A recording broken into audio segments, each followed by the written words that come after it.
Chapter 0, Prologue. Outboxer 009 has logged in romantic cat. Oh, the stagnant water is here. Outboxer 009, aren't we all stagnant water that are already rotting in this unimportant game? Why are you guys still playing here? It's been more than 10 years since this game was launched. Translator's notes T/N:, stagnant water, is a Korean slang used by the younger generations. It means that someone has played a certain game for a long time, that they've mastered the game. Rotting/rotten water is an extreme version of stagnant water, meaning the stagnant water has pooled for too long that it had gone bad/rotten. Rotten water is higher in level than stagnant water, meaning they have spent time far longer than stagnant water, and are considered game pros, legends, or veterans. Source: Korean slang of the day. Reddit. Cowabunga. Look in the mirror first and ask yourself. Frubnull.com. Outboxer 009, Kang Jin-ho laughed at the reply that came from beyond the screen monitor. Legend of Heroes 2. It has already been 10 years since the game was launched, and a third installment was even released. However, it was still a classic game among veteran players. But why do people play games that are more than 10 years old? Because it's fun. What other reasons do they need to play the game? In fact, there was one more decisive reason. Kang Jin-ho was one of the longest playing users of Legend of Heroes 2. No, he has reached the highest level and gained status as a rotten water. He was a ranker. And in this chat room, there was one more rotten water who as bad as Kang Jin-ho. Yellow Storm, are you here, Boxer? Are you ready to come down to 2ND place? Outboxer 009, oh, you're still dreaming? Please, don't even look up at trees that you can't climb. Yellow Storm, Boolsh *T. This time, I'll be first place. Outboxer 009, yes, yes. Everyone has the freedom to dream. You're allowed to dream. Romantic cat, both of you shut up. This month's rankings are up. Legend of Heroes 2 announced server rankings every month by adding up various points earned in the game, such as time attacks. And this leaderboard that has been running for a long time has become the battlefield for the rotten waters. 1st place, Outboxer 009, 315,234,999 points 23 months in a row. 2nd place, Yellow Storm, 315,234,125 points 22 months in a row. 3rd place, Yellow Storm, F***CK, wet. The F***CK is Tiz. Is this broken? AAA, look at all the typos. You must have had a mental breakdown. Romantic cat, I think I can hear the sound of trembling. It seemed like he could really hear a trembling sound. After swallowing nervously and then sighing in relief at seeing the results, Kang Jin-ho burst out into laughter from the depth of his lungs. Outboxer 009, ha ha ha ha ha ha ha ha ha ha ha ha. Did you see it? Outboxer 009, you're eternally 2ND place. Etc. Second class. Number 2, Yellow Storm, Zlkagioscht Sidaisting Hyofstoyist AAA, oh, it's here. Mental breakdown. Cowabunga, it's more fun to tease because he reacts like that. Shakes head. Outboxer 009, ah, it was fun. I'm going to have a good night's sleep. Good night to you too, Yellow Second Class. Try harder next month. Yellow Storm. Hey, why is the difference between us only 800 points? Outboxer 009, right. I don't know why you couldn't get that 874 points. Ah, is this the difference between 1st and 2ND place? Yellow Storm, the use of abusive language is subject to sanctions. Yellow Storm, the use of abusive language is subject to sanctions. Yellow Storm, the use of abusive language is subject to sanctions. Yellow Storm, the use of abusive language is subject to sanctions. Yellow Storm, F is an exclamation, not a curse. Outboxer 009, anyway, I'm going to sleep. Good night. Dream of me? Yellow Storm, the use of abusive language is subject to sanctions. A few minutes later, when a new conversation did not appear in the chat room, the other rotten waters holding popcorn in one hand and watching the monthly event started to speak again. Romantic cat, what, did they really go to bed? Cowabunga, did Norfolk go to bed? Doesn't he have any other words? T/N, Norfolk came from baseball player Yoon Suk-min's nickname, Norfolk Wars. Yoon was in a war with another Korean baseball player, and he was losing in the war while he was at the Norfolk Tides baseball team. So, Yellow Storm is Norfolk, as she had lost the war in the server rankings. More info about Norfolk can be found before the start of episode 8. Source: AAA, they're permanently first and second place in order together. Like a married couple that grows old together. Cowabunga, it'll be published as a dark BL novel. AAA, oh, shit. I imagined it. Romantic cat, what happened? I don't know about Boxer, but if it's Norfolk, it's normal for him to act rashly and talk nonsense. Did the two of them really go to bed? Outboxer 009 has logged out. Yellowstorm has logged out. Kang Jin-ho has entered Pleiades. Hong Yoo Hee has entered Pleiades. Chapter 1, Episode 1, Pleiades, 1, Count Bayer. It was once a famous family of swordsmen, and its head was the Margrave of the Slang Kingdom's northern frontier, but that was all in the past, as they are now just an old family clan.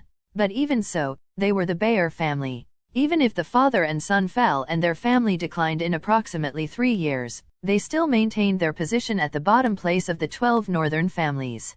In the mansion of such Count Bayer, there was a struggling man in the second son's room, who was called the anguish of Count Bayer. Kurwio, Eoo. It was a boy in his late teens who held his head and let out strange groans. He had dark blue hair, a white and slender face, and a pair of mysterious green eyes that all blended together to show off his good looks, but now, he was thinking of his situation as he looked at himself. The boy was named Jude Bayer, who was also known as the second son of Count Bayer and was now thinking as he stared blankly at the mirror hung on the wall. Is this likeness totally real? Is everything that he could see in the mirror real? The fact that Jude Bayer is now Jude Bayer. The sentence was like a play on words, but Jude was serious. He would be, too, because he was both Jude and Kang Jin-ho at the same time. No matter how I look at it, this is the world of Legend of Heroes. 2 days have passed since Jude awakened his memory as Kang Jin-ho, and that time of 2 days was not short. The name Jude Bayer, the situation of Count Bayer, the Slang Kingdom and its surrounding circumstances. None of them were inconsistent with Legend of Heroes 2, Pleiades, a world that is the background of the entire series of Legend of Heroes. Let's face it, this world is Pleiades, and I am Jude Bayer. It felt a little different from simply entering a game, which was common in novels and manhwa comics. Rather, the situation felt like he was born as Jude Bayer, and then remembered his past life as Kang Jin-ho. So, even though he had become Jude, it almost didn't feel out of place. Because from the very beginning, he was both Jude Bayer and Kang Jin-ho at the same time. Jude raised his head and looked at the mirror again. He saw the beautiful view of a handsome-looking boy with superior looks, sitting down in front of the mirror. I am handsome. He wasn't just handsome, he was exceedingly handsome. Jude rose from his seat and looked around the room. It was spacious, nice, and clean. It seemed to be larger than the villa he had lived in when he was Kang Jin-ho, and though the furniture showed signs of age, one cannot deny that all the furniture were luxury items. Jude considered his situation objectively. The difference between the days of Kang Jin-ho and the days of Jude.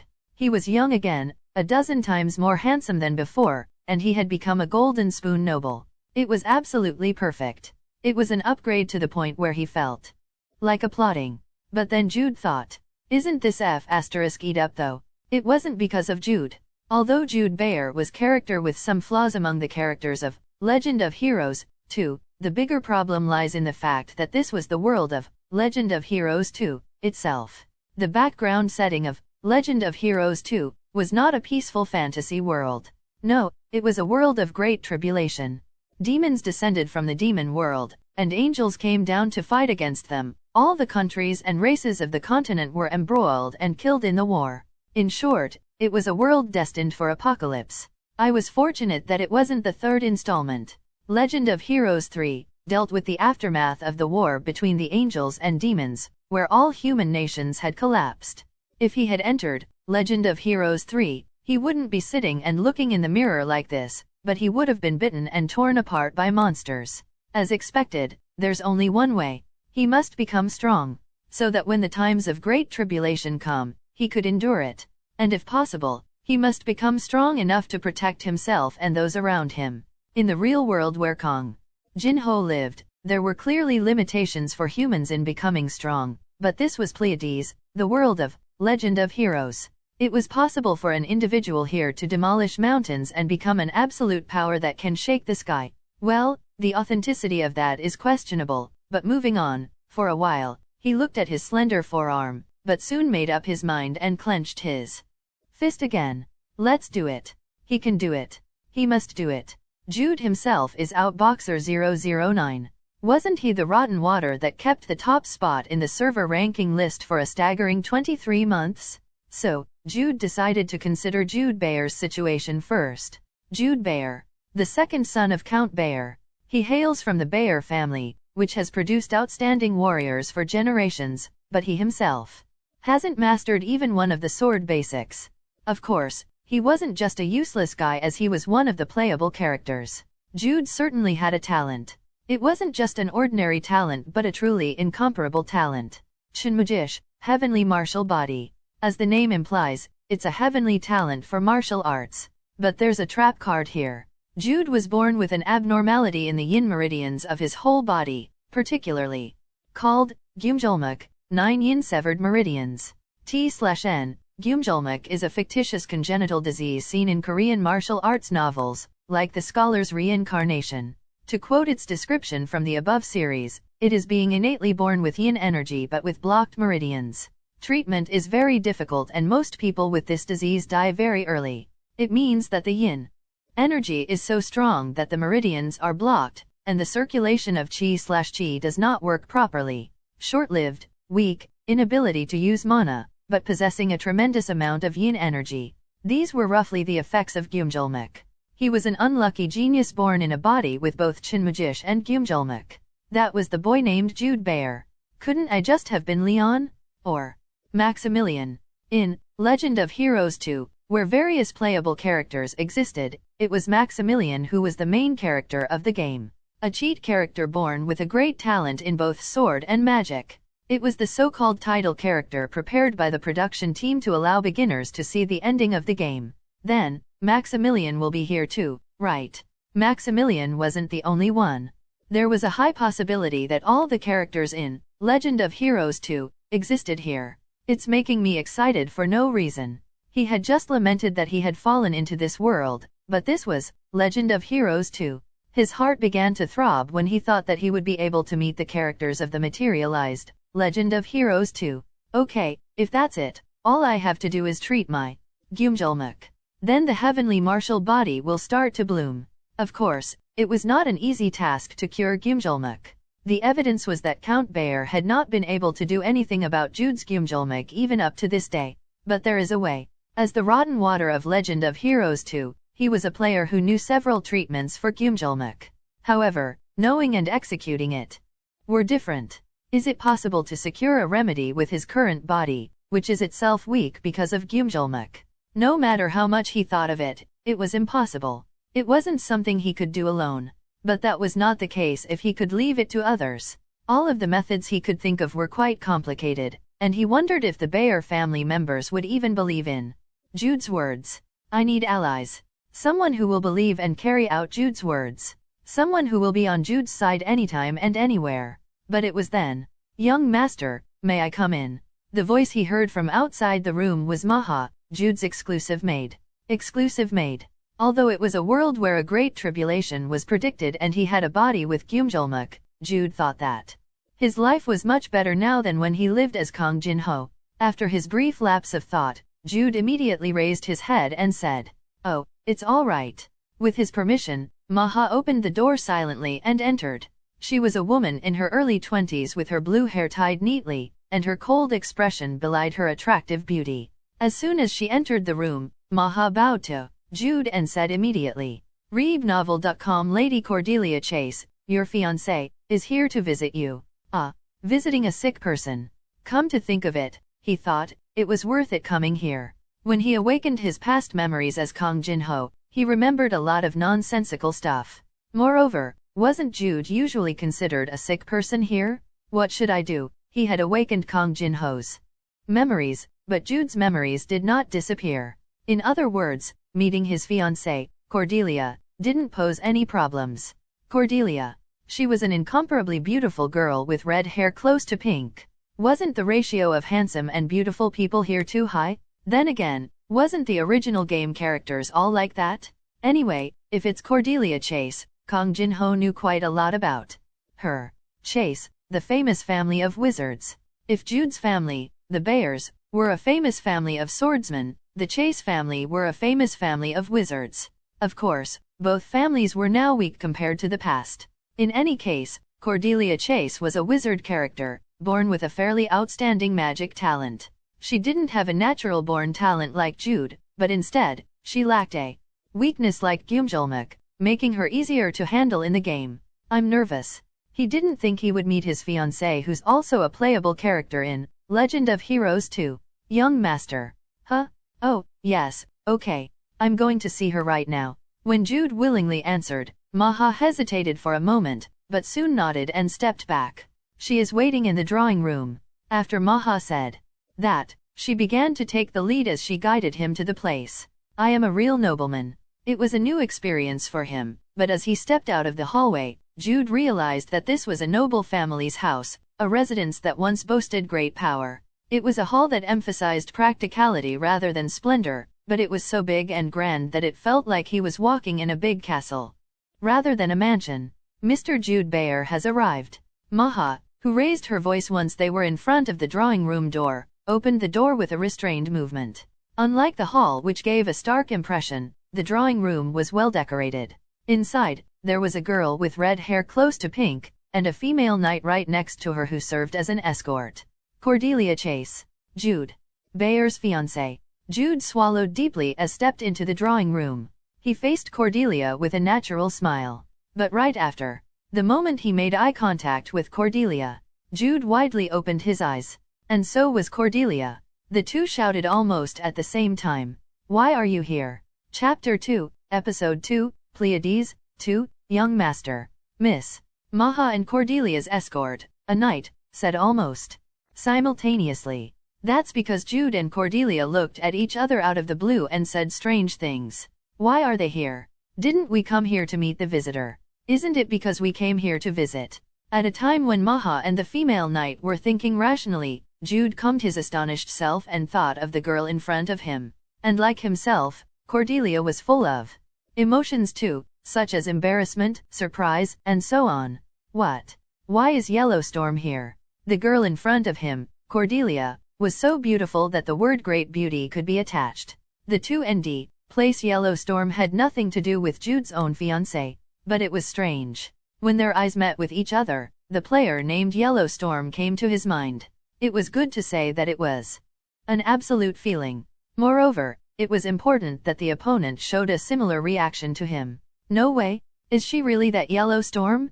It was a dizzying story, but it wasn't impossible. In the first place, Outboxer 009, who was Kang Jin-ho, also became Jude Bayer. Well. Excuse me for a moment. Me too. When Jude mumbled first, Cordelia also mumbled.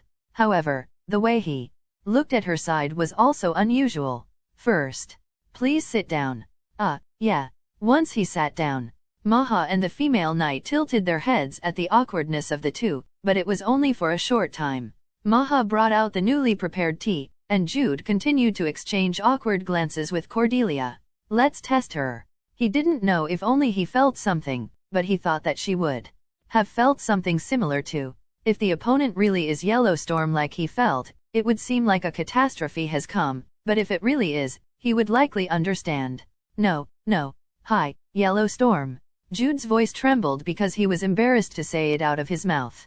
But her reaction was good. Cordelia flinched for a moment and her eyes opened widely. Hi, Outboxer. Cordelia also spoke quietly, and at the time when Maha and the female knight tilted their heads again, Jude drove a wedge in.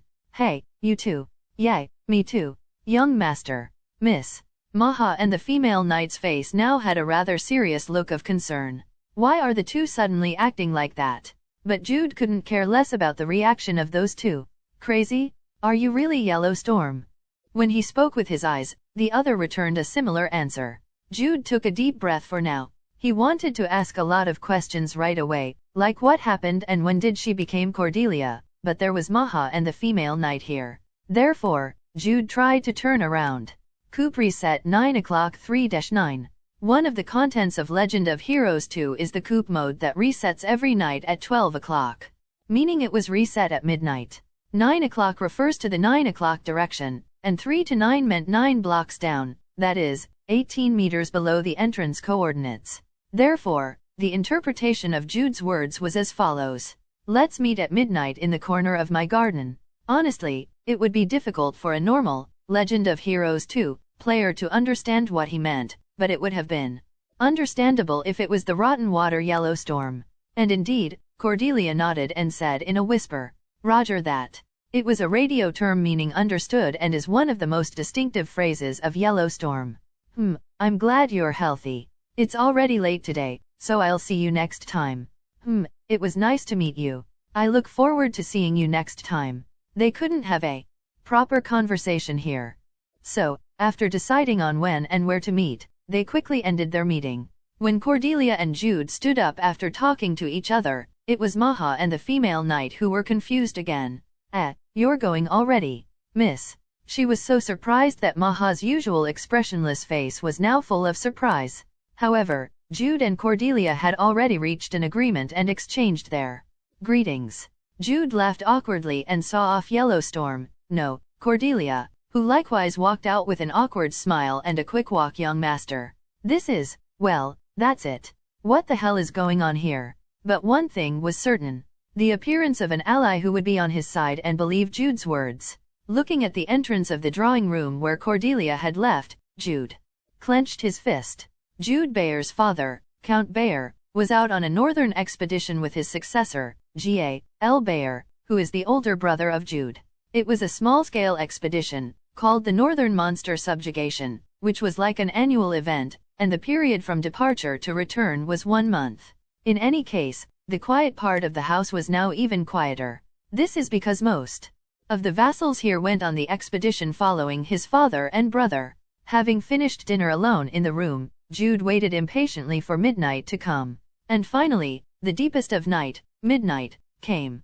Jude sneaked out of his room and hurried to the garden. It was still summer in terms of time, but the night air was cold as they were in the northern part of the country. You'll be able to find me, right? Standing under a big tree, the promised place, Jude looked up at the night sky with a worried face.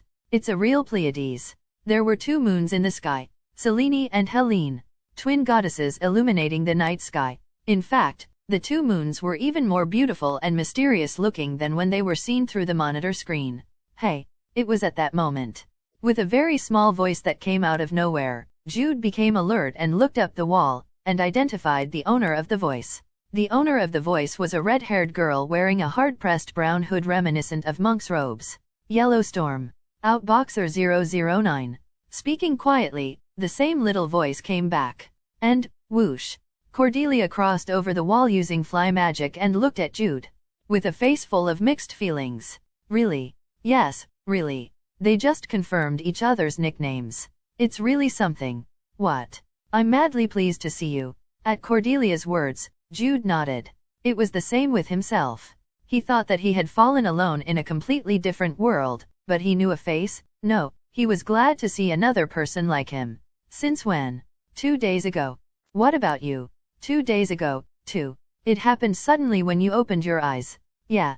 Jude and Cordelia squatted under the tree then and looked at each other with saying anything first. It was Cordelia who first opened her mouth.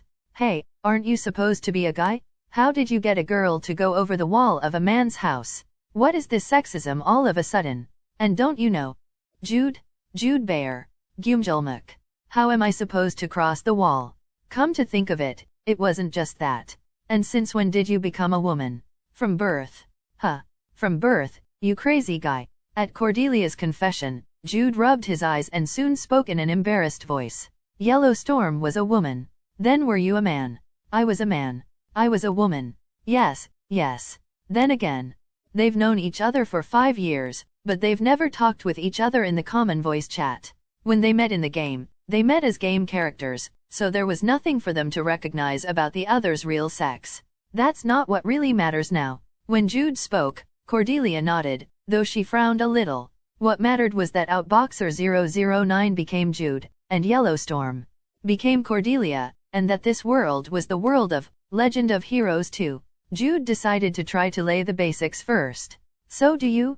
I mean, rather than feeling that I'm inside the game, it was more like my past life was Outboxer. So, it seems to be the same for you too, Yellowstorm.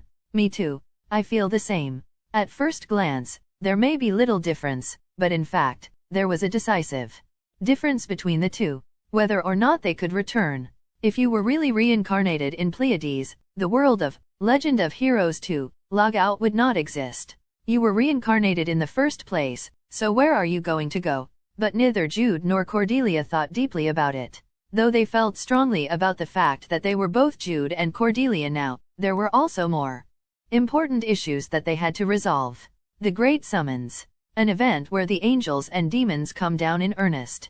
At first, he only thought about being strong enough to survive in a time of great tribulation, but that was not enough. They had to stop the Great Summons itself, which would bring destruction to this world.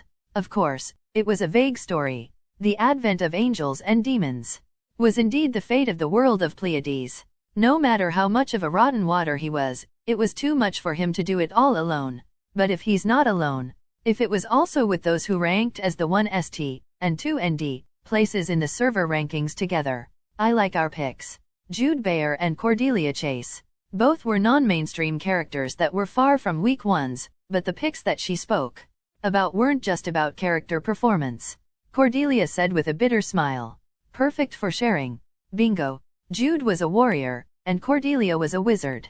As with all goods in the world, there was a limit to the number of various gifts and items that existed in Pleiades. If Jude and Cordelia were characters who walked the same path, they would inevitably interfere with each other's growth.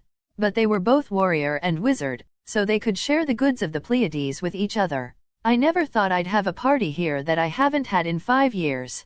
I know, this world is so weird.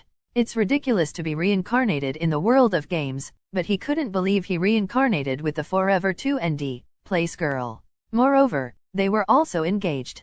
Anyway, I'd like to ask you to cooperate on this. What cooperation? We're going to have to treat my Gyumjulmak. Doesn't it automatically heal with an event? Indeed, it was true. In the game, after starting as Jude Baer and somehow spending half a year, an event was supposed to take place where Count Chase would send to Count Baer the cure of Gyumjulmak. In other words, it meant that if he just waited calmly, he could completely cure the Gyumjulmak. But at Cordelia's question, Jude said, kicking his tongue, "That's why you're still 2nd place, even in 1,000 years. What? Hey, be honest. You've never played Jude, have you?" "No, I've tried.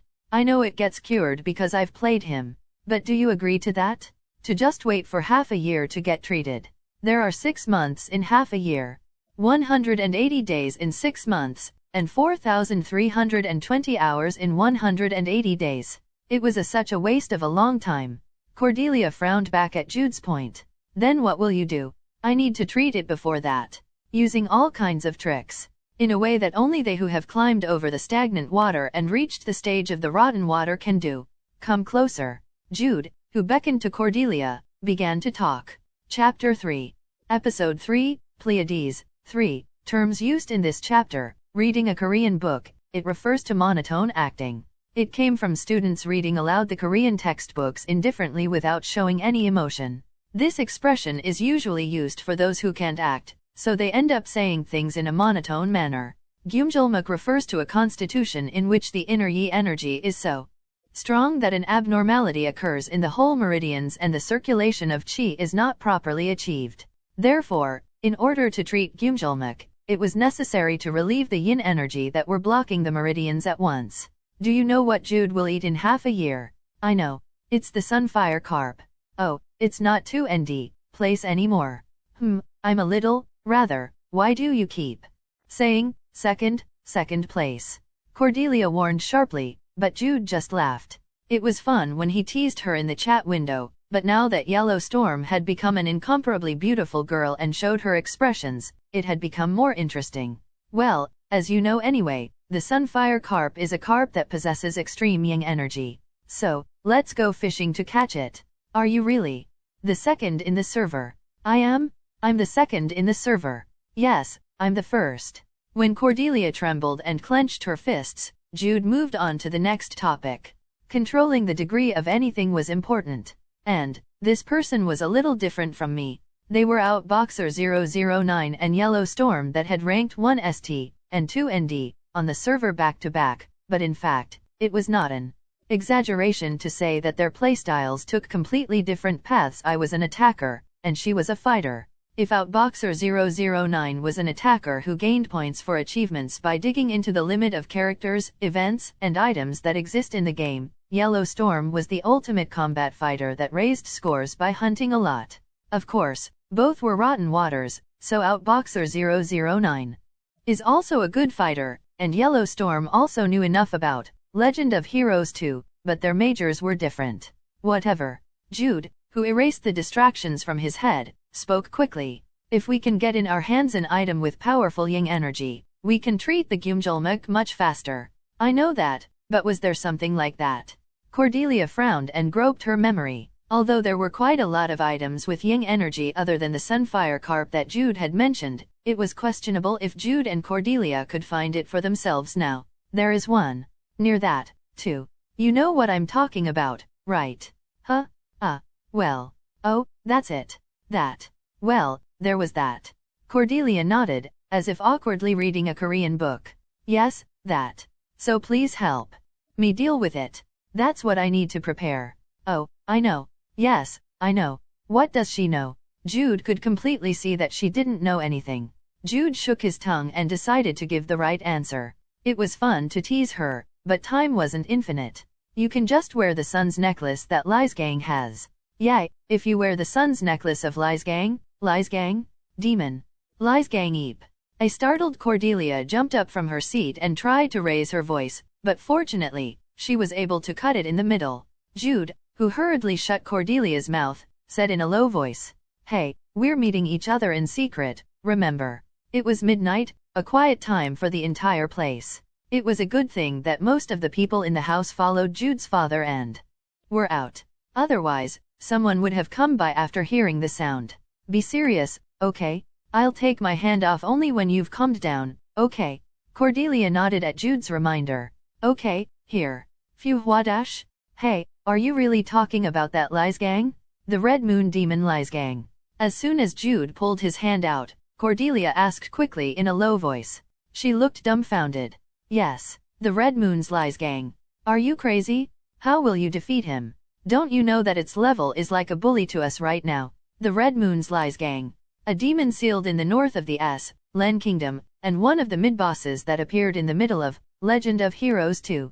Outboxer 009 and Yellow Storm were rotten waters, but no matter how much rotten Cordelia was, it was impossible to defeat him with her current power, which is as if she had just started the game. Jude also admitted it. Yes, how do we defeat it? But this is really like you, Yellow Storm. You can only hold your head tightly. You said you needed the sun's necklace. That's the Lysgang drop item. 500 years ago, it was the Sun Paladin Gallus who sealed the Red Moon's Lysgang. Lysgang took Gallus' life at his last attack just before being sealed, and in the process, the sun's necklace, the relic of the sun god that Gallus possessed, was sealed with Lysgang. Because Gallus was already dead, the priests of the sun god completed the seal, believing that the nature of the sun's necklace would weaken the power of Lysgang, and thanks to this, the sun's necklace became the drop item of Lysgang. We won't kill the demon. We'll just steal the item. How? And don't you have to unseal it in the first place to get to Lysgang? What are you going to do with that? I'm still only a 1-star wizard. Yes, and I have a disease, so I can't even be villager A. So, we use Belliston's magic circle. Belliston's magic circle. Belliston's magic circle. If you use it, it'll be possible to call out Lysgang for some time while maintaining the seal's power. We just need to take the sun's necklace away from the one who can't move because of the seal, and then seal it again. Say, it seems to be that Bellaston was a powerful wizard who appeared in the latter half of the heroic period. With proper application of his chain magic, it would be possible to call out the main body of the bound demon for a while, as Jude had said, while maintaining the seal of Lysgang. But what is it? That Wasn't it really complicated? The magic circle. Cordelia had once visited the walkthrough website.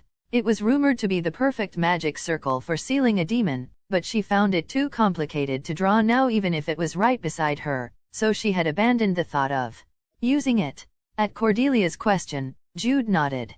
Of course, I know. I've already ripped off the item a few times from Li's gang. Oh, can't you draw?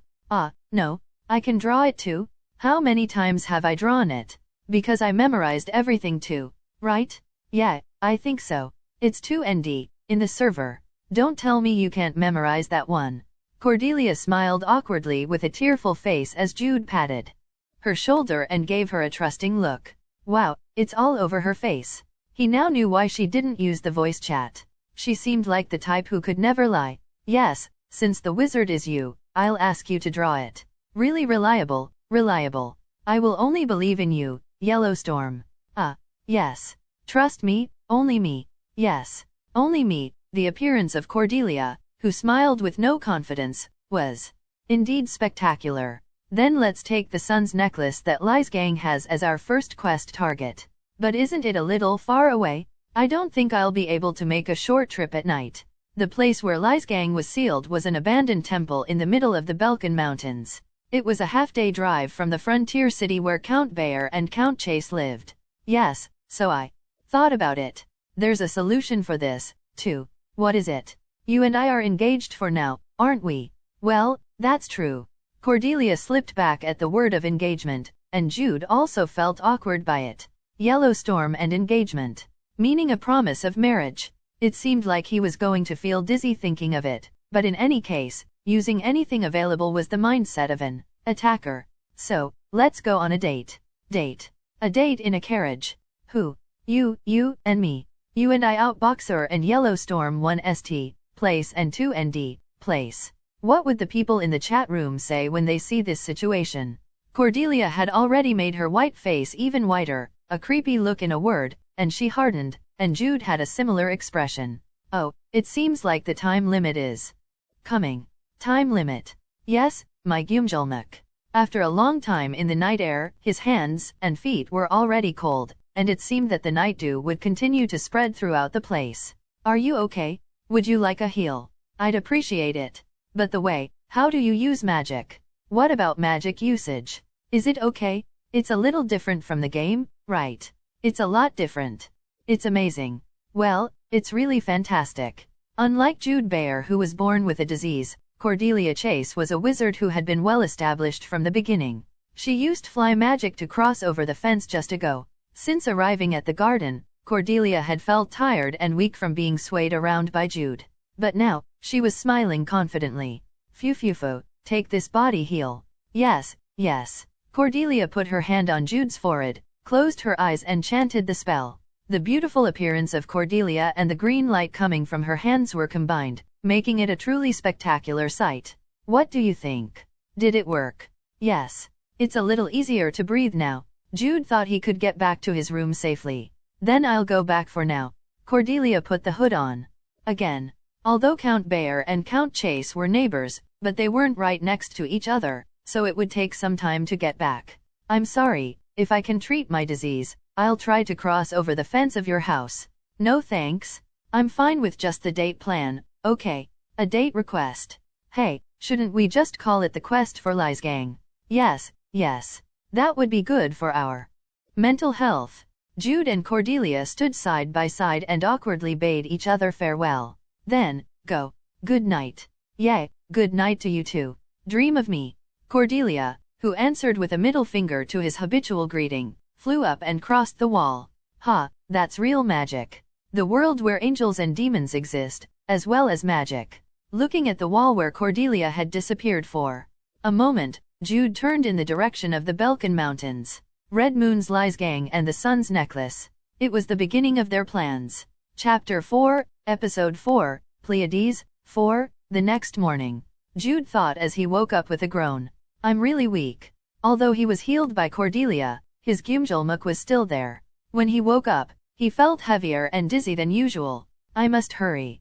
2. He couldn't bear to wait for a month, let alone half a year. He had to cure his disease as soon as possible. We don't have time. There was still a few years left until the Great Summons, but the problem wasn't just the Great Summons. Various events and items that appeared in Legend of Heroes 2, they were literally left unattended. In other words, it meant that there was every possibility that anyone other than Jude and Cordelia could get their hands on it. In the first place, even in Legend of Heroes 2, if a certain deadline was missed, there were many cases where a person who didn't participate in an event or collect an item wouldn't have a chance to do it again, so it would be even more true in this world where everything had become reality. Even a little night walk in the garden was beyond his limits with the current Jude's body that's in a bad shape. After curing his disease and gaining a healthy body, he had to start training and optimizing it. Okay, first, the date. Let's start by applying for a quest instead of a date. After Cordelia accepted his offer and tried to maintain their peace of mind from the word date, Jude got up from the bed and began his morning routine. Wake up, wash up, and eat. Usually, there would have been a greeting for his parents here, but both his father and mother were away from home. Thanks to that, it's easy to apply for a quest. A full-fledged day outside while riding the carriage. No, it's a picnic, so it would usually be difficult to get permission because of Jude's weak body. Of course, it's not going to be easy now. Upon returning to the room after the meal, Jude glanced to the side. Maha looked differently at him than usual, because she was thinking of his mysterious conversation with Cordelia yesterday. Her eyes were mixed with worries, concerns, and doubts that the young master might have something wrong with his brain. In the meantime, should I say I want to offer Cordelia a carriage date? In the meantime, how should I say that I want to ask out Cordelia for a carriage date? How should he even apply for a date? He knew that they couldn't just meet on the same day after deciding where to meet, unlike in the past life where they could use a messaging app. No, isn't there a similar method? According to Jude's memory, he could write a letter asking for a date and send it to Count Chase, and if Count Chase and Cordelia agreed, we could then go on a date. It'll take about 2 days. But he couldn't help it. Although they were engaged, they were both minors and even one side was weak with a disease. Hey, Maha. Yes, young master. That. I am. Yes, young master. That. Yellow. No, I'm requesting a quest from Lady Cordelia. No, I mean a date. Do you have any sites to suggest? That. Well, like going out for some drinks in a nice place near the mountain. Yesterday. That's right, we couldn't talk properly during her visit yesterday. Why does he have to say that he wanted to go on a carriage date with Yellowstorm? Jude was currently in deep agony, but what mattered most right now was Maha's help, not the anguish of his heart. Even if his parents were away, it was not possible to do everything according to his will. It was impossible to go out of the mansion without Maha's help, who is practically his elder sister, and is famous and recognized in the family. Therefore, Jude looked at Maha's lips with nervous eyes. He had done a lot of nonsensical stuff in the past few days, but what if he was told to just stay home and get drunk here? Please, please, Maha? Don't make me say that I want to date Yellowstorm again. Did Jude's earnest heart reach her? Maha nodded with a subtle smile instead of a cold expression. Okay, let's get ready. And then Maha smiles again, with her face expressing her following thoughts. I see, you actually wanted to get closer to Cordelia. You did it because you were embarrassed yesterday, and I thought you were all grown up. But you still haven't. No, is this because you're a grown-up now? Yufufo, I think I can see the true intentions of your heart. No, it's not. It's not what I'm thinking. However, Jude was in a position where he could not deny it openly. Then let's write an invitation to Lady Cordelia. In the first sentence, how about, to my dear Lady Cordelia whom I deeply love. Maha Tantalati. Jude Bayers. Exclusive maid. She is usually called the Ice Princess because of her cold expression, but in reality, she is a broad-minded woman. Yes, yes, accepting with a long sigh, Jude lifted his pen and began to write a love letter to Cordelia. 2 days later, the carriage that departed from Count Chase's manor and stopped at Count Bayer's was now running smoothly over the road leading to the Balkan Mountains. 4 people were inside the carriage. The first 2 was Count Bayer's youngest son, Jude Bayer, and his exclusive maid, Maha Tantalati, and the other 2 were Count Chase's daughter, Cordelia Chase, and her escort knight, Dahlia Ale. The people of both families took their place in the form of facing each other. In other words, Cordelia sat opposite Jude. Do you not like it? I hate it. 2. Cordelia also had to reply to Jude's love letter. Cordelia's letter was also a love letter, as it was about going out on a date in a carriage and drinking together. Yes, I know how you feel. He felt the same way when he wrote the letter. But instead of sighing, the corners of Jude's mouth raised slightly. It was because of the sight of Cordelia in front of him. It's a complete full set. Perfect for a date. She was going to see flowers with her fiancé. She wore a wide-brimmed hat to keep the sun out, and her white and heavy dress, with a long skirt filled with laces, made her pinkish-red hair stand out. Of course, it completely looked good on her. Anyone would admit that Cordelia was a very beautiful girl. Honestly, if you separate the fact that she was Yellowstorm, her appearance was pretty and cute enough to the point of applause. Yes, if only she was not Yellowstorm. As the pretty girl in front of him was also letting out looks of admiration at his looks, and as he thought that she was Yellowstorm, he couldn't help giggling and letting out a laugh. Well, I'm in the same situation. Jude also came here dressed in the best clothes for a date. Furthermore, Jude also had an Adonis kind of look. So, Cordelia, who saw him, was blushing. As expected of Yellowstorm. You're true to your instincts. It's just a beast, a beast. No, I'm not. It's not like that. Aren't you the one whose eyes are wide open? They only exchanged glances once and they felt like they could hear each other's thoughts. Then Maha and Dahlia looked at the two, each with a happy face. They're a good match. You're both cute. As the pair looked at each other, snarling and laughing, the other two, who misunderstood their behavior as embarrassment, smiled warmly. And half a day passed by. The carriage finally reached their destination, the middle of the Belkan mountain range. Hey, isn't the weather nice? I know. The flowers are very pretty. No, not as much as Cordelia, of course. Oh, dear heavens? No. If you make fun of me like that. The two walked for a few minutes while exchanging words awkwardly as if reading a Korean book. The pair, barely keeping their distance from Maha and Dahlia, who looked pleased, sighed at one point. F***ck, I really can't do this. I don't care how much you curse, but do it with a smile. Because I can see your face. Oh, FCK, really FCK. I can't F***ing do this. Jude felt dizzy and tried to speak, but at the same time, he felt a sense of self-destruction that he was thrilled with the appearance of a beautiful girl who kept cursing. By all means, hold it in. We've already come all the way here. But what are we going to do now? It's still quite some distance from here to the seal. I have an idea. Did you bring all the supplies? Excuse me, of course. Who do you think I am? Yellowstorm, who's 2ND, in the server. Yeah, I'm the servers. Die? No, should I just go back? Ah, don't be upset being second. Don't lose your smile even when you turn around, okay? Now, smile. Cordelia, who gave him a middle finger instead of a smile, laughed as she glared at Jude, who said after coughing in vain, "At least, you've got the items. Huh, did you know I was troubled hiding it inside my skirt?" As she said that, she lightly shook her skirt. Good. As expected, it's Yellowstorm. I believed in you. That's my Yellowstorm. I don't really want to be your Yellowstorm, so tell me the plan first. How do you intend to go from here to the seal? It was just the two of them here, so Maha and Dahlia were watching with their eyes wide open. Jude stealthily moved his body, completely turning his back on Maha and Dahlia, and said in a quiet voice, "It's simple. See that cliff over there? I see it. It's the end of the flower field. Once we get there, you carry me and jump off." It sounded crazy, but Yellowstorm was convinced of his plan. She could tell that Outboxer 009 could say this to her. Because he had a map. Is there a secret passage under the cliff? It's not a secret passage, but about 10 meters downwards, there's a path under the cliff. We'll go that way to the seal. Jude had checked the terrain on his way here, and he was sure of one thing. Although there were some slight differences, if one looks at the big picture, the terrain of this world and that of Legend of Heroes 2 matched. Of course, remembering the way was possible because he was the one who had reached rotten water status from just stagnant water. Will Maha and Dahlia come after us? Because it's 10 meters down, they won't be able to come down quickly. And we have a solution for that too. What is it?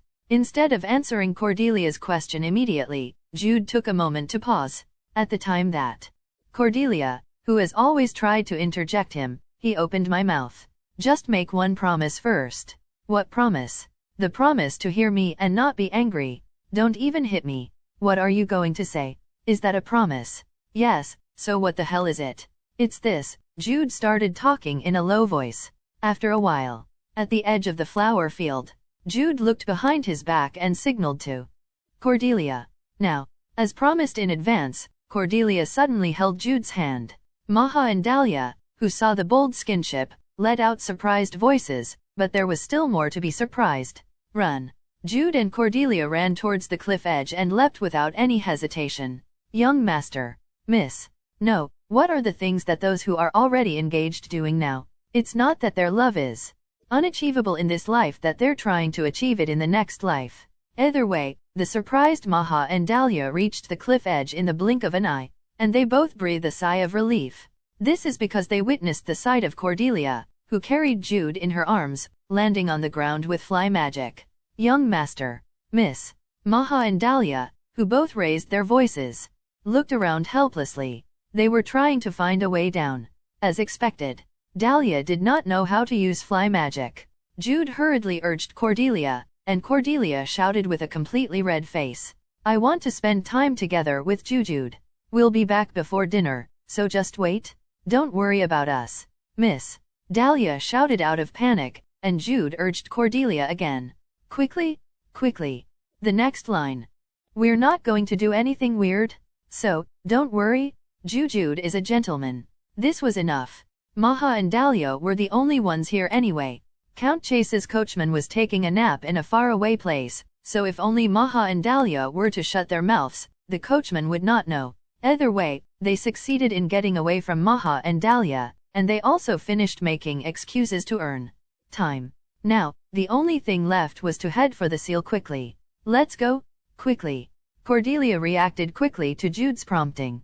It was also because she felt like she wanted to hide herself in a mouse's hole. After a few minutes, once they could no longer see Maha and Dahlia, Cordelia burst into anger. Oh really? Why did I have to do it? No, carrying you while jumping off a cliff, making excuses, and then I felt like you tried to hit me. She said that with a terrible face. For such a Cordelia, Jude explained in his calmest possible tone. I've already said it once, I have Gyumjulmak. I can't carry you with this slender arm. And how will I hit you? It doesn't make sense if I hit you. Why, I'm a man with a disease. That Gyumjulmak? Gyumjulmak? Just heal that Gyumjulmak. Yeah, I'll hug you so that you'll feel better. I'll also hit you. No thanks. What is this crazy guy saying? Yes, yes. Anyway, are you feeling better now? Then let's hurry up. We don't have much time. The possibility that Maha and Dahlia would really wait for them was zero. They had to finish their job before the two finds them. Ha, really? Just heal that Gyumjulmak. Yes, as soon as it gets better, I'll bake or boil or do whatever you want, so let's go to the seal first. Take the lead. Come along then. Looking back on the surrounding terrain, Jude strode along. Chapter 5, Episode 5, Pleiades, 5, ha, ha, ha. How long has it been since I started walking? At first, it seemed like Jude, who was well ahead of her, was walking side by side with Cordelia at some point, but now he was completely behind and panting. Eventually, the worried Cordelia turned around and asked, Hey, are you okay? Ha, ha. No, it's okay. Not good, ha. I fell and barely continued talking, but it was at that moment that I felt like vomiting. At the sight of the sweat-soaked Jude, Cordelia said with a slightly dazed face, You're really weak. Ha. Don't talk big. Come on, come on. What? Okay, I'll ask you. Time, in. I have to go. HAAA. Jude, who sat on the ground, stretched out his hands like a zombie. Ha, quickly. Whoa, really? As Jude fluttered his arms again, Cordelia sighed and walked to the front of Jude, turning her back and sitting. Here. Ha, Jude buried himself on Cordelia's back, almost as if he were falling. The sweaty Jude smelled and didn't feel very good, but Cordelia was more surprised by something else. Hey, you have to gain some weight. Why is a man so light? Julmak. Just use Muin sweet water. Muin sweet water. T/N, Muin sweet water, is a Korean meme that originated from a religious group in Muin which claimed that their sweet water was miraculous. However, it was not sweet tasting, and upon actual testing, it was found to be just seawater. It became a parody that if you're suffering from troubles, just throw/sprinkle Muin sweet water, wish for a miracle, and voila, your troubles will end. A famous parody of it is that throwing Muin sweet water to a raccoon will allow it to be able to walk upright like a human. Source: namu.wiki, libruwiki.net. Cordelia, who stood up from her sitting position, adjusted her position as she raised Jude. This is because it was difficult for her to lift Jude properly without supporting his buttocks. Hey, don't sneakily touch strange places. Aren't you too? Where are you placing your hands? Cordelia, who struck down Jude's protest, strode again. She didn't need any guidance because they were on a single track anyway. After a few dozen minutes, Cordelia, who looked at the distance, asked Jude behind her back. Hey, is that it? I think we're almost there. Don't sleep. Huh? Yes, there it is. It's almost the same as what you saw in the game. At the end of the winding path next to the cliff, there was a cave entrance large enough for several people, and although it was damaged by rain and wind, it was a structure that was easily touched by human hands. Let's hurry. Giddy up, giddy up. This is real. It was a low growling Cordelia, but for now, she was in a hurry. She wanted to get in quickly once she saw the entrance. The Temple of the Sun God. The Paladins protected this place 200 years ago, right? I suppose so. 200 years ago. The denomination of the Sun God, who had always been at the forefront in the battle against the demons, suffered a devastating blow from the great demon Anguirus, and was virtually destroyed. Thanks to this, even the temple, which seals the powerful demon of the Red Moon's Lies gang, was now in such a forgotten ruin. Now drop me off. Should I go inside more first? It's okay. If so, then. Cordelia let down Jude from her back, cast a light spell, and stepped into the cave first. At that moment, oh, can you feel it? Cordelia looked back and asked, and he nodded with his eyes wide open. Oh, I can feel it. You too? Me too. The moment they passed through the cave entrance, the air around them changed. To be precise, it felt like sacred power was filling the cave. Oh, this is how it feels. In the game, there was one line that said, I can feel the divine power of the Sun God, but it was not something that I could only express in words. I think my heart is being purified. As Cordelia looked around and spoke with sparkling eyes, Jude also nodded. I think it's going to be the same as the game. I don't think you have to worry about monsters. The divine power of the Sun God had the power to drive out monsters belonging to the demons. As Jude said that, Cordelia agreed, and he took the lead again. From here onwards, I know the way, so I'll take the lead. Be careful just in case. Yes, watch your step too. The inside of the cave was wider than expected, and sculptures of the Sun God were all over the place, leaving Jude and Cordelia in amazement. Why do all the divine creatures look scary? Cordelia, who was ahead, said in a quivering voice. It felt like I was in a haunted house because there were pieces of scary divine creatures in a dark cave. Come on, we're almost there. Moreover, unlike the sculptures, the Red Moon's Lies gang was a real demon. Even if it was trapped in a seal, the fear would be incomparable to that of a divine creature statue. We're here. We arrived at a fairly large hemispherical room on the way through the winding outer path. Is this where the Red Moon's Lies gang was sealed? Strangely enough, unlike elsewhere, there was subtle glow all over the room, so it was not dark at all. The whole room is a facility for sealing, Cordelia said, squinting her eyes. As a wizard, she was much than the current Jude at detecting paranormal energy. However, Jude had knowledge of it in Legend of Heroes 2.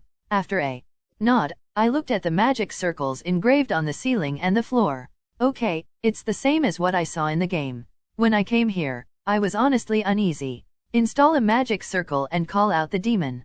It was so dangerous and special that it was incomparable to checking the geography or maintaining human relationships. Let's be confident. I've already checked several things on the way here, haven't I? Moreover, Cordelia can use magic. So, it's possible. There is magic in this world.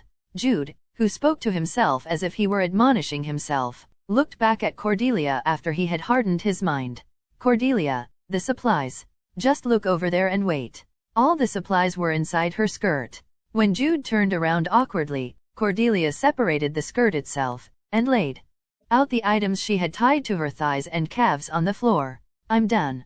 Wow, you've been hiding all this in your skirt? It looks like Doraemon's pocket. It was so hard, so thank you. Don't be ignorant of grace like Nobita.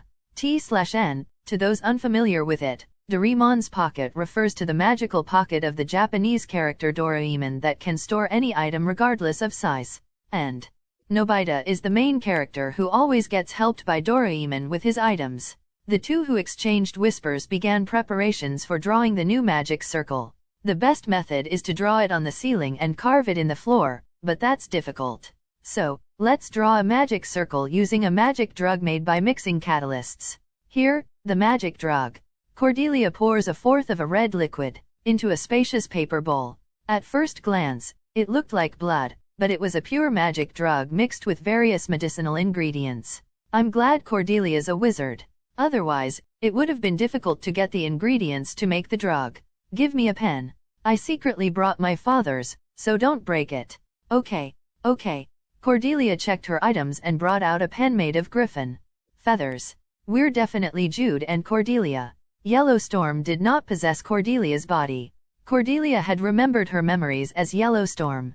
The image of Cordelia worrying about being scolded by her father right away proved it. You're not picking it up. You should get it. Instead of making fun of Cordelia, Jude received a pen without a hitch. No matter how fun it was to tease Cordelia, he had to consider the place and that their time was limited. Let's get started. Yes, fighting. From now on, it was Jude's solo stage.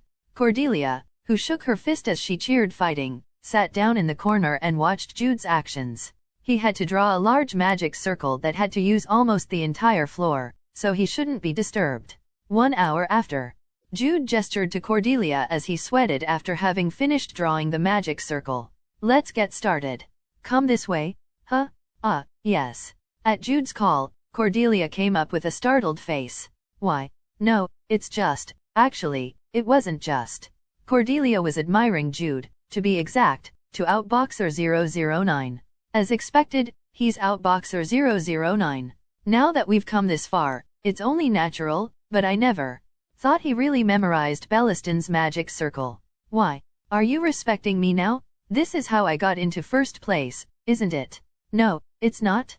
Because I can do it too? You were playing around too much, so I just stepped back to make a fool of you. Yeah, I'm sure you will. Jude grinned, and Cordelia somehow became awkward and pouted her lips. Let's start then. I need your help again. I'm afraid I don't have much mana in my blood. Okay. I just drop it over there, right? Yes, I don't need a lot, so don't hurt it too much. Scars will remain. Wow, were you worried about me? Yes. In fact, both Jude and Cordelia were extremely nervous. The Red Moon's Leesgang was a powerful demon that could only be defeated in the mid to late half of the game. No matter how many times I have done it in the game, my hands and feet trembled when I'm going to do the same thing in this world. That's why we spoke more miscellaneous words than usual.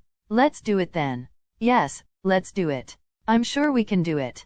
Cordelia, who strengthened her heart, stood in the area corresponding to the inlet of the newly drawn magic circle, took out the needle and poked her fingers. Activate. Belliston's magic circle. There was a reaction as soon as the low-pronounced Cordelia lost her blood. The magic circle drawn by Jude glowed red, and the whole air inside the seal began to vibrate. Cordelia, get back! Jude shouted, looking at the center of the seal, and Cordelia stepped back and stared at the seal's center too. The seal was being opened. In addition to Jude's magic circle, the magic circle on the floor and ceiling of the seal began to shine too. It was a brilliant golden glow reminiscent of the sun. Jude, get back! This time, Cordelia exclaimed. This is because the mana density of the seal increased rapidly. The air inside the seal would have been poisoned to the current Jude, who is worse than Villager A. But Outboxer 009 wasn't a rotten water for no reason. In the first place, Jude, who had been predicting the current situation, quickly took out the mask he had prepared at home and covered his mouth and nose. It was similar to a simple oxygen respirator used on airplanes, but the Bayer family had a few items like that, as they frequently battled against monsters. Here it comes! Shouted Jude. At the same time, the space at the center of the seal began to break. A crack formed in the air, and soon a huge presence emerged with dazzling light. The Red Moon's Leesgang. Undead, among them, the mighty blood demon that invokes vampires? A red and giant creature with a bat's head and wings spread out a red glow towards Jude and Cordelia. Chapter 6, Episode 6, Pleiades. 6. Jude was bogged down by the sight before his eyes. For a moment, I forgot how to breathe. A huge being. Despite its kneeling and crouching posture, the hideous bat head touched the ceiling. The wings that rose behind its back covered the entire floor, making its presence clear. The Red Moon's Lies Gang.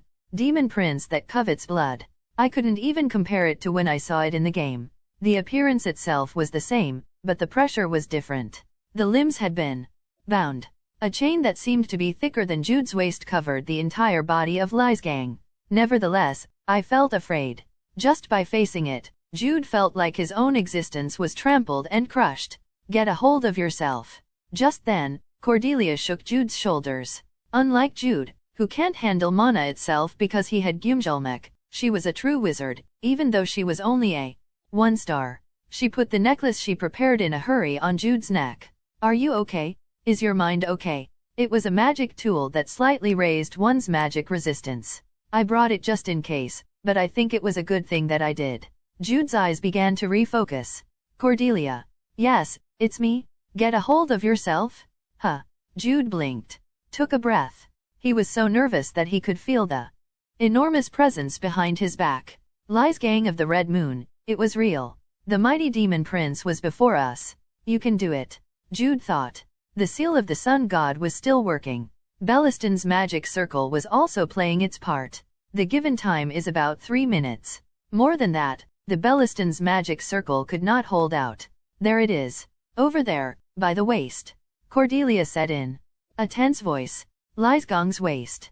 To be exact, the sun's necklace hung on the handle of the sword, which was worn at the waist. Jude, who once again sighed, swallowed again. Lies Gang's eyes were still closed. It fell asleep on its own to endure the time it was trapped by the seal, but as the seal itself was being maintained, it did not seem to know that it had temporarily come out. It's a chance. Take only the sun's necklace and immediately release Belliston's magic circle again. Then get out of its sight. You can do it. You can do it. It was the moment when Jude took a step forward. Hey, Hyuk dash. When Cordelia suddenly reached out and grabbed his shoulder, a startled Jude let out a bizarre sound, and the surprised Cordelia also jumped back and screamed. You scared me. I was really surprised. Why all of a sudden? When Jude looked at her, Cordelia swung a baton that was slightly shorter than her forearm. Then the baton expanded by 5 times in a second. Here. It was not magic, but an assembled baton that could be pushed inward in the first place. Jude was puzzled for a moment, but soon understood Cordelia's intentions. You want me to take this? It's better than sticking to it yourself, right? It's definitely better.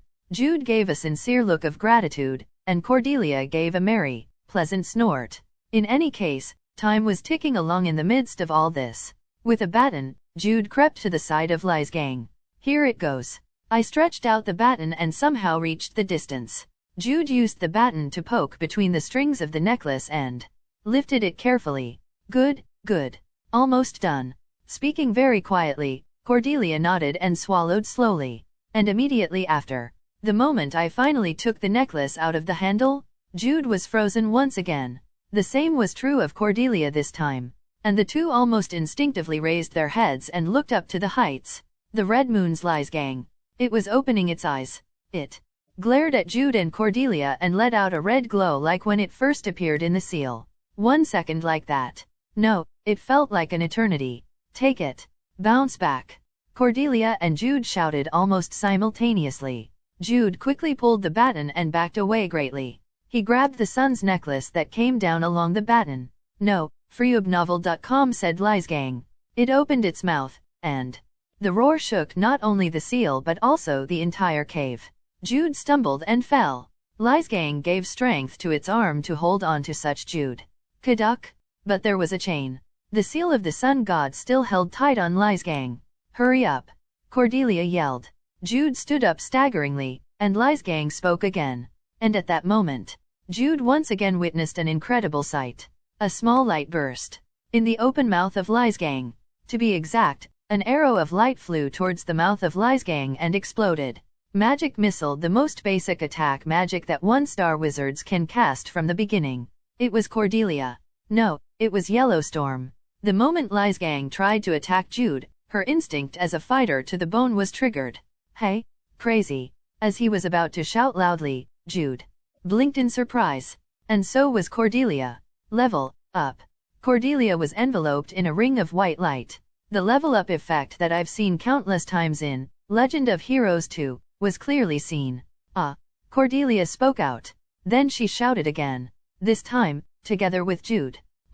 We understood it. It was an embarrassing situation, but the two who were rotten water immediately understood the current situation. In Legend of Heroes 2, levels existed. However, for NPCs of Legend of Heroes 2, the status window does not exist, so they had to somewhere like a level temple to measure their level. The important thing was that levels itself existed in this world, and it was also possible to become strong through leveling up. Then why did Cordelia level up at this moment? Combat experience. It wasn't necessary to kill the enemy to gain experience. The act of attacking the enemy itself could gain experience points. Of course, the latter was far too insignificant compared to the former. But with Cordelia and Gang, if you've just started as a 1-star wizard and fought against a mighty demon that you can only be dealt with in the second half of the game, a vast gap in levels. If it was the original game, a person would never even attempt an attack. That's why the combat experience was amplified. Vermin garbage. Gang roared again. But it was still stuck in chains and unable to move. Cordelia and Jude looked at each other and understood the moment they exchanged glances. The fact that their gamer brains started to turn. Magic Missile. Cordelia fired a magic missile, with a cheerful cry. Instead of fear, it was a face of joy. Bang, bang, bang. A series of magic missiles exploded. It was simply a ticklish little magic for Gang, but somehow, the attack was an attack. Oh yeah. After 3 shots, a white ring appeared again around Cordelia's body. It was the second level up. I will level up too. Outboxer 009's gamer brain crushed his fear. It was unforgivable as Outboxer 009 to miss out on these easy level up points. Here we go. At one stroke, Jude, who narrowed the distance to Gang, swung the baton like a sword. Ugh. I swung hard, but it was as if I had knocked on steel. Rather, the backlash was likely to damage Jude's wrist. But as long as you're leveling up, even if it's painful, But nothing happened. No white rings were formed. Well, like rotten water, Jude soon figured out the cause of the problem. That's why Cordelia burst out laughing. Too weak. Jude was too weak. He was so weak that Jude's attack was not even recognized as an attack on Gang. It wasn't even itchy, literally. Which vermin dares to? Boom. Boom. Gang's voice was overlapped by the sound of magic missiles. Explosion. Cordelia laughed and created another stretch of magic missile. It was proven that the seal of the sun god was firm, and there was no reason to hesitate. Oh yeah? Level up. Cordelia once again leveled up. The impatient Jude thought over and over again. I couldn't be left behind like this here. Somehow, he had to make an effective hit to gain combat experience. But how do you do that? But what? Bingo. Habitually shouting, Jude threw the baton and clenched his fist after letting the decorative part of the sun's necklace rise on his fingers. May the great sun god Solari's blessing be with us, O sun that illuminates the morning, O light that drives the night away, arise, let fire light at my fingertips. As I recited the prayer of the sun god Solari, the necklace of the sun god began to shine in a golden color. Of course, the effect was negligible because he was not a believer of Solari, but it was also a prayer that was recited by Jude, who had no mana. But even so, it was the power of Solari, the sun god who destroys monsters and burns injustice. HAAA. The sound of Jude running, do-do-do, echoed as he struck Gang's shin with his fist. Like Cordelia's magic missile, it was a tickling attack for Gang, but it was still an attack. Level up. A white ring appeared in Jude's body, and Jude could feel it. It was a little, but he became stronger. His overall physical ability rose. These vermin. Gang roared again, but Jude and Cordelia did not stop. The rotten water's desire to level up overweighed their fear at this moment. We don't have time. One more shot. Balliston's magic circle has a 3-minute time limit. Cordelia made magic missiles while drinking mana potions, and Jude sweated and shook his fist like a boxer hitting a sandbag. Kua? These bugs? I've remembered your faces. I've imprinted your souls in my brain. On the day I am released, I'll let you suffer pain worse than death. These vermin? Hear me? Listen. Jude. And Cordelia did not listen to it. The time left now was only 10 seconds. I had to hit one more before the easy points passed. And 10 seconds later, a fifth ring aroused simultaneously around the waist of Jude and Cordelia. It was Cordelia who first started to attack, but it happened because the experience effectiveness of Jude, who was a raw level 1, was better in the first place because he had Gyumjulmuk. Once 10 seconds passed, Belliston's magic circle took effect. As the space began to close again, Lysgang vented his anger as he glared at Jude and Cordelia. Vermin, I'll see you again. Watch my words. Yeah, see you again at Act 7. It was nice meeting you, and I'll see you again next time. When Jude and Cordelia laughed and waved their hands, Lysgang, who was close to having Huabiong, grunted and closed its eyes. If its hands and feet were free, it would have caught them by the scruff of their necks. T/N, Huabiong, is a Korean somatization disorder, a mental illness which arises when people are unable to confront their anger as a result of conditions which they perceive to be unfair. It is known as a Korean culture-specific syndrome. Source: Huabiong and Light. Shown again. The golden color symbolizing the sun god Solari filled the seal, and the red moon's Lysgang disappeared again to the far side of space. When Lysgang's huge presence disappeared, Jude and Cordelia undoubtedly sighed. And then they burst into laughter. Really? I always knew it, but you're a crazy bastard. Well, you're not sane either. Even if it was sealed, we ignored the warnings of the great demon and attacked it. Jude and Cordelia looked at each other again and cheerfully laughed. This quest had been a great success. Are you feeling better now? It will take some time, but I will get better. Unlike the Sunfire Carp, the sun's necklace couldn't cure the Gyumjulmuk at once. I had to melt away the excessive yin energy blocking the meridians with the yang energy of the sun's necklace little by little. But that was enough. It was clear that things would get better day by day. Please get better. Yes, yes. When I get better, I'll give you a hug, I'll hit you, and I'll cross your wall. What is this crazy guy saying? Cordelia, who laughed small, stretched her shoulders once and suddenly pushed her fist straight forward. It was one of the moves the characters take when they clear the quest in Legend of Heroes 2. Therefore, instead of sitting down, Jude walked towards Cordelia. Then he bumped fists with Cordelia. Fine play. Fine play. It was a little childish, but they did it like in the game.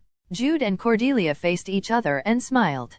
Not only did they get the sun's necklace as planned, but they also raised their levels by 5, so it was a great success. Let's go now. We'll be in a lot of trouble, right? I'm sure we'll get scolded. Even if they were engaged, an unmarried young man and woman said that they want to have time alone, so they went on a midnight, daytime flight. Ugh, Cordelia stretched her shoulder as if she was worried, and Jude held down her shoulder in one arm. What are you doing? Please carry me, because I'm exhausted. At that outrageous moment, Cordelia asked dazedly, didn't you level up? Why do you think I'm asking for a piggyback? Yes.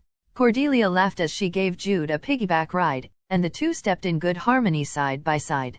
And at that night, Jude and Cordelia, who had returned home, were grounded for 10 days. Chapter 7, Episode 7, Dungeon Book 1. The amount of martial arts terminologies in the first half of this chapter drove me crazy. I feel like I went to a crash course of Korean martial arts with all the terms. Because of that, I ended up making some changes to the previous chapters to correct several mistakes or clarify some ambiguous words. Here are the changes. I've also edited phrases related to extreme power, as it actually meant extreme/powerful yang energy. The previous ones were quite ambiguous, as you may wonder what kind of power it was referring to.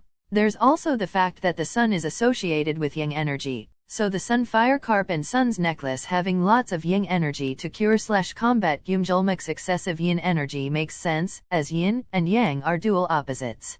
And if you're curious what Gyumjulmuk means, it's 9 yin severed meridians. The name is too long, so I'll still call it Gyumjulmuk in the following chapters. Count Bayer. The Bayer family is one of the 12 northern families that defend the northern part of the Slang kingdom and is famous for producing powerful knights for generations.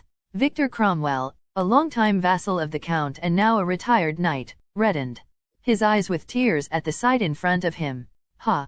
Kaha! Jude Bayer, who was called the anguish of Count Bayer because of his Gumjulmuk disease that even disrupted his daily life, was now running in the training courtyard.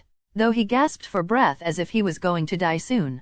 It is indeed a gift of the heavens, during Jude's and his fiancée's tryst, no, their daytime escape, they got the sun god Solari's divine item, which helped in the treatment of his Gumjulmuk. A literal eccentricity that is too coincidental to be seen as a coincidence but can only be seen as a coincidence. Oh Ascanter, thank you for watching over the Bayer family. Victor, who prayed to Ascanter, the god of war, looked back at the training courtyard with a smile. A red-faced Jude was turning around the corner to complete the last lap. 10 laps around the training field. For ordinary knights, it was only a warm-up and a barely possible amount of exercise, but for Jude, it was simply a great development. Just a week ago, he couldn't even properly run a lap around the training field. Kaha! Jude, who managed to keep the running form itself, collapsed in place almost as soon as he finished the last lap. Kaha! The sky seemed to be spinning. I didn't think of anything as if my head were empty. Kaha! I ended up lying down. I sweated so much that my whole body was wet as if I were drowning. How long has it been since I laid down? When my breath calmed down to some extent, I was able to think. I'm dying? 10 laps around the training field. Considering the distance, it is just over 1 kilometer? It wasn't that short, but it wasn't that long either. Still, a smile began to spread on Jude's face. I could clearly feel that I was getting better little by little. Sun's necklace. The necklace of the sun god, Solari, was still hung on Jude's neck. Unlike the sunfire carp, which injects an enormous amount of yin energy at once, the sun's necklace slowly but continuously supplied yin energy. Gumjulmuk meant a blockage of the meridians due to the immense yin energy. The yin energy little by little had melted the excessive yin energy, thus the symptoms of Gumjulmuk began to ease. Moreover, that was not the only effect of the sun's necklace. As the energies of yin and yang met to covet each other, the result was the creation of a clear and pure energy. Right now, the mana training method, in other words, the inner chi cultivation method, was something that Jude couldn't properly train yet, so he couldn't use the pure energy that was created, but that didn't mean the energy disappeared. All these pure energies remained in Jude's body, so if he fully absorbs them later, he could achieve great achievements at once. Young master. As I rolled my eyes at the call, I could see Victor with a face full of smiles. Having retired after reaching the age of 60, he didn't follow Count Bayer's expedition, but his will to continuously reform/train himself knows no bounds. I saw you achieve your goal without giving until the end. The Count will be very pleased when he comes back. What he said wasn't just flattery. Jude had managed to finish running 10 laps around the field even though he suffered and had a hard time breathing. Even though Jude's body was still in the process of being restored, Victor appreciated his strong will. As expected, Jude is also a Bayer. Gumjulmuk was no different from a curse when it was appeared, but the spirit of Count Bayer, the master of the warriors, was also continuing to Jude. If you recover a little more, you'll also be able to master the family's martial arts. Young master, do you think you'll be able to unfold the Bayer family's martial arts? Ho, I may be old, but it gets my heart pounding. It was Victor who was not very eloquent. But what he said was good, so Jude ended up smiling. Count Bayer's Mujong, martial arts. Like a playable character, Jude was also given his own growth points. One of them was Count Bayer's Mujong. The Bayer family now barely occupies the lowest level among the 12 northern families, but at one time, Count Bayer was the head of the 12 families and held the Margrave position. The Mujong that have been passed down through generations never declined. It's Mujong. It was not just a martial art, but something superhuman that uses inner chi. That it is not an exaggeration to say it is magic in a sense. There was nothing strange about the world where not only angels and demons but also magic existed, but I felt amazed every time I felt it again. Now, young master, that's enough for today. It's not good if you overdo it. Don't forget that getting enough rest is part of the training. After Victor helped him stand up by holding him with his giant-like hands, Jude nodded and took another breath. 1 week. It had been a week since I got the sun's necklace from the Red Moon's Lies gang. In the next 3 days, the ban on going out would end, so it was time to prepare for the next step. If I were alone, I wouldn't have dreamed of it. Attempting to get it after the sun's necklace. The ultimate goal of Jude and Cordelia was to protect the world from the Armageddon of angels and demons by stopping the Great Summons, but they haven't made any progress yet. We're still powerless.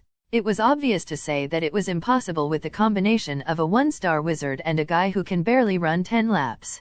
For now, they had to suppress their impatience and lay the foundations for growth. We can do it together. I hadn't intended to do so, but I had leveled up thanks to Lies gang, and so with Cordelia, I'll be able to proceed to the next step right away. But how to contact Cordelia? It was not that he hadn't had a means of communication. It was just a burden. Maha would like it. After last week's flight, she was happy with her eyes even though she scolded me. Dearest Yellow. No, Lady Cordelia. Recalling the first verse of the letter to his fiancée, Jude became a face of misery without realizing it. The next morning, at Count Chase's, Cordelia, who was training in meditation to raise mana hearts, suddenly opened her eyes shaking. Because I had an ominous feeling. What is it? Since her time as Yellow Storm, her senses were good enough to beat out boxers. I can't believe it's so sinister that I can't help but wake up in meditation. However, there was no need to worry for a long time. This is because I saw someone who is believed to be one of the causes of her premonition. Miss Dahlia Ale, Cordelia's escort. She was approaching with a suspicious, no, rather, an ominous smile. Leah. Why is she smiling like that? In fact, she had a rough idea for the reason. I've seen her several times in the past week, and the name Jude Bayer always came out when she looked like that.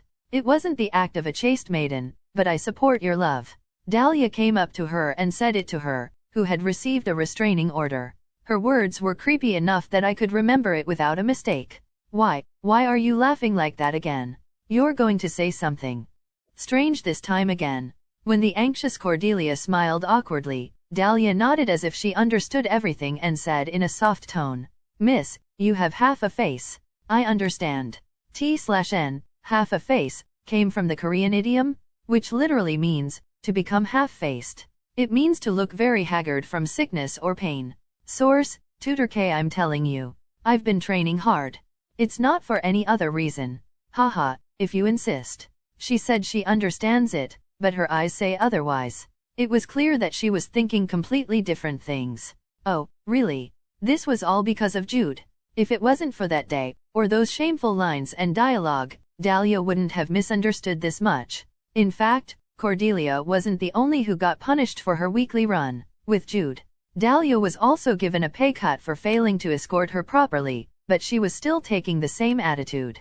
That, she's like a sister. If Maha was like a sister for Jude, for Cordelia, Dahlia was like a sister she had grown up with since childhood. No, come to think of it, isn't this an act of revenge? While Cordelia was doubting her, Dahlia spoke again. Anyway, miss, there is good news for the troubled lady. Good news. Yes, good news. What is it? Yufufu, it's news from Mr. Jude Bayer. Dahlia smiled briskly, took out a letter from her arms and held it out. It's a letter full of warmth from Mr. Jude Bayer. Letter. Love letter. The moment she heard it, Cordelia got goosebumps all over her body, but she also felt glad. It was because she received news from Boxer after a week. Come on and read it. When Dahlia urged her with shining eyes, Cordelia had a complex and subtle expression as she opened the letter. To my dear Lady Cordelia whom I truly yearn for. I couldn't stand it from just the first line. But still, Cordelia swallowed her breath and firmly prepared herself. I had to read anyway. Moreover, it couldn't have been just a letter. There could be some hidden message. Is it a vertical drip? Or a diagonal drip? T/N, vertical drip, is the Korean version of an acrostic cipher. An acrostic cipher or code is when the first letter or syllable of every word, line, or paragraph spells out a secret message. Vertical means that the message is hidden vertically. A variation of it is diagonal drip, meaning the message is hidden diagonally. Source: Cordelia, who painfully read a letter full of sweet sentences from Maha's corrections, widened her eyes suddenly. It wasn't because she found a vertical or diagonal drip at the end of the letter full of words of love. One line of Hangul that is written honestly, without any finesse. 2 days later, let's meet at the Temple of Varuna at 2 p.m. Oh, you've used your brain. The only ones who can recognize Hangul in Pleiades are Yellowstorm and Outboxer. At this rate, it was almost a perfect code. More than that, Varuna's temple. It was 2 days later, when the ban on going out was over, so I understood the date itself, but the temple of Varuna was on my mind. Varuna, the god of the mirror wall, a guardian and watcher of secrets. There was a temple of Varuna in the border city, where Count Bayer and Count Chase lived. It wasn't that big, but as the god that governs secrets, people visited the temple to make confessions. Is there anything there? If you're asking me to see you there, there must be something. Cordelia traced her memories for a moment, but nothing came to mind. Anyway, the problem is, Cordelia, who folded the letter after reading everything, glanced slightly towards Dahlia. And as expected, Dahlia's brightly shining eyes greeted Cordelia. I hate to say it. I really hate to say it. But I still had to. I had to take Dahlia with me to go out in broad daylight, whether the ban is over or not. Dahlia. Yes, miss. That. 2 days later. Yes, miss. Are you going to have a secret love affair with Mr. Jude Bayer a day after the ban ends 2 days later? S.E. secret love affair. Mr. Bayer must have been very sweet. I can't believe he's asking you out as soon as the ban ends. At that moment, Cordelia's mind went blank, but she nodded her head for now. I had to go anyway. The misunderstanding was a bit annoying, but I couldn't help it. Anyway. I'm going to the Temple of Varuna in 2 days. Oh, even the place looks pretty good. Having a secret love affair at the Temple of the God of Secrets. Don't run away this time. I'll make time for you too. Dahlia, who finished talking with a smile, even winked. What should I say? It's definitely a helpful story, but I feel like I'm strangled. Cordelia closed her eyes once and took a very long breath. It was for her peace of mind. But Dahlia's views on it was different. You're very relieved. The fact that I can finally meet my beloved Jude. Didn't Cordelia focused on training for the past week to suppress the pain of not being able to meet him? It is not known when love has become so deep, but in nature, instant communion was more important than absolute time between men and women. Miss, I'll help you a lot fighting. Dahlia looked at Cordelia with warm eyes, and Cordelia, who had just opened her eyes, thought with astonishment. What's wrong with her? What are you delusional about? But I didn't ask out loud, because I was afraid of what to say. Anyway. 2 days later. Keep that in mind. Yes, miss. 2 days is not short, but hang in there. Okay. She said it cutely, but it wasn't cute. Why do I have to endure this? I'd rather die than suffer. With a dry nod, Cordelia drooped her shoulders. Chapter 8, Episode 8, Dungeon Book 2. If last chapter I got stuck with martial arts terms, this time it was baseball. I've also made some changes to the previous episodes. Norfolk came from baseball player Yoon Suk-min's nickname, Norfolk Wars. When all in 1 year, he tried to make it big in the US, but got transferred to the minor league team, Norfolk Tides, because of his poor performance and thus ended up going home. The Wars in the nickname came from his war with another baseball player, Yang Hyeon-jong, whose success or failure was inversely proportional to Yoon every baseball season. In 2014, when Yoon was fighting a losing war in Norfolk, Yang was winning the war and making records.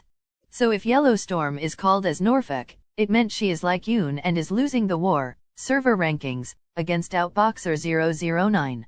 In the afternoon 2 days later, Cordelia, wearing a wide-brimmed hat and a big skirt, went out of Count Chase's mansion with Dahlia. Tick-a-k-tick-a-k. The sounds of the horse pulling the carriage and of the rolling carriage wheel could be heard. And as if to match it, Dahlia hummed. It seemed that it was Dahlia, not Cordelia, who was going on a date. No, it's not a date. It's not a date. It was just a business meeting. It was just a business meeting. Because it is important, Cordelia, who repeated it twice, turned away from Dahlia's high tension and looked out of the window. The site of the Temple of Varuna was located in the outskirts of the border town, but there were many people and buildings. Varuna's temple was built not only in the Len Kingdom, but also anywhere on the continent. To be exact, it was erected where there was a large floating population, and the reason was simple. To hide the tree, hide it in the forest. The best way to hide a secret was to make people not interested in the secret itself. If there were many visitors, those who visited the temple of Varuna could easily conceal themselves. Miss, we're almost there. You can meet him now. Yes, yes, Cordelia, with a forced smile, hoped the carriage would arrive quickly. Rather than wanting to meet Jude, I wanted to escape from this awkward space and the excited gaze of Dahlia. We're here. And finally, the carriage stopped. The heavy voice of the coachman relieved Cordelia, who let out a breath of relief, and Dahlia continued her own misunderstanding this time again. You are nervous. How cute. It was Cordelia who could tell what Dahlia was thinking just by looking at her sparkling eyes, but she tried to turn away this time. It wasn't something I could deal with right now. Anyway, let's go. Yes, miss. Cordelia got off the carriage with Dahlia and looked around. Perhaps because it was afternoon, so the believers of Varuna stood out all over the place. But it was then. Hello? Is sister called Cordelia Chase? A child squatting in the corner of the temple rushed to ask. He was a little boy around 5 to 6 years old and held a small folded note in his hand. What's going on? Although her strange appearance was only seen lately, Dahlia was ostensibly an escort knight of Count Chase. After reflexively blocking the child's access, she asked with a low voice, and the frightened child replied hesitantly. This? A very handsome brother told me to deliver this. It was the note the child was holding. It was a very suspicious item, but Dahlia's face loosened at that moment, because the name of Jude was written on the outside of the note. Miss. Yes. When Cordelia gave her permission, Dahlia took the note from the child. Then I'll go. I'm sure I told you. Perhaps because he was scared of Dahlia, the child ran out of the temple as soon as he gave the note. But Cordelia and Dahlia had long lost interest in the child. Come on and open it. Hurry. Yes. At Dahlia's prompting, I opened the note, and the content was simple. See you in the confession room. Confession room. It is one of the reasons why the cult of the god of secrets, Varuna, is enjoying popularity. In Varuna's temple, there was a confession room where you could confide and keep any secrets. Varuna didn't perform any miracles for those who told secrets, but the fact that there was a place to confide secrets to those who lived under the weight of secrecy was bound to be comforting. Oh my, is this a love affair in the confession room? Foo-foo, how cute. At that moment, Cordelia was worried that Dahlia's brain had gone haywire, because she kept relating all of Cordelia's actions to a maiden in love, but she couldn't protest against it. Anyway, let's go. Yes, miss. In the temple of Varuna, I had memories that I had visited here several times previously, before my memories as Yellowstorm awakened. As Cordelia moved to the eastern section of the temple where the confession room was located, a middle-aged priest, who appeared to be in charge of the confession room, approached and guided the way. He is inside. He didn't tell who, but it was obvious who was there. The priest retired with a smile, and Dahlia stopped at the door and smiled brightly. I'll stay here. And a wink. It was Dahlia's helpful consideration, but I feel like I'm falling into a quagmire. I'll be back. Yes, miss, good luck. Yes. After responding awkwardly, Cordelia entered the confession room as if she was running away. And it was at that moment. Yo, long time no see. In the confession room, where a small desk and 2 chairs were placed, there was Jude was waiting as expected. This side suffered from all kinds of misunderstandings, but the face on the other side seemed to be well fed and well off. I'd rather die than suffer. Yellowstorm. Instead of answering, Cordelia asked Jude. How did you borrow this place? The temple's confession room. Have you caught the priest's weakness? Outboxer 009 was someone who knew the inner workings of the big and even the small NPCs in the streets. The priest seemed to have quite a weakness, given that he had come all the way to meet her. At Cordelia's question, Jude blinked once and soon laughed lightly. What is the weakness? It's money. Money. Yes, money. He lent it to me because I gave him money. Why would he threaten him with weakness? I have money. You seem to forget, but I'm the son of a count. He is also the son of Count Bayer, one of the 12 northern families. Even though they were weaker than they used to be, the Bayer family was still one of the most prominent families.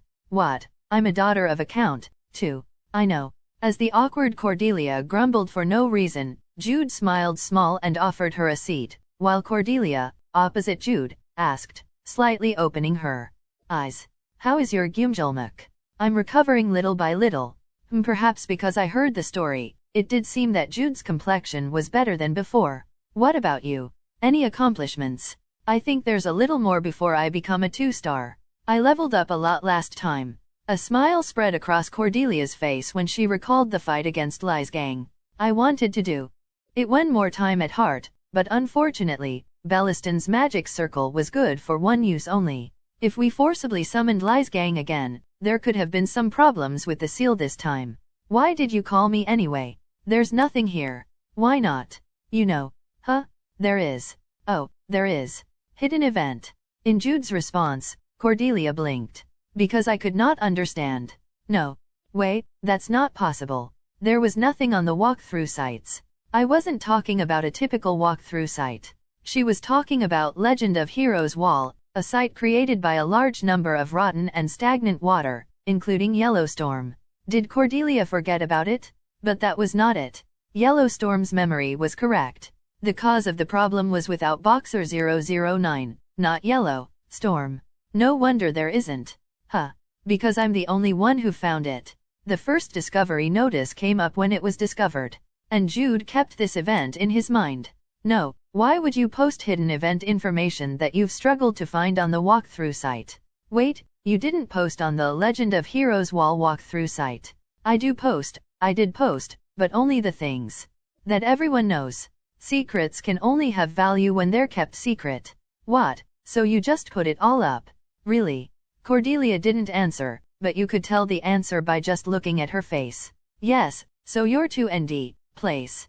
No wonder you always came in second. F***ck, you jerk. I knew there was something fishy. I struggled and couldn't catch up. Our Norfolk is NAV. I never imagined stealing the base.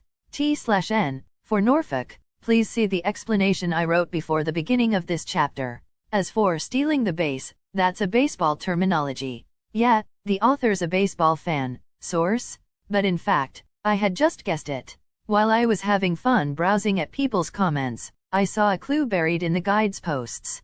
So, what is it? What is hidden here? Is it yours again?" When Cordelia asked with a pout on her lips, Jude hid his laughter and continued to speak. "There is mine, and there is yours too. Do you know the dungeon book?" "I know. Is there a dungeon book hidden here?" "It's hidden. The rewards are pretty good." Dungeon book, as its name suggests, was a virtual dungeon that could be entered by using the book. "What's the reward?" "Mine is a Mujong, martial art. Yours probably magic." "Skill book." "Skill book. Using the skill book, you could acquire the skill at once without having to learn it." The tempted Cordelia leaned towards Jude and asked, "What kind of Mujong and magic is it in detail?" "For Mujong, it's a footwork, but I don't know for magic." "Why don't you know?" "I haven't broken it yet as a wizard." Sure enough, it was a valid explanation. "I had to break it to know rank." "It wouldn't be too high if we could challenge it in the beginning." "B rank. B rank. B rank." Cordelia's eyes widened. She would have, as it was B rank. Of course, if you looked at Legend of Heroes 2 as a whole, B rank wasn't that great. But if you had just begun, it was not an exaggeration to say that B rank was a rank above the sky. Originally, what you could get at this point was usually E or D, or C at best. Then the magic would be B rank. Perhaps. A bright smile came over Cordelia's face. "Good. Then let's settle it quickly. Where is it? Where is it hidden?" "Here." "Huh. Here. I've already found it." It was located in a secret room deep in the temple library, but I came in the morning to find it. That was why I asked to meet Cordelia in the afternoon in the first place. Time is gold, right? Saying that with a smile, Jude brought out a thin book from his arms and put it on the desk. Varana's dungeon book. Cordelia stared at the cover of the red book, raised her head and asked, Right now? Right now?" No further consultation was necessary. Jude opened the book and recited the spell, and pure white light filled the confession room. 9, Episode 9, Dungeon Book, 3, Dungeon Book. There were quite a variety of types, but the use itself was all the same. Move the person who opened the book into the dungeon. There were times when the dungeon was a virtual space like a virtual reality game, and there were times when it was real dungeon, but in a big way, it was also the key to teleport. Jude slowly opened his eyes. The pure white light faded, and what came to sight was not the narrow and dark confession room, but a black sky and white floor, to be exact, a large space covered with pure white cloth. I've come to the right place. The dungeon book with an unknown author and title was hidden in the temple of the Varuna, the god of the mirror wall. In Legend of Heroes 2, this was the key to the conquerable dungeon. No, Outboxer 009 was the only one who got in and conquered it. There's a reason why I held on for more than 10 years. The world of Legend of Heroes 2 continues to grow. What it meant was that even now, around 10 years after its release, Legend of Heroes 2 had not stopped its periodic update. It was not only the story of the 2 ND episode's main story for the single-player gameplay, but also the story between the second and third main stages of the multiplayer gameplay system. Each character's story, the various quests that result from it, and the unthinkable relationships between NPCs, etc. Moreover, the number of stories was never small. Rumor has it that the AI using big data continues to create stories, though I don't know if it was real, but a huge quantity of stories was created with each update. Despite the fact that the game is full of rotten waters such as Outboxer 009 and Yellow Storm, Legend of Heroes 2 has not been completely conquered yet. Because there are still elements that I do not know. Of course, the fact that there is an realm of mystery here, where you don't know whether it's in the Legend of Heroes 2, or the world like the Legend of Heroes 2, was not something to be happy about, as it was closer to a demerit than a merit. What matters now was the fact that Jude himself had entered the dungeon. What about Cordelia? Ow, I have a headache. Is this teleport motion sickness? Cordelia's voice came from behind his back, as if to answer. When I turned around, I saw Cordelia holding her head with a painful expression. Are you okay, Cordelia? It's not okay. Are you all right? Oh, I'm all right. Why are you okay? Why aren't you okay? I know. Perhaps because of motion sickness, Cordelia, who responded like a fool, trembled.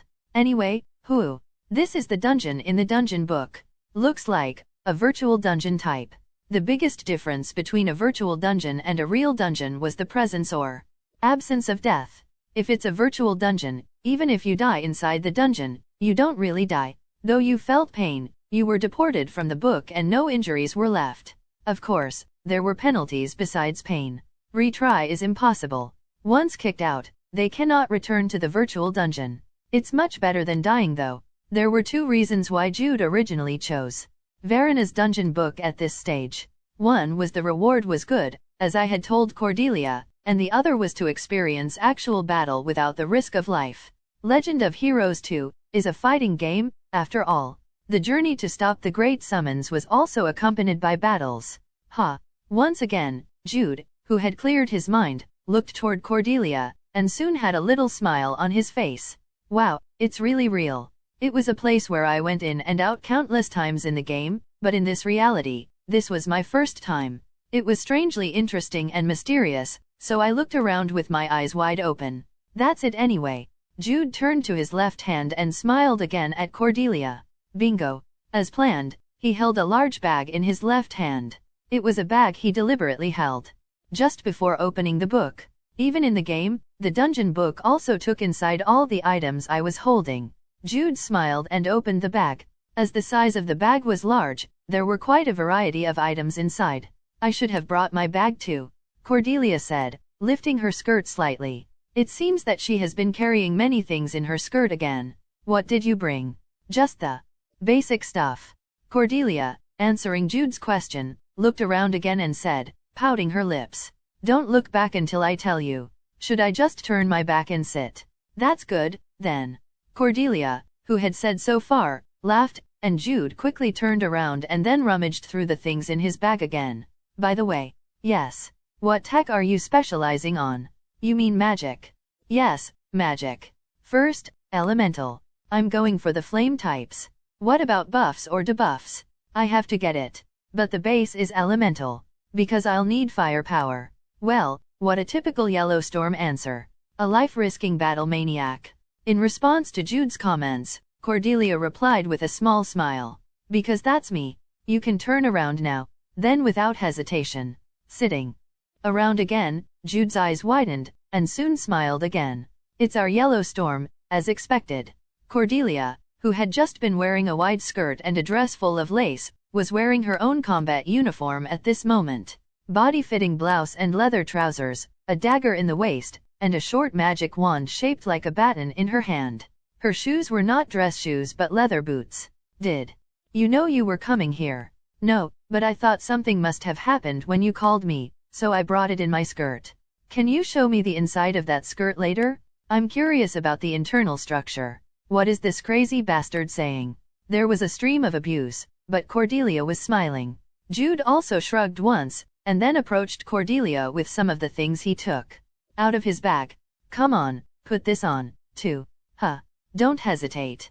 What Jude brought was a leather vest with chains, and hard gaiters and cuff guards made of oiled leather. There's also a helmet and a shield. Again, it was made of leather. Jude, who placed the helmet with old aviator goggles over Cordelia's head, smiled contentedly, and Cordelia, looking around at the round leather shield she had somehow come to hold in her hand, squint her eyes wide open. Outboxer. Yes. If my eyes weren't wrong, isn't this the only armor set in the bag? That's right. But why are you putting this on me? That's because you're the line. Front row. Yes, front row. The battle line in front of you in battle. The battle line. You're a warrior and I'm a wizard. T/N, warrior refers to Muin or Musa. In Korea, they're people trained in martial arts. If you've seen a Korean historical battle drama, they're the ones fighting in the battles. They're something like the Korean equivalent of Japan's samurai warriors. So, if you see the word warrior in this series, like the escort Dahlia or Count Bayer's warriors, they're referring to Muin. Hey, what's wrong with you? I'm a man. With Gyumjulmuk. How can I stand in the front lines now? I'm standing behind the line. You got the sun's necklace. Will it be treated in 10 days? There's something you overlook, even if it does. There is. Even without Gyumjulmuk, Jude is still weak. Reebnovel.com. The limbs were weak, and the body weight was light. Perhaps the muscle mass is even less than Cordelia. How conscientious it is, though. They'll dress you in your only armor to stand in front of you. Jude grinned, and Cordelia said with a bright smile, to F***ck. Yes, yes. If my Gyumjulmuk is healed, I'll give you a hug, hit you, cross the wall, and even stand in the front row. Jude smiled and raised his thumb again, while Cordelia stood still. Hey, yeah, I'll be in the front line for now. Then, what are you going to do in the back row? I'm going to use this. Jude walked back to his bag and took out a bunch of papers he packed inside. Magic circle. I've made them available at our level. Originally, Jude had experimented with several magic circles first in order to find out how to start and use Bellaston's magic circle. Let me see. Here it is. Take your time. On the paper slightly larger than the size of a palm, drawings of quite complex patterns could be seen. Crazy BA Cordelia, who looked at the magic circles, had no choice but to vent her admiring curses. The number of magic circles that Jude gave out was 30 pages. 1-star magic circles were drawn, but the reason Cordelia cursed was simple. Did you memorize all of this? Bellaston's magic circle was amazingly complex, but well, it was a very special magic circle. However, the magic circles in front of them were not so great. Of course, it would have been easy to memorize because it was simple, but with these many, he memorized all these figures? That. No, it's nothing. At that moment, Cordelia wanted to ask how many more things he memorized, but she decided to hold it in. I'll definitely memorize it all. And you'll tease me if I can't memorize it. Cordelia. Well, good. This should be good enough. There are many different kinds of magic circles. Yes, so please inject some mana on it. No, you have to inject mana into the magic circle to use it. What about your mana? Hey, this again. I have Gyumjulmuk, effing bastard, bad guy, son of a BTCH. Woof woof. Of course, the last one who said that was Jude, and this time, Cordelia growled like a dog. And an hour later, Cordelia, who finished injecting mana into the magic circles by drinking the mana potions she had brought, was collapsed on the floor. Ha, I haven't started yet, but I want to spread out on the floor. But it wasn't the time to be spreading. The speed of time is Doubled by how much? Huo, tell me. It was 1:20 times in the game. Cordelia grumbled and asked, and Jude answered refreshingly as he packed up the magic circles. 20 times. In other words, here, 20 minutes inside the dungeon book meant 1 minute outside.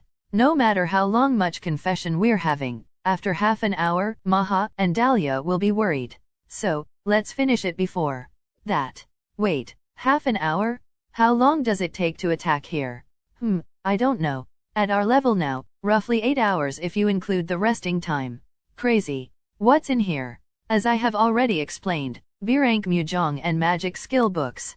Of course, we're going to have to suffer first.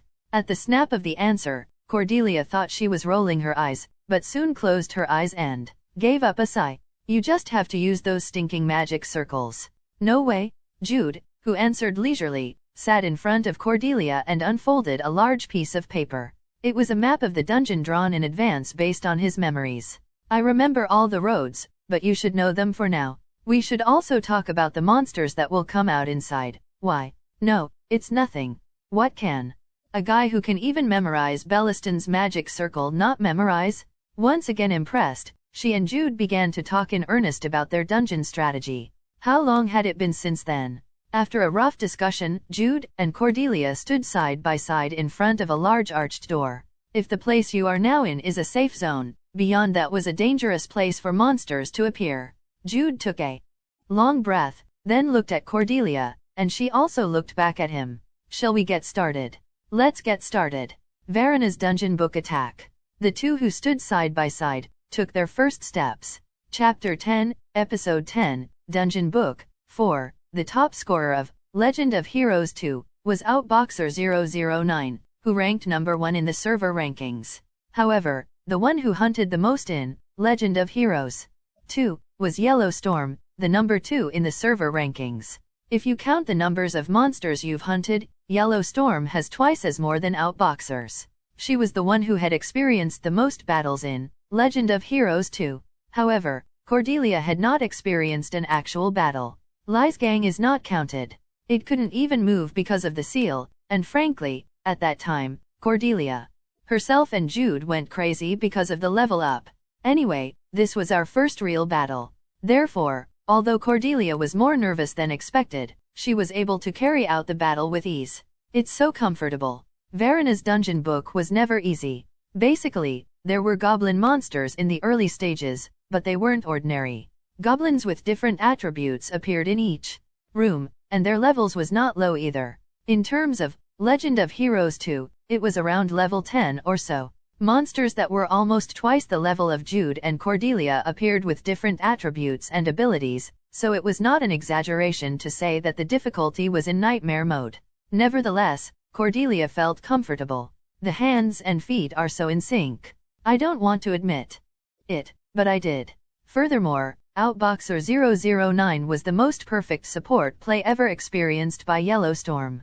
As soon as the black masked goblins with darkness attributes appeared, no, even before they appeared, Jude was already tearing up the magic circle of the light attribute to counter the darkness attribute. When the goblins appeared, they began to feel heavy fatigue as soon as they stepped on the floor with light attributes, and Cordelia bombarded them with magic missiles before they could even approach them properly. Of course, this wasn't the only one. Jude saw exactly what Cordelia needed. If you run out of mana, mana potions came flying from behind, and if you needed a certain magic circle, Jude came close behind her back and gave the magic circle to her. As a result, the nature of Jude and Cordelia's hunt was quick and sophisticated at the same time as the surgery of a doctor and nurse who had been working hand and foot for many years. But nevertheless, the sound of Warak had Cordelia broke out in anger. Hey, don't just eat the last hit. The average level of enemy monsters was 9 to 10.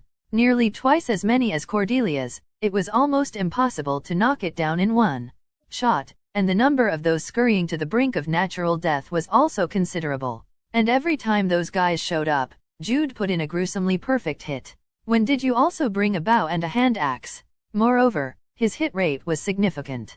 Because of his Chinmajish, Jude was proficient in moving his body. Geek. The goblin, who was hit in the chest by a hand axe, collapsed with a scream. It was reeling from a magic missile from Cordelia. When Jude seasons and Cordelia feeds shots, Jude finishes it up again. T/N, for those who don't get it, they use the word eat here, as they consider monsters as food, exp/experience points, so eating food meant getting/receiving exp. The seasons, seasoning, refer to Jude's support, like he used a light magic circle to counter the enemy's dark attribute. Cordelia feeding shots is her hitting magic missiles, and Jude finishes is him eating, dealing, the last hit, killing blow. Their breathing was sort of perfect, but why does it feel like it was not Jude but Cordelia herself who was playing support? In any case, the experience itself was the structure in which the person who hit the last hit ate the most. Here he comes. Again.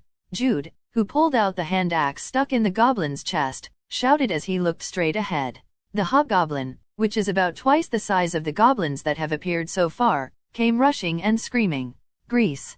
Cordelia cried, pointing to the ground. The hobgoblin, who had been rushing recklessly, suddenly stepped on the slippery floor and fell in grand style, and once again. Jude shouted and ripped the magic circle. Bind! An invisible rope tied the limbs of the fallen hobgoblin. Considering the strength of the hobgoblin, it wouldn't last long, but it wasn't a long time anyway. Jude let out a short breath. As he grasped his axe and rushed forward, Cordelia quickly cast a spell instead of looking at such a Jude. Urasa. T/N, Urasa, is a variation of Urachacha, which is an onomatopoeic sound. It is a shout of energy when a person lifts or moves something heavy literally or figuratively, lifting yourself up when you're feeling down.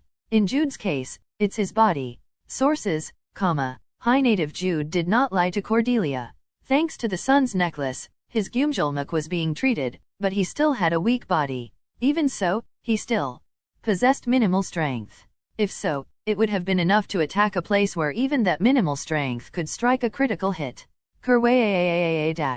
The hobgoblin screamed when an axe hit in between its crotch. The struggle was so severe that the bind magic was shattered at once.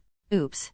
Although he was the attacker, Jude, who was rolling on the floor to avoid the kick of the hobgoblin, put his hands between his groin without realizing it. And Cordelia completed her spell. Fire Arrow. Unlike the non-attribute magic missile, Fire Arrow was of the fire attribute. For Cordelia, who was still a one-star wizard, it was a magic that required time in casting. Kerway.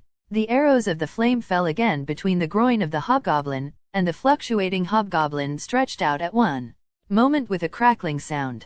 It was a shock caused by a series of shocks. Ha, ha, ha. Cordelia, wrapped in a ring of white light, collapsed with a wild breath, and Jude let out a breath of relief too. It's the end of the monster waves. Now, only the boss room is left. Hearing the words of Jude, who was stretched out on the floor, Cordelia closed her eyes and wiped the sweat off her forehead. 5 hours. It was the time it took to get here. Of course, we took a break from time to time. However, it was evident that this forced march was incredibly tiring. Indeed, it's Yellowstorm. Jude, who sat down as he raised his upper body to soothe his breathing, looked at Cordelia and smiled. Perhaps, if it was someone other than Cordelia who came along, I would not have come here in 5 hours. No, I guess I didn't have to plan at all. Anyway, I've come here. It was a virtual dungeon where you never die, so the experience was poor, but because of the level gap between monsters, the level of Jude himself reached 7 just before 8, and Cordelia was 8. It's possible. Jude, who counted the number of remaining magic circles, nodded. We consumed less than expected against the enemies, so this much was enough to challenge the boss room. Cordelia, are you exhausted?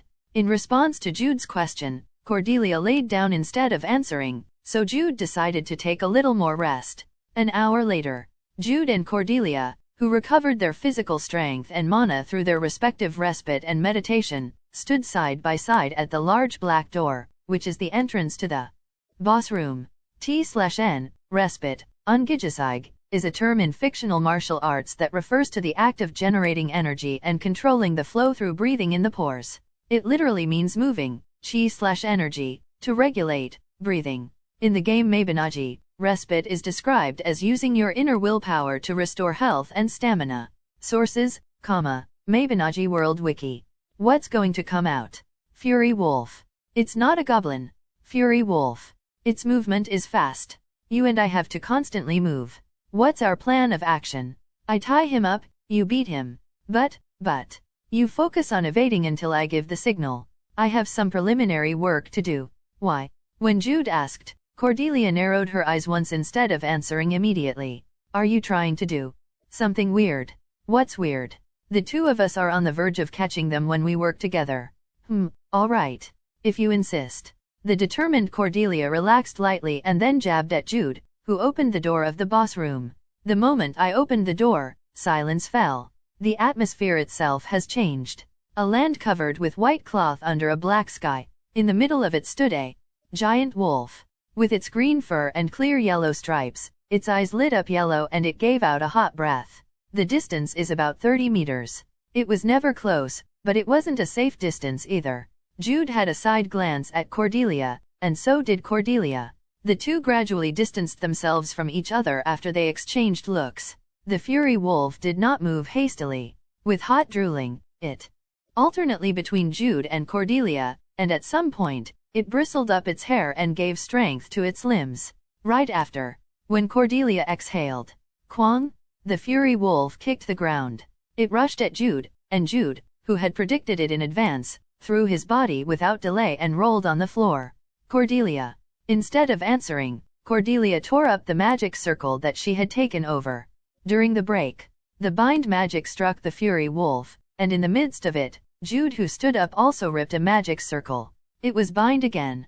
Kyo Hyang. The fury wolf roared. Cordelia's bind was destroyed by the wolf's roar, but Jude's bind tied its body down. Grease.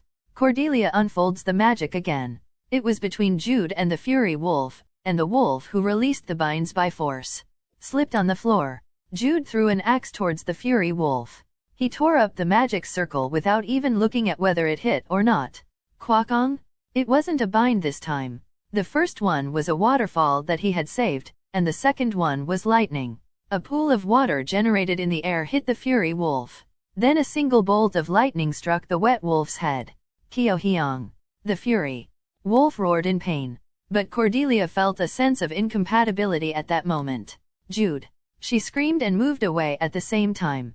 This is because the fury wolf rushed towards Cordelia. It was also faster than ever. Not yet. Jude stomped on the floor and tore another magic circle. Then again, a ray of lightning struck the fury wolf. And Cordelia was convinced. Jude wasn't attacking the fury wolf now. Rather, he was strengthening it. Crazy? Lightning attribute. To the fury wolf, the lightning attribute lightning spell was nothing more than a nutritional supplement that strengthens it. Nevertheless, Jude hit it with lightning twice to strengthen it. Why, what for? Bingo. At the time of Jude's cry, the fury wolf roared into the sky. At the same time, a huge horn shot up between its forehead. Pajijik dash? Lightning flashed along its horn. And Cordelia understood. In the first place, this was Jude's goal. Strengthening the fury wolf to bring out its hidden powers. It was a hidden piece to get the B-rank skill book. F***ck? I knew something was weird. From the beginning, he had said that it was safe for a dungeon that gives a B-rank skill book. Enhanced dungeon boss. The horns that grew on its forehead was not the only change in the fury wolf. The size itself felt much bigger than before. Good. It was awakened properly. As Jude shouted in a jubilant voice, Cordelia immediately cursed. Crazy bastard? Can we catch that? We have to catch it. What? Can't you catch it? Evil bastard? Damn it, you bastard. In the midst of all this provocation, Cordelia hurriedly swept her hair aside as she fixed a magic wand that looked like a baton. Jude laughed hard as held a bunch of magic circles in his left hand and an axe in his right hand. It's coming? As Jude said that, the fury wolf rushed forward. Chapter 11, Episode 11, Dungeon Book 5. The fury wolf and other wolf race monsters shared one characteristic. Straight line attack. Use a powerful angular force to rush forward like a bullet. However, the trajectory of the attack was as simple as that. Therefore, I could avoid it as much as I could with the right timing. The fury wolf kicked the ground. Roughly pushing the ground with its hind legs, the whole body of the fury wolf shot forward at the moment. Shapahak! Lightning rose from the horns. It burst sharply, and the sound ripples was pierced through by the fury wolf. A speed that was hard for the eye to chase. The same was true of Jude. He was level 8, but it was only 8. It was impossible to capture the movement of the Fury Wolf with the eye of Jude, but there was something he could do. The moment it departed. When the Fury Wolf hit the ground, Jude also began to move. He threw himself to the left without any hesitation. Quagic? The Fury Wolf had penetrated the spot where Jude stood. Jude had rolled down the floor, and Cordelia screamed. Outboxer. It wasn't that I was mistaken that Jude allowed a valid strike. Cordelia knew. The memories of Yellowstorm shouted. The consecutive attack comes. The Fury Wolf, who penetrated the air, hit the ground. It rotates and spins simultaneously with a terrifying angle. Jude was rolling on the floor. He had not even been able to get up yet. So, it cannot be avoided. This attack will end up hitting him? Cordelia raised her wand. I tried to invoke magic by instinct without thinking. The target area is the empty space between Jude and the Fury Wolf. It is impossible to hit the Fury Wolf. So, I directed the attack between it and Jude. Please. The spell has been activated. This was not a magic that had a proper composition, but an attack that simply sends out magical power. But that's why it was fast. She was able to push the explosion of mana between Jude and the Fury Wolf. Quagic? But there was no explosion. Lightning broke out from the horn on the Fury Wolf's forehead, and the mana agglomeration, which was hurriedly created by Cordelia, broke down into pieces. Kyo-hyang. The Fury Wolf pierced through the remnants of mana. Cordelia screamed out loud, and Jude raised his upper body. The Fury Wolf struck Jude. Cordelia could see it then. The Fury Wolf's sharp teeth will tear off Jude's neck at once. Bang! But it was not. Instead of Jude's scream, instead of the gruesome sound of broken bones and flesh, a small pang sounded. Just before the Fury Wolf reached Jude. Between the moments created by Cordelia to break through the agglomeration of mana. Kakaang. The Fury Wolf suddenly rolled on the floor in a painful cry. Far from biting Jude, it went further and struggled. How the hell? The smell of dogs is thousands of times that of humans, cried Jude. Thanks to him, I held my breath and struggled for a short time. Cordelia understood. Without thinking about it, I found out what he did the moment I saw it. Smell. It was as Jude said. The dog's sense of smell was 1,000 times than that of humans. Furthermore, the opponent is the Fury Wolf. All abilities were superior to ordinary dogs. It was a paper envelope that Jude had burst. It was a special odor bomb created by combining various items. He had planned for this from the start to the end. He had to level up first in the dungeon, so he couldn't beat the Fury Wolf with the frontal attack method, attacking fairly without using tricks, when he first planned this. Thus, he aroused its sense of smell, evading the first straight-line attack and then detonating the odor bomb during the second turn attack, thereby temporarily neutralizing the Fury Wolf. An intolerable smile spread over Cordelia's face. She laughed and clenched her fists. Yes, this is Outboxer. He's the #1 in the server rankings that I've never won against. Kahawk? Cack? Cordelia. Jude coughed as he shouted, and Cordelia did not miss his cry. No, she was already on the move when Jude started yelling. It wasn't only Jude who had prepared a number of hidden provisions. Cordelia had prepared for the moment to dig. Cordelia activated the magic stone in her left hand. Like the piece of paper inscribed with the magic circle used by Jude, the stone was filled with mana. It was created by Count William Chase, who was the Chase's family head at that time before Cordelia's father. The spell was activated.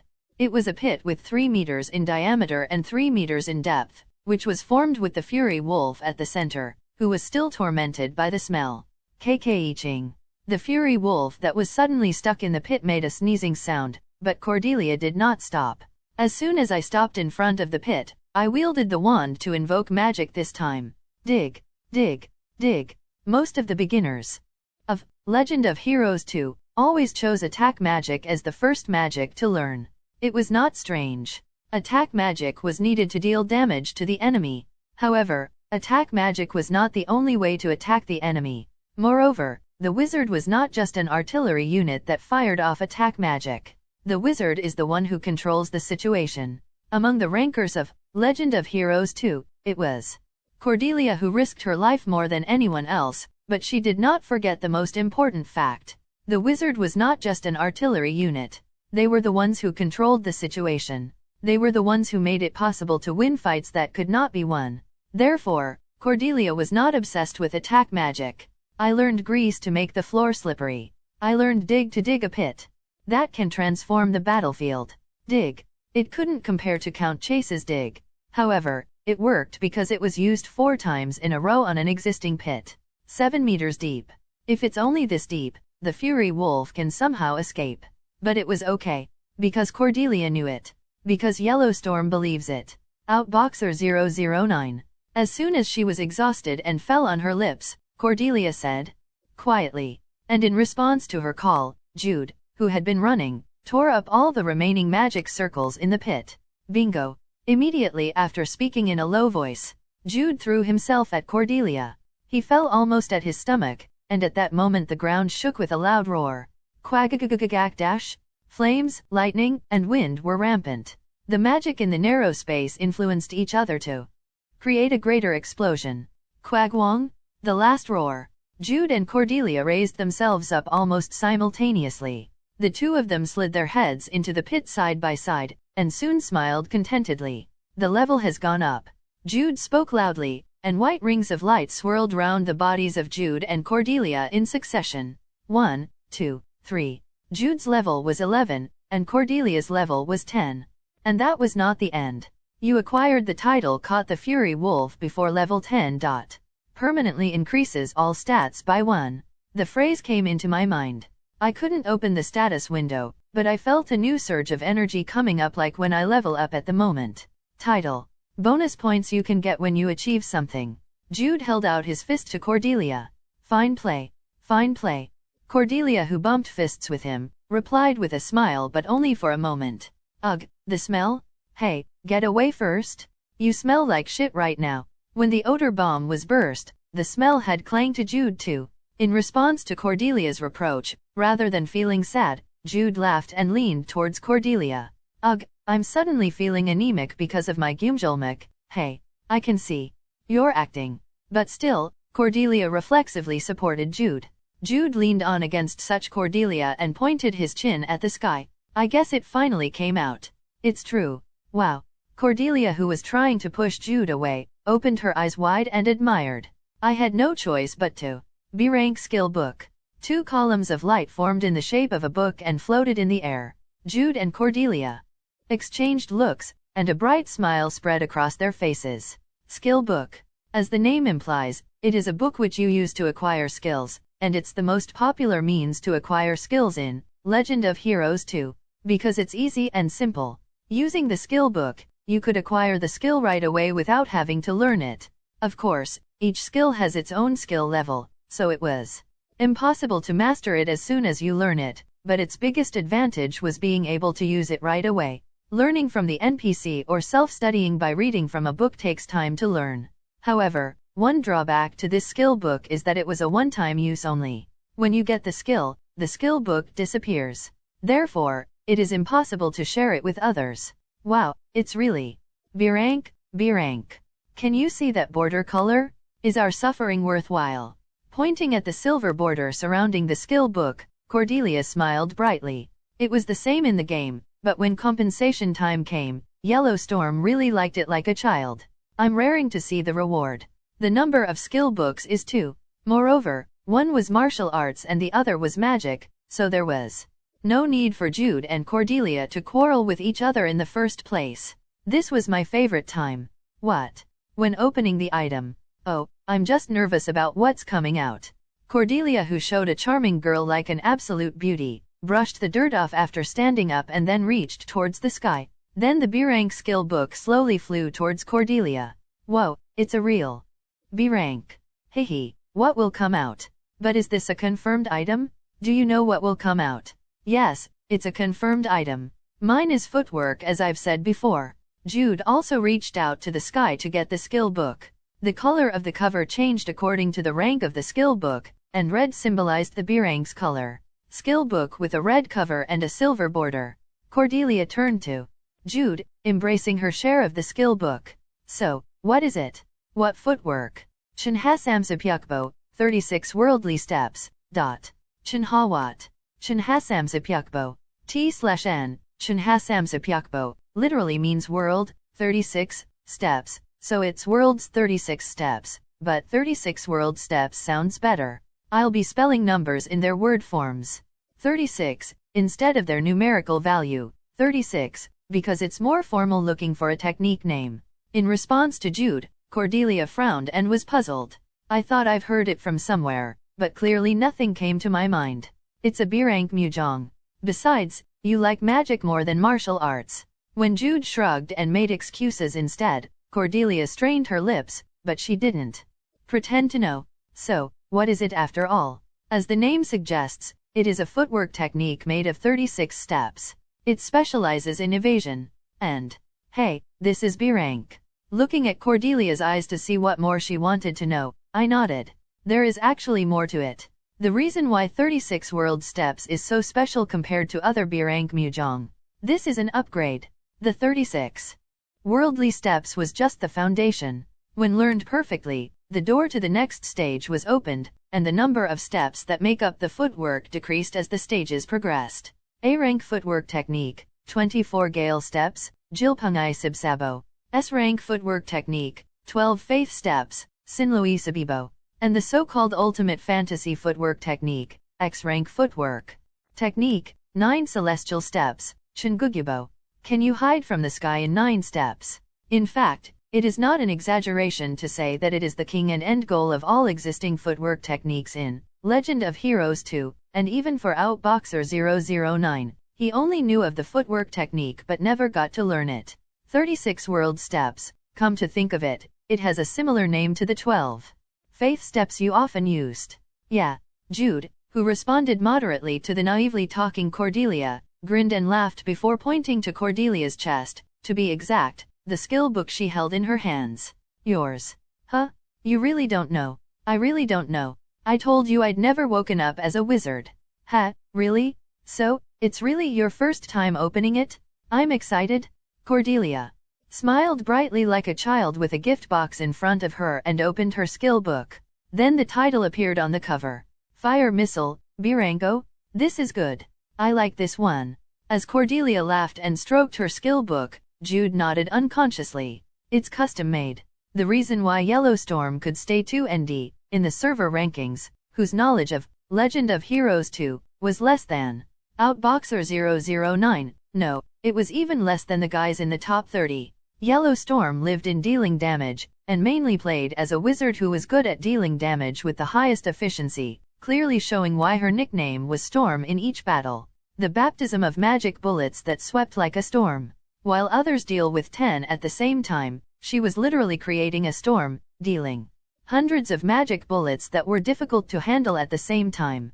Having the flame attribute of magic bullet in such a Yellowstorm's hands was like giving the artisan a perfect tool. Okay, both of us seem to be satisfied.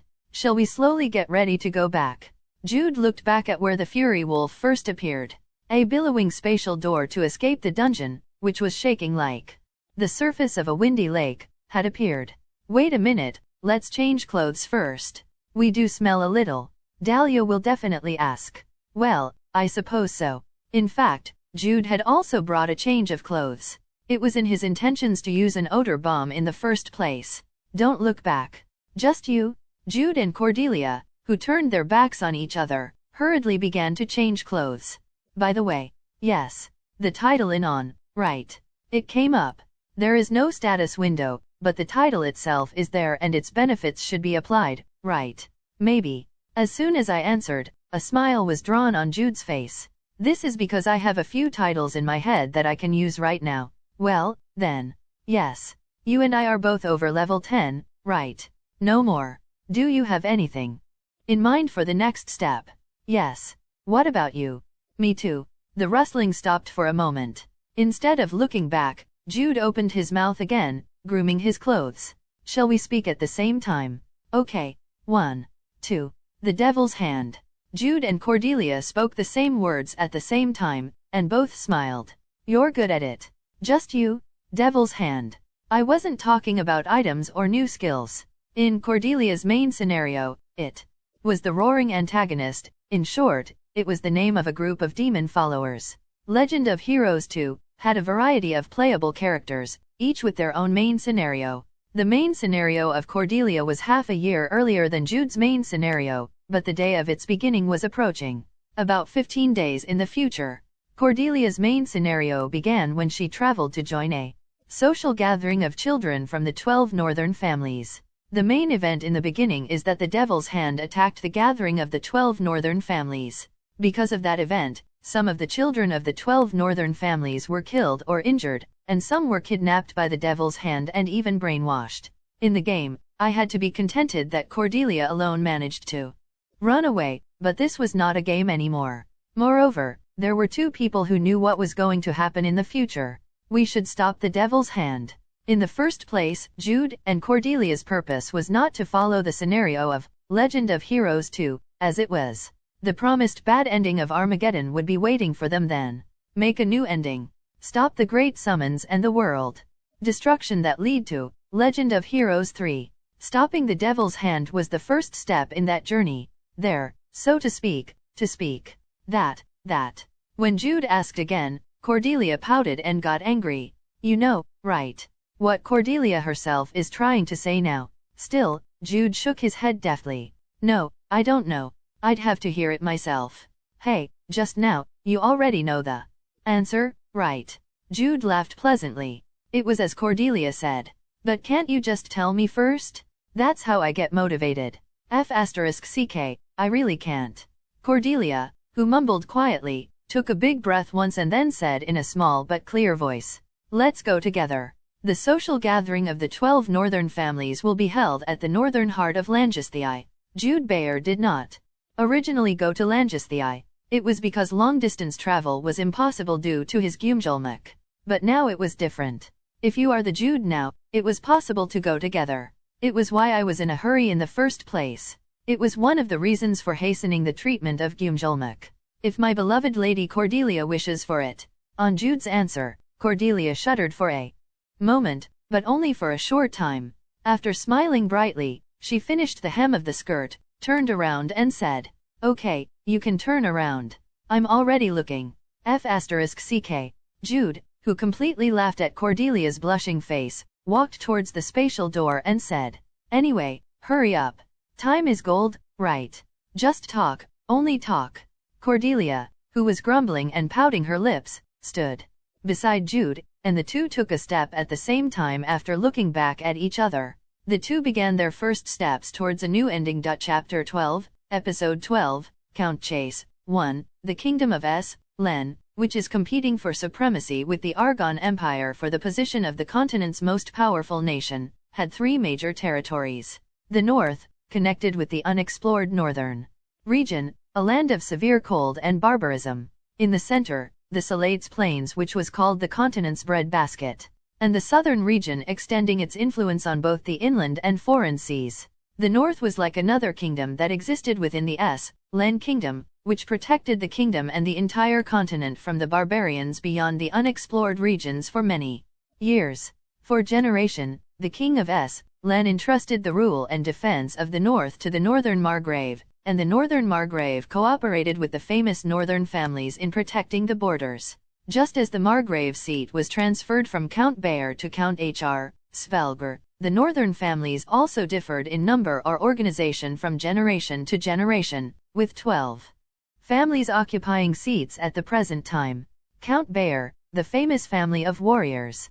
Now that the power of the house had declined, he has handed over the Margrave position to Count Hr. Svelger, but it was still a family whose power cannot be ignored. In particular, the Count Bayer family head was one of the Len teenage sword masters and a member of the Northern Sagang, 4 Rivers, a strong man with the title Sword General. Count Chase, the famous family of wizards. Count Chase had the smallest manor out of the 12 northern families. T/N, manor as in landed estate, not a mansion. Red Dawn Tower, one of the 5 magic towers in the north.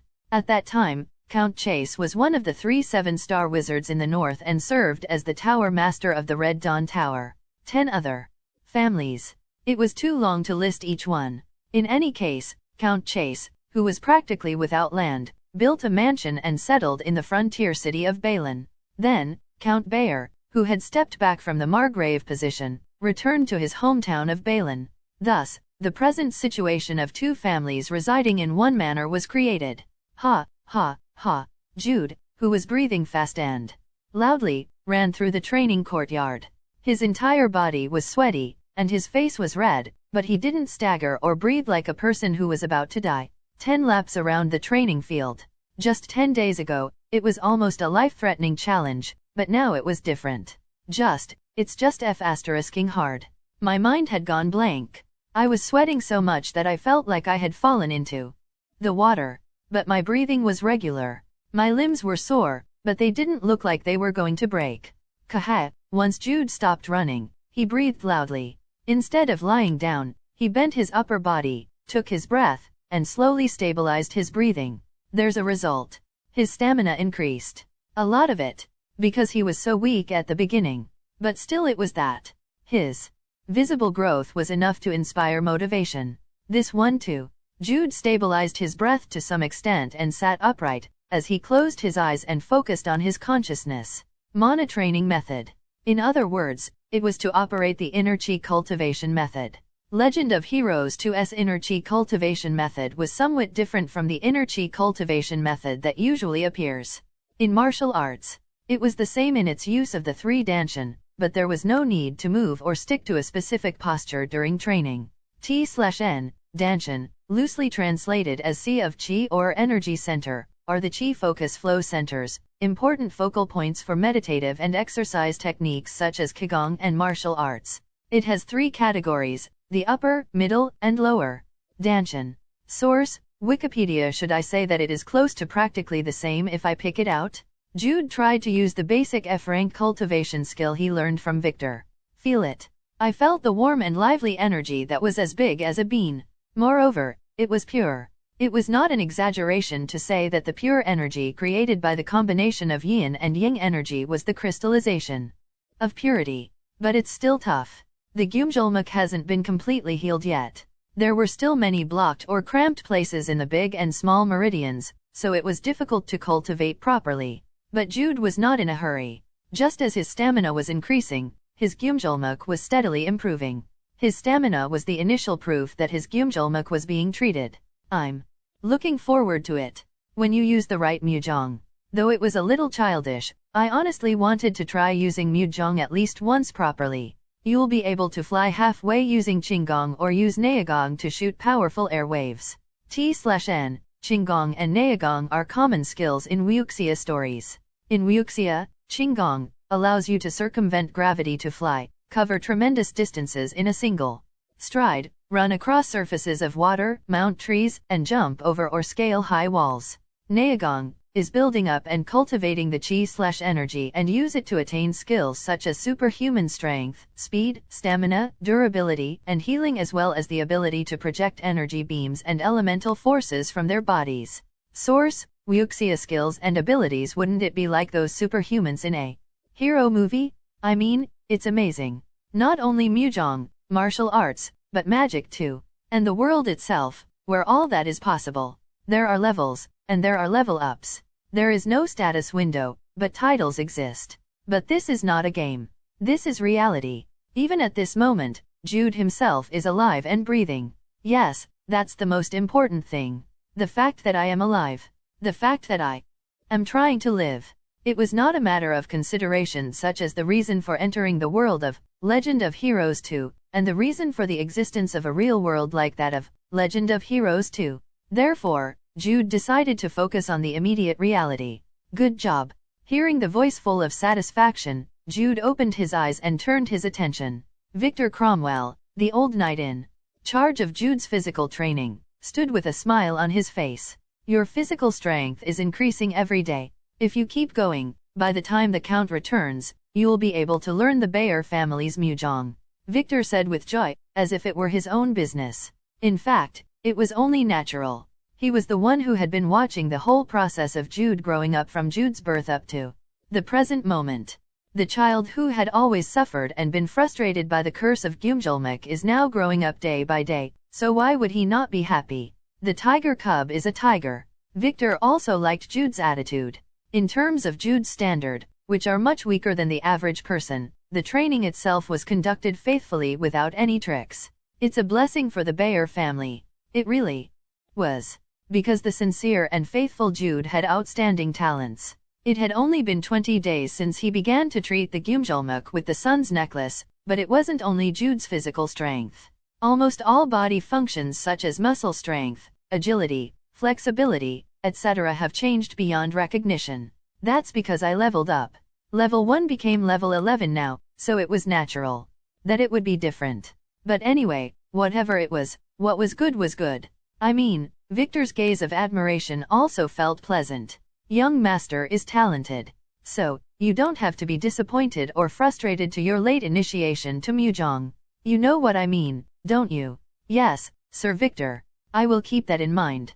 When Jude answered positively again, Victor smiled with a mixture of joy and sorrow. It was a fact that Jude was now 17, and that he was too late to begin his training. Even so, you look so bright. I didn't realize it will come so soon. No, have you forgotten the reality in the joy of being able to learn Muzhong?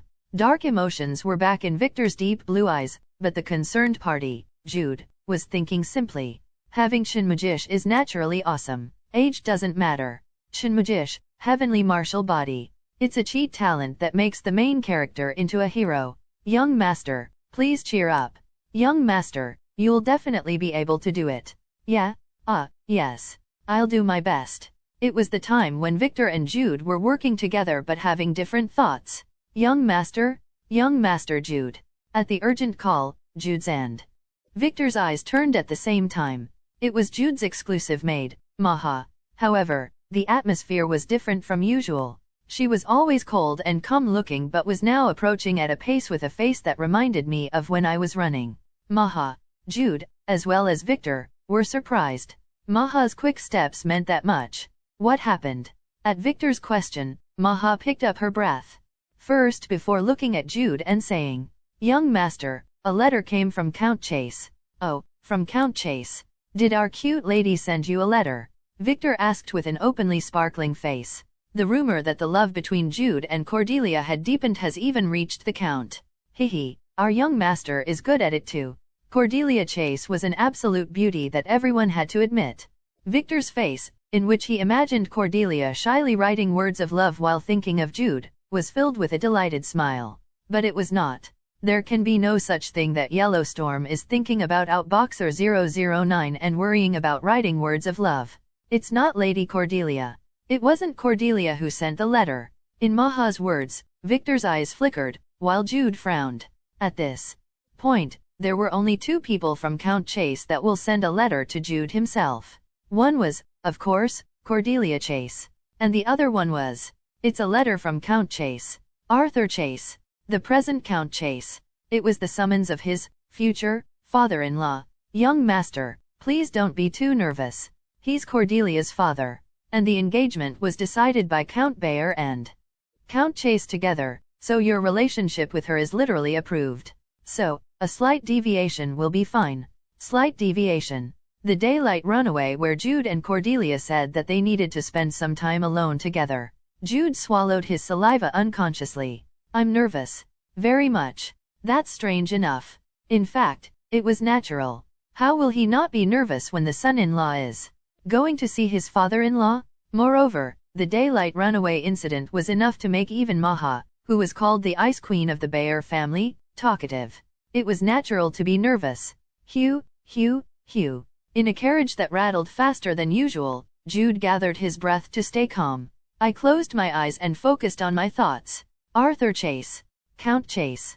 Cordelia's father. He is one of the Northern Four Rivers and is one of the best battle wizards in the Slang Kingdom. In fact, his role in the original scenario wasn't that big. In Cordelia's main scenario, there were few appearances, and in Jude Bayer's main scenario, his presence was also small. Because Jude and Cordelia's engagement eventually fizzled out. In Cordelia's main scenario, the two had become estranged because of Jude's struggle with Gyumjulmuk. Because the two rarely met. Although the two started in the same city, but when you followed their main scenarios, the areas where they were active were in opposite directions. To be precise, both were active in the north, but when one was in the east, the other was in the west. In Cordelia's story, It became out of hand. There was nothing else that came to mind in other respects. Well, why did he call for me? Is it because of the daytime runaway? But then, why now? Over 10 days have passed since the ban on going out was lifted. Calm down, Outboxer 009. It was unusual. My head did not work properly because I was strangely nervous. No, why are you so nervous in the first place? It's not a problem, right? Isn't he Cordelia's father?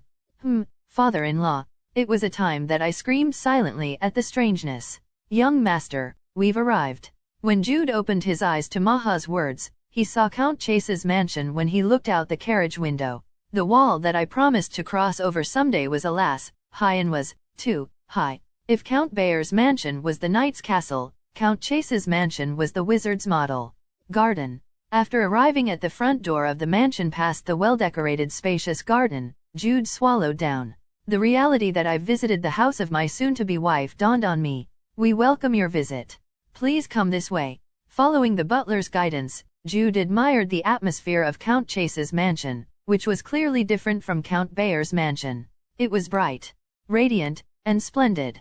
The direction itself felt different from that of Count Bayer's mansion, which was plain and somber that it was reminiscent of the castle on the border. But it was just when I entered the long hallway. Cordelia and Dahlia, as if they had been waiting in advance for a long time while standing restlessly in the hallway, approached Jude. Butler Norton, please give us a moment.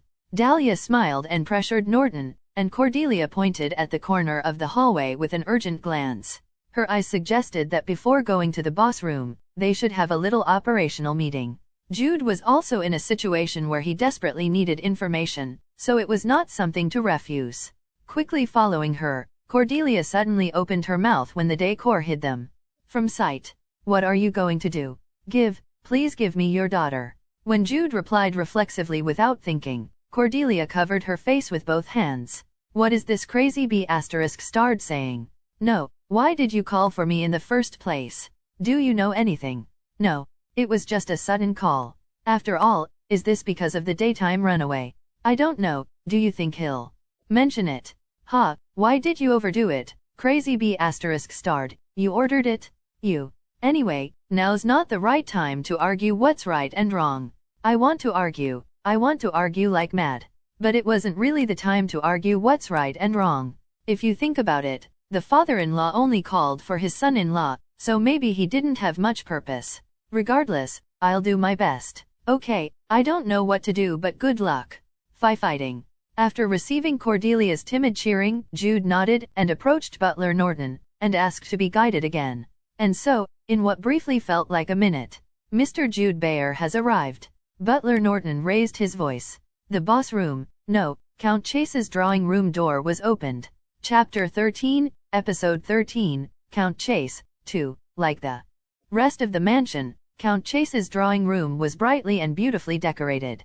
The ceiling, paired with a white, clean marble floor, was white, and the wall with several large glass doors leading to the garden was turquoise, giving it a cool feeling.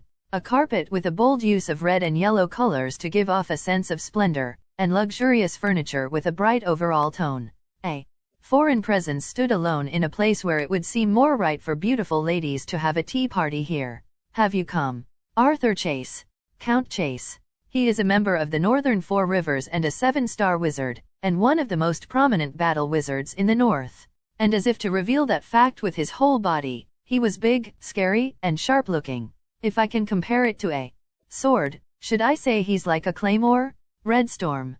Count Chase's nickname. He is also known as the Red Monk, and always wore blood-like red robes, as he is now. Mr. Jude Bayer greets Lord Chase. When Jude showed proper decorum, Count Chase, who was standing facing the garden, turned around. He had short-cut red hair and a height nearing 2 meters tall. Strong broad shoulders and rock-like muscles presumed to be honed on the battlefield. In addition, sharp piercing eyes that could see through the opponent, and the overall impression was truly overwhelming. I felt more like facing a mighty warrior than a wizard. The mother's genes worked hard. All 3 children of Count Chase, including Cordelia, were good-looking men and women that were as beautiful as flowers. Of course, Count Chase didn't have an ugly face. Rather, he had a thick, dark, and manly handsome face. It was like the time when I went to Li's gang. All the big talk in my head went out because of my nervousness. Sit down. Count Chase spoke low again and sat down at the head of the table. Jude took a bated breath after Count Chase sat in his seat of authority. If this was an ordinary meeting, the maids would have come in and served tea and cookies at this point, but only the deep and heavy silence was set between Count Chase and Jude. As such, a dozen or so seconds passed. Around the time the cold sweat began to flow along Jude's back, Count Chase opened his mouth again. I heard a few stories. It has come. Count Chase looked down at Jude while maintaining a straight posture, and Jude swallowed nervously as he faced Count Chase's chilly gaze. Frankly, I'm scared. Similar feelings sprang up in my heart like when I first saw Li's gang. But I did not turn away. I mustered up and endured Count Chase's gaze. A few seconds passed then. Count Chase, who looked at Jude with glassy eyes, opened his mouth and said again, I heard about your actions during the deviation. Deviation? Weekend getaway. It was Count Chase who came in hard from the start. However, Jude kept his composure. What Count Chase mentioned was not just the deviation. You were lucky to get the sun's necklace. Count Chase could not have known that he had obtained the sun's necklace. But Jude didn't answer, and instead took the sun's necklace that he had put in his clothes and put it on the table. It's the sun's necklace. A golden necklace. Engraved with the crest of Solari, the sun god. Count Chase's gaze, which had been focused on Jude, shifted to the sun's necklace. He stroked the necklace a few times with his thick, coarse fingers and nodded. By all means, is it an item that constantly radiates yang energy? You got a great start. The sun's necklace was the divine item used by the sun god Solari's champion Gallus, and not anyone else. It was not an exaggeration to say that it was a divine treasure of the denomination, so it was natural for Count Chase to admire it. Whatever. Count Chase laid down the sun's necklace. He once again looked at Jude as if searching him before suddenly pulling out a small box from his bosom, pushing it to Jude, and speaking. This is of no use to me, but I already brought it, so take it. What the hell is it? When Jude sent a glance to ask if he could open it, Count Chase said with a snort. Humph, I'm telling you in advance, but it's not much. It was a little vague, but I thought it was okay to open it, so Jude carefully opened the box and soon opened his eyes wide. It's a big deal. What was inside was a yang earth pill, which possessed a powerful amount of yang energy. I just opened the box, but the fragrant aroma seemed to fill the drawing room. It wasn't something that cured Gumjulmak at once like the sunfire carp, but it was still a valuable item that would be of considerable help to the treatment. And Count Chase spoke again before I could even express my gratitude for the yang earth pill. Once again, he asked, looking at Jude with fierce eyes. I heard that Cordelia carried you when you jumped off the cliff. Was it true? It's true. Tisk, how foolish. Count Chase, who clicked his tongue in disapproval, searched his arms again and held out a small box. It's a fruit that strengthens muscle strength. All I have around me is a bunch of wizards who just need the strength of a cane, that's why it's useless to us, so take it. The fruit of strength. Jude once again looked in surprise. The fruit of strength was an item that permanently increases muscle strength a little, and it was hard to obtain this in the beginning, as all of these kinds of items do. From the yang earth pill to even the fruit of strength.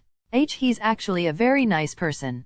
No, maybe he's very fond of Jude himself? He seemed to be displeased with the fact that Cordelia carried Jude herself in their weekend getaway rather than the weekend getaway itself. It's because he has a fierce impression and he's awkward at expressing himself, but he's actually a good person. Jude looked up and saw Count Chase.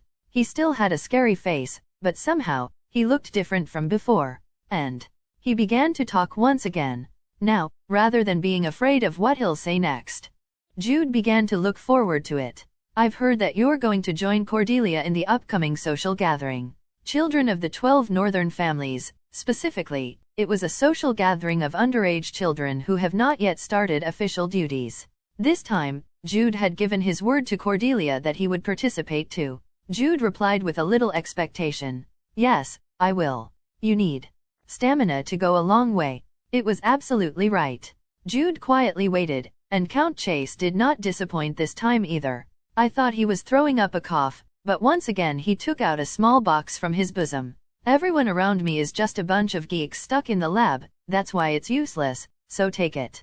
The fruit of stamina. As the name suggests, it was an item that gives a small increase to stamina permanently. For Jude, who had poor stamina, it was a treasure as valuable as the Yang Earth pill. And, yes, father. When Jude quickly answered, Count Chase coughed up again and said, putting his hand in his inner chest pocket, when you say you're going on a trip, that meddlesome old man, Count Bayer, will do something stupid like a test.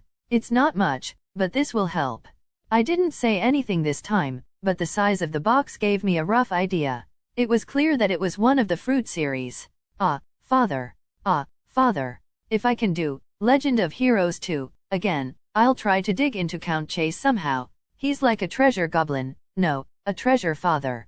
T/N, treasure goblins came from the game Diablo. They are small demons that steal loot and everything that glitters, carrying said treasure in sacks over their shoulders. Attacking them will make them drop loot while running away, and killing them will grant you all items it had. Source, Diablo fandom wiki. Count Chases, who snorted once again as Jude shone with deep gratitude, stood up and said, the business is done. Now get out of here. Thank you very much. There's a bag under the table, so, put it in there. The small-spoken Count Chase turned to the garden, as he had when I first came in. It meant there was nothing more to talk about. It was a bit rude, but Jude didn't mind. What more do you want from the treasure father who even packed your bag? When Jude quickly packed up the boxes into the bag and left the drawing room, the people who were waiting, to be exact, Cordelia, approached him. Hey, are you okay? Did anything happen? What did father say? Did you get scolded a lot? Did he tell you to break off our engagement? She looked a bit scared.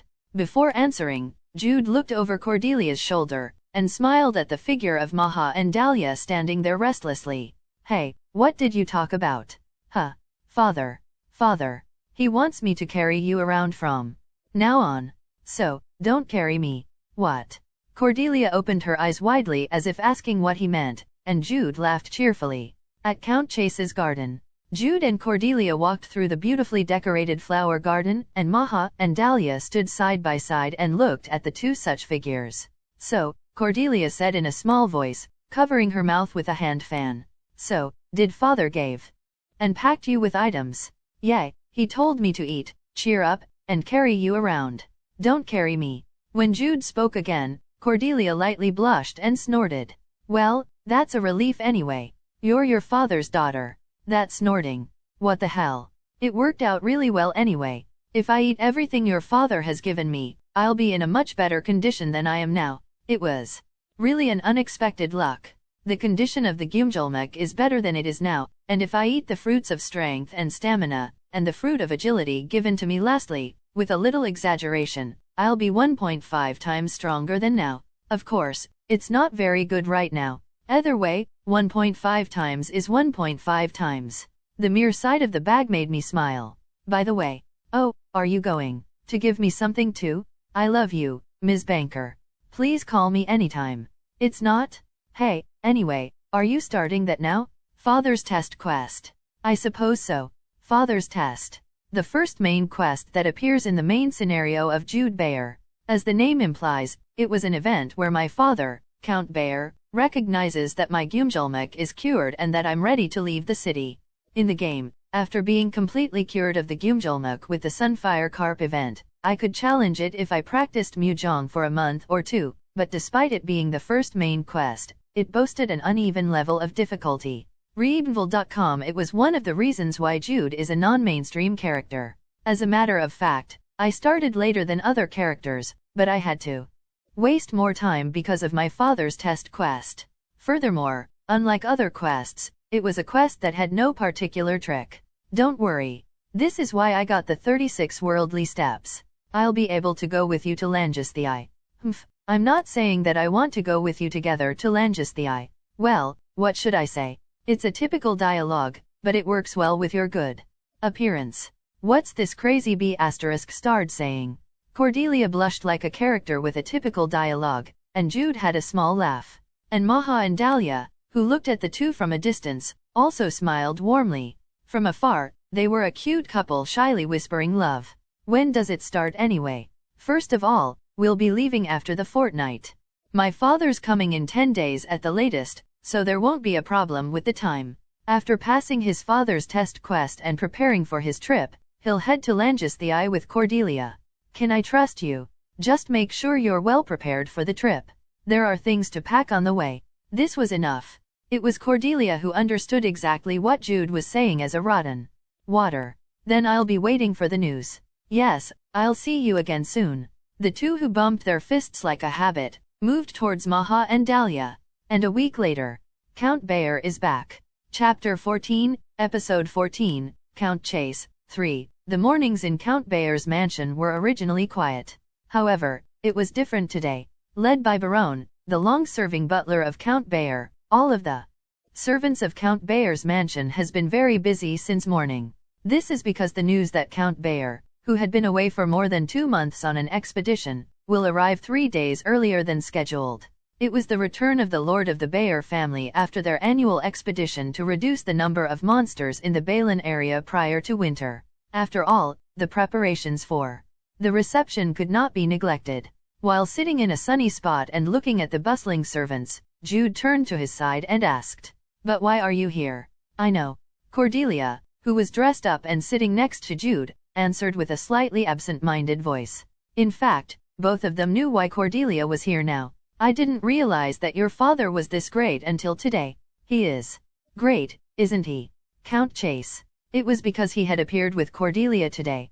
Count Chase and Count Bayer were comrades who have experienced life and death several times. "Is father-in-law in my house to give greetings?" As Jude looked at the front gate as if he were welcoming Count Bayer's return, he was secretly feeling stressed as he thought on what would happen once word gets out that he had made Cordelia act rashly. "You know what? Isn't our situation too peaceful?" About a month after awakening the memories of a past life. At Cordelia's words, Jude turned his head, and soon he laughed. Enjoy it now. You know we haven't started the main scenario yet, right? It's hard work when we leave home, hard work. Ugh, I know, right? Is that the look of a person who knows that? When Jude kicked his tongue, Cordelia wanted to refute it, but she had nothing to say, so her lips were puffed up. As Jude said, once the main scenario began, the hardship gate would be wide open. Because the attack of the Devil's Hand is very hard. It was a brutal event where several children of the 12 northern families were killed and kidnapped. Even in the game, there were only 3 routes for Cordelia: be kidnapped by the Devil's Hand and sacrificed, be killed on the spot, or be in a struggle to survive by barely escaping. In the first place, Jude's main scenario began with a trip to find out the whereabouts of the missing Cordelia in Balin, and if it really went as the original, the future of Cordelia was itself a path of flames that crossed the thorny road. I'm not going to let that happen. They have to change the original story and create a new ending. Changing Cordelia's main scenario was the beginning. Well, it's not because of that. When Jude suddenly smiled, Cordelia said with a startling look, "What is it? Those sad eyes." Jude's eyes are worrying about the Lady Cordelia he yearns for. "Hey, I got goosebumps." "That, aren't you getting too used to it?" "What? That what? You know, that one. Yearn for, dear? The cute and lovely Lady Cordelia who is the apple of my eyes." Cordelia shuddered and blushed as Jude spoke shamelessly. What is this crazy bastard saying? "Because your father is coming." Father. Cordelia also understood. When she looked back, Count Chase was walking their way. "Lady Cordelia, you're beautiful again today." "Oh, my goodness, I'm so embarrassed." "Thank you, Mr. Bayer." By the time Cordelia responded with a clumsy smile, Count Chase, who had arrived before the two, looked at Jude and said with a disapproving look, "Tisk, you're still skinny." He had a dissatisfied expression, disagreeing eyes, and was clicking his tongue. But Jude was not afraid at all, because he knew the next words. "This isn't much, but eat this up." "Thank you, Father." When Count Chase pulled out a small box, Jude quickly accepted it and thanked him. He was a very precious treasure, Father. Meanwhile, Cordelia blinked her eyes with a blank face. She had heard it the other day, but it was indeed a strange sight. Count Chase, who looked at the two for a moment to see if he could tell their inner thoughts, said as he turned his eyes, "He's coming?" It was pretty straightforward, but Jude and Cordelia immediately understood. Beyond the main gate, Count Bayer was coming back. It was the Count of Bayer who would normally lead and improve the order of the knights, but today he was only accompanied by a few subordinates and his eldest son, G.A.L. Bayer, because he hurried home when he heard news of Jude. Count Bayer's servants lined up in front of the main gate, and Jude stood alongside Cordelia. And how much time had passed? Jude called out a knight riding a red horse that sped up and arrived at the main gate. It was G.A.L. Bayer, Jude's older brother and the next Count of Bayer. With blue hair and blue eyes, he jumped off the horse at once and for a moment, hugged Jude tightly but did not forget the situation. I greet Lord Chase. It's been a long time. It was a hard and cold tone, but I was more familiar with Count Chase than Jude. After accepting it with a big smile, he looked back at Jude. You've become really healthy. I can tell just by looking at your face. G.A.L.'s face, which resembles Jude, showed no sense of self-interest. G.A.L. Bayer. He is a brother who is 10 years older than Jude Bayer. As Outboxer 009, Jude was reminded of G.A.L. Bayer in Legend of Heroes 2, but only for a short time, because he was Outboxer 009 and Jude Bayer at the same time. A smile also spread on Jude's face. G.A.L. Bayer was a really good brother. Jude Bayer remembered a number of anecdotes that were not described in Legend of Heroes 2. A genuine brother. One who has faced Jude's 17 years of life. You were lucky. You were really lucky. No, come to think of it, is this all thanks to Lady Cordelia? It is said that they found the sun's necklace when they went out to see the flowers together. G.A.L., who spoke pleasantly, looked at Cordelia again. He looked like Jude, but with a more masculine face and a picturesque smile. Thank you very much, Lady Cordelia. Meeting. You would be the luckiest thing for Jude. You are the goddess of luck for Count Bayer. I'm flattered. Oh, brother-in-law. G.A.L. smiled again as Cordelia managed to answer. It was because she was so cute when she was shy. What a lucky thing you are. I envy you. G.A.L., who even winked at Jude, stood aside with a big smile. Because today's true protagonist has arrived. Jude. Count Bayer. Count Bayer, riding a black horse, jumped off the horse.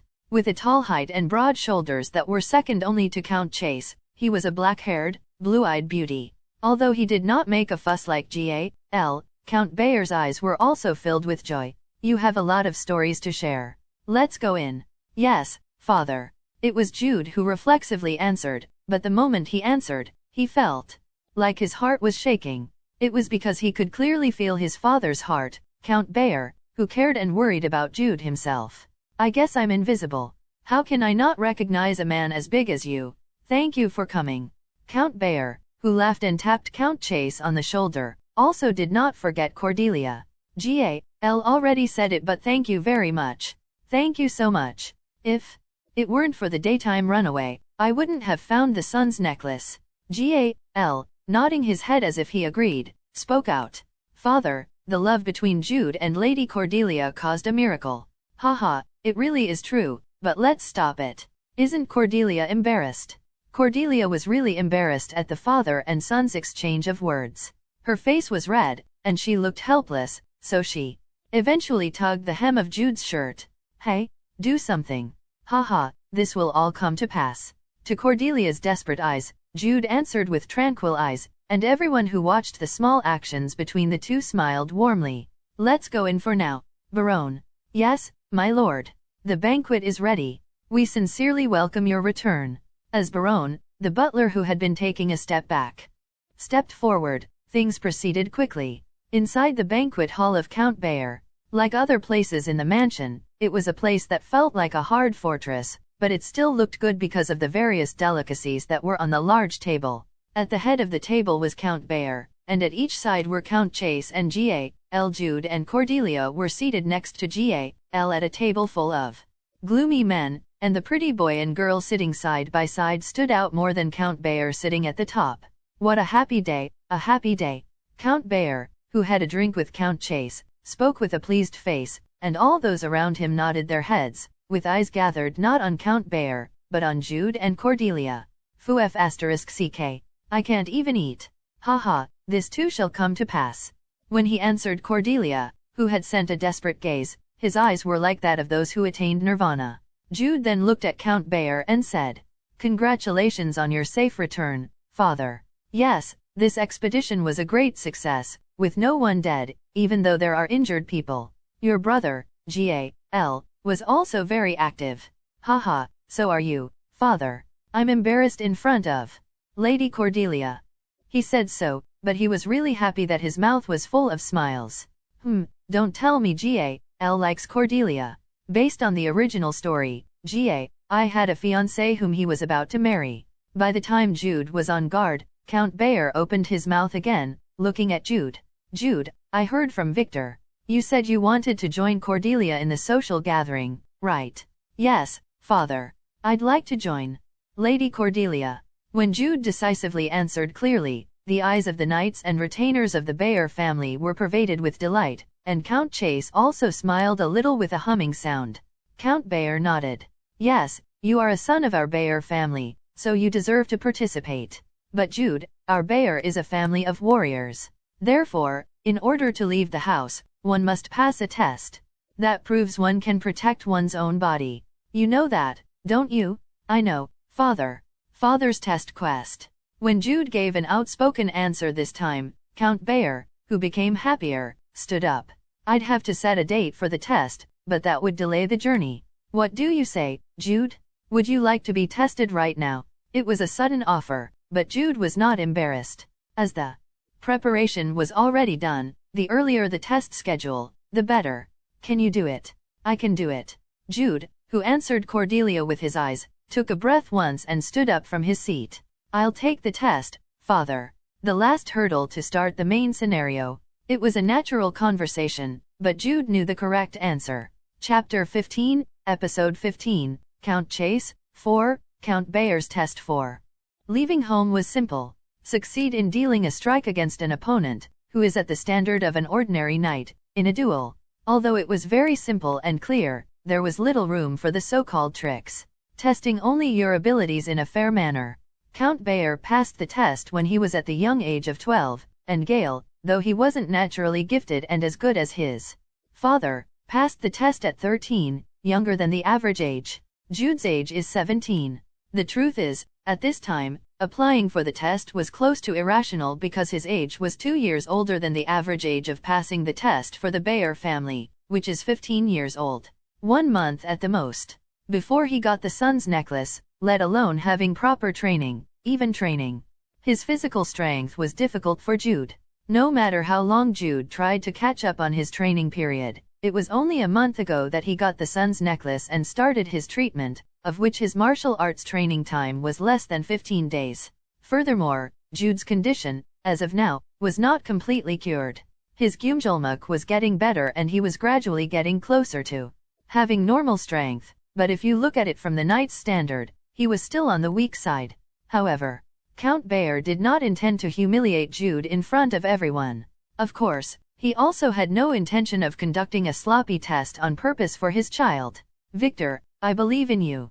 A day before he arrived home, there was a phrase in the last letter that came from Victor, the family's old knight. The young master will pass the test.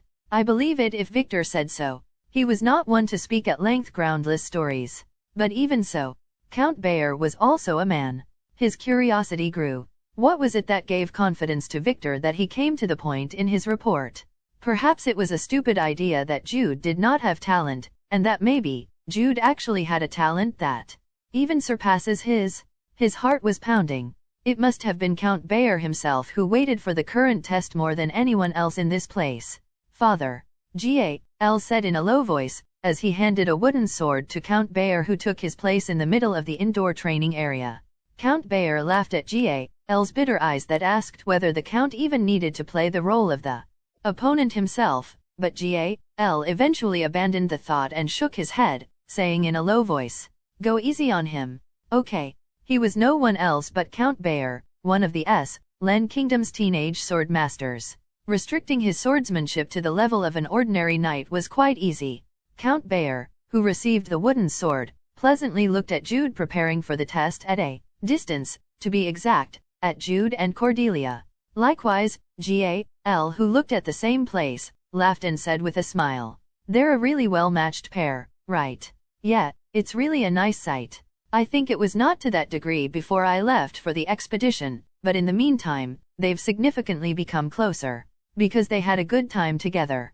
A man taking the test and the fiancé worrying about such a man. What a beautiful sight it was.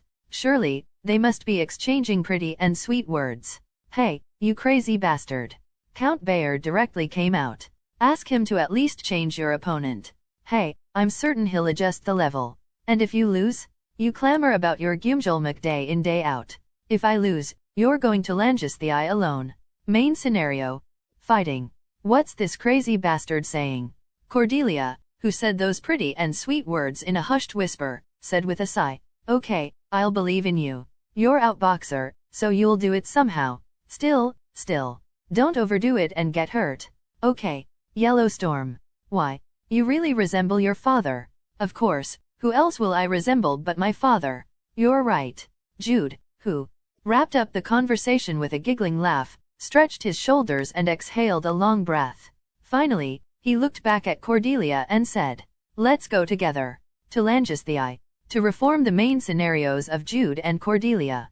Jude grinned, and Cordelia snorted, shaking her fist lightly as if cheering. Fighting. This was enough. Jude fixed his wooden sword and stepped forward, while Cordelia retreated to where Count Chase stood. Miss, are you all right? When Dahlia asked in a small voice, Cordelia nodded. He'll be fine. Outboxer 009 said so. Holding back her backbiting, Cordelia looked at Jude as if to observe how he'll do it, and Jude stood before Count Bayer. Let's begin. There was no need to prolong it. Count Bayer spoke at the moment they faced each other, and as soon as Jude took a stance, he launched an offensive. It was the kingdom swordsmanship that Count Bayer and any knights who used swords had learned. Count Bayer kept his word. The speed of the wooden sword and the strength he used was at the level of an ordinary knight. But even so, the swordplay he wielded was the one of the 10 swordsmanship attack styles. It was an attack that was like the standard of the kingdom swordsmanship. And so, I can do it. freeubnovel.com. Jude averted Count Bayer's sword. In a way, it was a simple avoidance, but in the eyes of the observing knights, it was conspicuously reflected at that moment. Half the step of a footprint. It was the distance that Jude moved to avoid Count Bayer's sword. He evaded Count Bayer's sword with minimal movement. Count Bayer's sword struck in succession. The swordplay similar to the kingdom swordsmanship continued, and Jude avoided all the Count's attack without a single one hitting him. 7 times. The moment he avoided the swordplay 7 times, admiration burst out between the knights. Count Chase's eyes shone, and Gal almost looked like he was going to cheer. And Cordelia understood. What made Jude so confident? You memorized it. The kingdom swordsmanship. The pattern of the attacks unfolded by the test examiners of Count Bayer, which has been handed down from generation to generation. If this was an indiscriminate sparring, it wouldn't work. But it was a test, and in order to be a fair test, the examiners had limited patterns of swordplay and attack. What the hell is in your head? It was so absurd that she almost laughed. But it was true that Jude was familiar with the pattern for one reason or another. Moreover, it was not the only thing that was great. He's better than expected, said Count Chase. He and Count Bayer were already somewhat aware of the fact that Jude memorized the pattern. And in fact, memorizing the pattern itself wasn't that great. It was a test that has been passed on for several generations anyway. Memorizing the pattern was not enough. It was not enough to pass the test. 9th. Jude avoided it this time again. The sword passed him just a step away. Gal, who was watching, clenched his fist. Jude had a talent for martial arts. It was a tremendous martial arts talent. Otherwise, it was impossible to accurately avoid such a rushing sword in front of you. Count Bayer also smiled. This is because he felt more clearly than anyone else in this room that Jude's talent was genuine. But Count Bayer thought at the same time, avoiding is not enough. You can never complete the test conditions just by avoiding it. Approach more.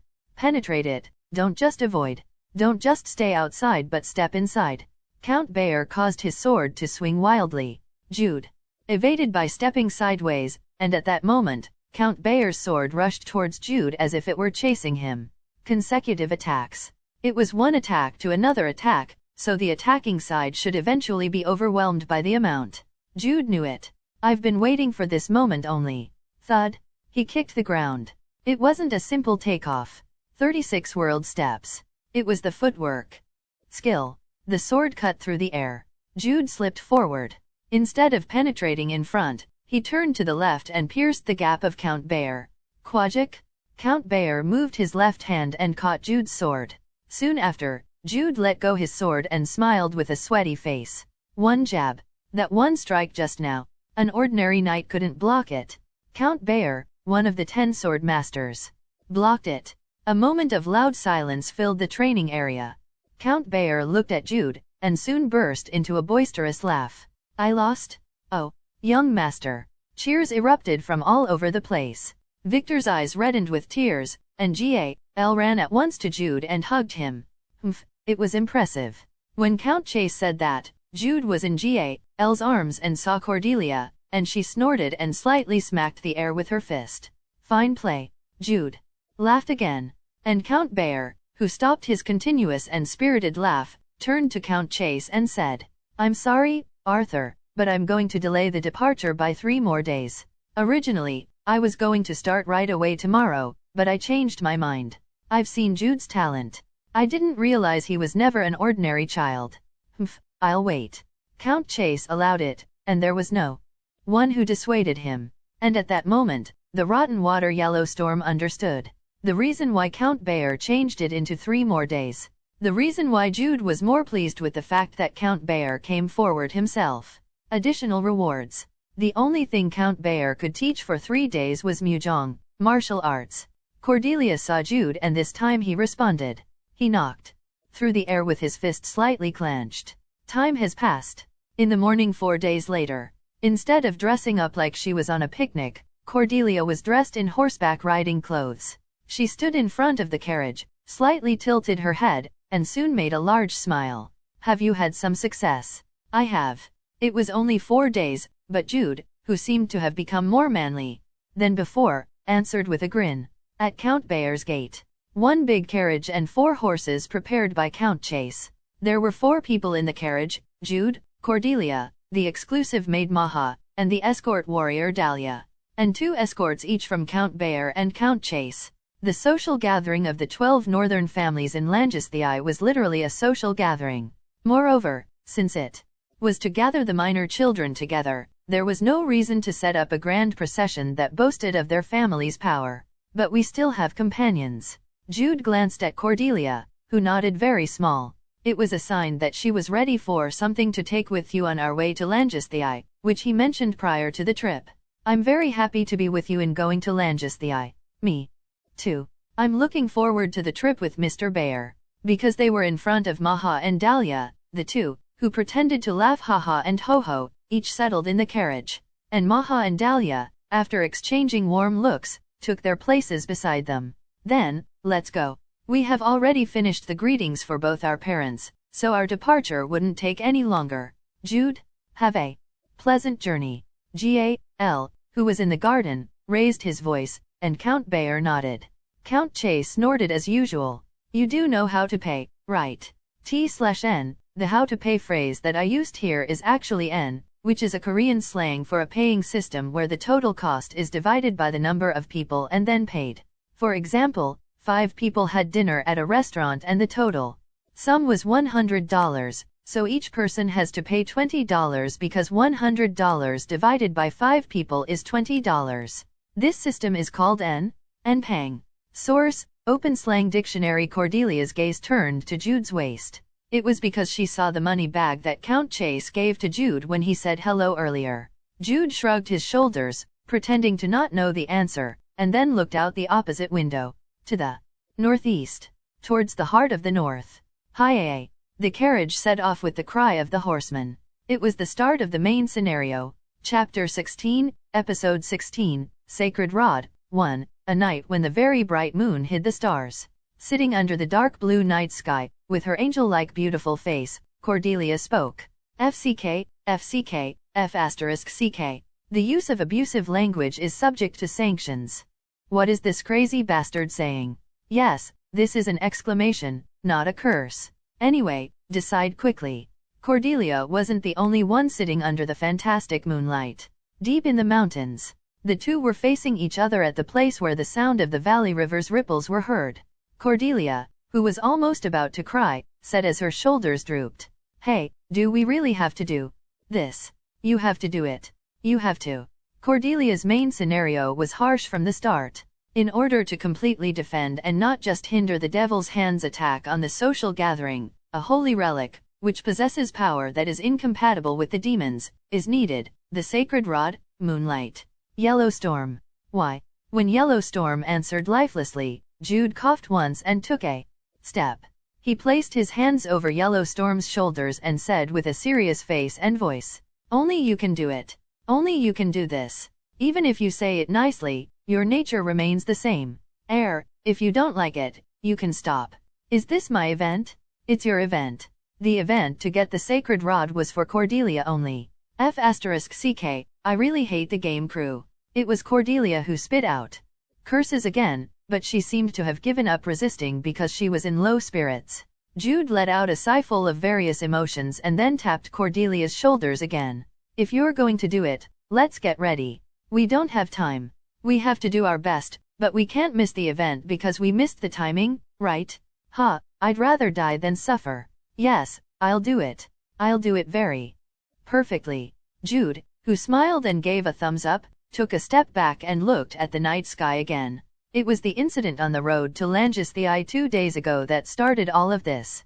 A day after leaving Count Bayer. Their travel schedule was generous in the first place, so the party was not in a hurry. We advanced slowly to let the horses rest, but when we stopped somewhere and rested, Maha and Dahlia went out of the carriage and took a break. It was to get out of the stuffy carriage and breathe some fresh air, but rather, it was to give both Jude and Cordelia some alone time. How should I say, we're very considerate. They're a really good couple. Doesn't it make you want to cheer for them? At Dahlia's self-praise, Maha replied with a smile. The hearts of the two were the same. In the first place, the promise to come out and make time for the two whenever the carriage stopped was not something discussed in advance.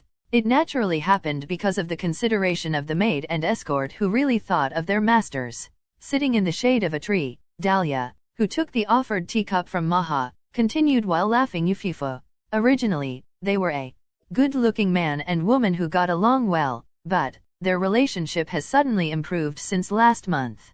Yes, especially at the daytime runaway. No, after they've had their time alone together. I'm only telling you this, but just before, the young lady was feeling a little hurt. So, I was really worried, but I guess it was a good thing now because it could have been worse in the future.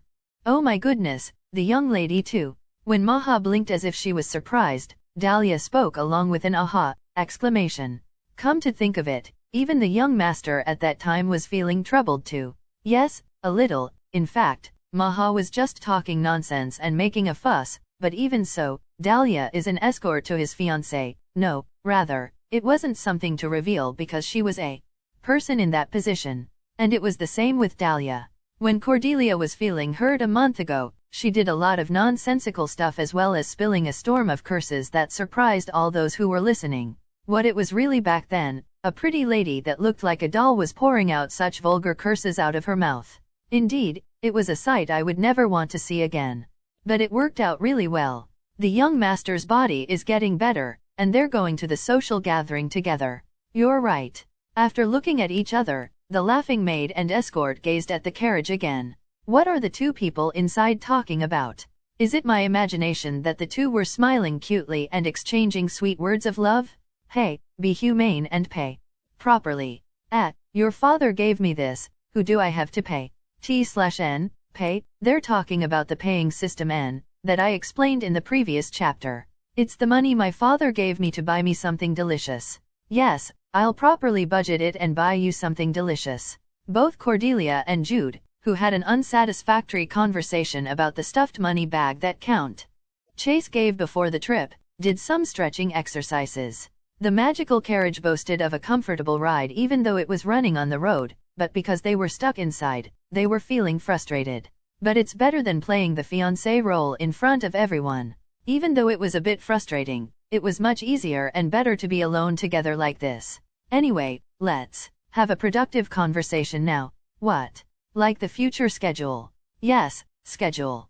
Especially, what's really going to happen in the future, about that? A month after awakening the memories of Outboxer 009. Jude has already confirmed several times that this world is almost the same as Legend of Heroes 2. However, only the elements that make up the world have been confirmed so far. Those that just exist, such as people, terrain, history, and objects. Will the story itself proceed just like the Legend of Heroes 2? Of course, it would have been like the beginning if it were to proceed. If Jude and Cordelia intervene in this and that, the story itself would change due to the butterfly effect. But even so, what's going to happen had a great meaning. First of all, our departure date is almost the same as that of Cordelia in the original. If it goes exactly the same as the game, the bridge at the front of the road we're going on now has collapsed, and the road is blocked. In the original work, there were two options. Take a detour by using the mountain path or go south to get a boat for the river. In Cordelia's main scenario, it was the first multiple choice options a player encounter. And most of those who were stagnant water chose the detour route here. That's the only way to get the hidden event. Ugh. At the time Jude spoke, Cordelia had an unwilling expression. It was because of the contents of the hidden event. But it was then. Young master, there's an issue I have to report. Would you mind for a moment? A young knight's voice came from outside the carriage. It was a knight named June, whom Count Bayer assigned as an escort for the trip, and he had made quite a brilliant contribution to the expedition despite it being his first campaign. Yes, I don't mind. Excuse me for a moment. When Jude responded, June opened the carriage door. For a moment, he glanced at Jude and Cordelia sitting face to face, before looking back at Jude and continuing his words. There were some people coming back from the road ahead, so I asked them, and they said that the bridge has collapsed, and that the road is blocked. It couldn't be helped, but I think we should take a detour. As expected, something happened. Jude glanced back at Cordelia, who frowned and nodded her head. All right. Then are we going to take the mountain road? Yes, Mr. Bayer is knowledgeable of the nearby geography. Because it was my first trip, I did some studying in advance. Ah, indeed. Yes, we're going to take the mountain road as young master had said. I'm afraid the schedule will be delayed by a day or so, but I think it's the best we can do right now. Let's do that.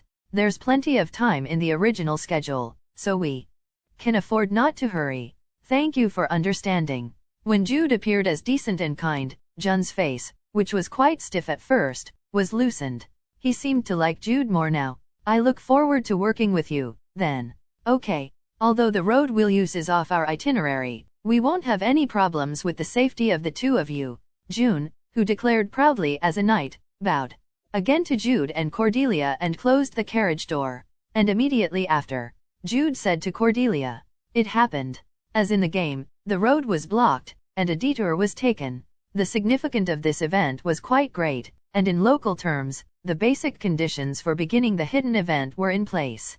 Cordelia stretched her shoulders and said, "Hey, by the way, yeah, in the game, the event automatically occurs when you go to the mountain road and head to a certain area, right? It will occur. But even if we head to a certain area, the event won't occur automatically here, right? Of course it won't occur. Legend of Heroes 2 was a game with a very high degree of freedom, but it was still a story RPG. In other words, when certain events occurred, the characters were supposed to take certain actions that were out of the player's control. But in reality, the story was different. There was no way for him to suddenly move his body spontaneously and recite a set line just because he went to a certain area. If that exists, it's a problem. In any case, the important thing was to trigger the event. If so, what should we do? How can I trigger an event in the game and get the same rewards? It was actually a simple story. Both Jude and Cordelia already knew the answer. You have to recreate the event. As we saw in Legend of Heroes 2, they perform certain actions in certain places. As if, like a play. Please do a good acting, Yellow Storm. Jude winked and Cordelia raised up her middle finger. And 2 days later, the time of promise finally arrived. FCK, FCK, F***CK. The use of abusive language, fa. Okay, I give up.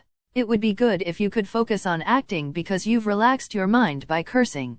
Near a valley where you can pass by the mountain route. Jude, who had kept his back on the cursing Cordelia, had opened a watch he received from GAL and counted the remaining time left. It's midnight when the event starts. Dahlia's bedtime was from 11 p.m. to 1 a.m., and in these 2 hours, only Jude and Cordelia were here. It was the only time possible. Maha was a maid in the first place, so she was out of the night vigil, and if we ask the other knights to give us time alone, it would not have worked. The current time is 11:50. There were only 10 minutes left until the event was started. Are you ready? Wait. If you look back, I'll kill you. You're all dressed up anyway. F***ck. All right, you can turn around now. When Cordelia gave her permission, Jude turned around and unconsciously let out his admiration. Wow. To be honest, I was surprised. I've known before that she was pretty, but should I say that I realized it again? Before Jude's eyes, Cordelia, wearing only a large towel, stood barefoot with her hair untied. Of course she's wearing clothes under the towel. Anyway, what should I say? Standing with her hair down under the fantastic moonlight, Cordelia was so beautiful that it was such a mysterious sight. If you laugh, I'll kill you. I'll kill you if you turn your eyes around. If you even keep looking at me, I'll kill you. Of course, if she hadn't opened her mouth. Hey, where the hell do you want me to look then? I don't know. Anyway, I'll start now, so hide well. Okay. I understand, ma'am. Finally, the two, who exchanged glances, took a deep breath and moved to their respective designated positions. This was the beginning of the event. After using the mountain path, Cordelia finds a valley with a river during her journey, and bathes in the river to wash off the sweat around midnight, away from people's eyes. Should I call it the service event? Actually, there was a similar event for Jude too. Either way, Cordelia, who was taking a bath, sings against the beauty of the moonlight. Ah, the water's f***ing cold. Are you crazy? Why would I even go into the valley river in the middle of autumn, not in the summer? Cordelia, who dipped her feet slightly in the water, shuddered, and Jude, who hid in the bushes, sent the sign in a miserable mood. It was a sign to roughly begin to sing. Ha, really? Cordelia's totally crazy. Cordelia, who was criticizing her game character, shuddered in the water and opened her lips as she looked at the moon. In fact, at this point I could understand why Cordelia was singing. When I went into the wide valley river alone in the darkness of night, I knew Jude was looking at me, but I was scared. How should I say it? It feels like something's about to pop out of the water. If I didn't sing, I couldn't withstand it. Twinkle little star shining beautifully. When Cordelia began to sing timidly, Jude sent a sign again. It was a sign to sing the original song, but Yellow Storm was not out. Boxer 009. How am I supposed to memorize a song that briefly played in the event? It's roughly the same as a song about stars, so it should work.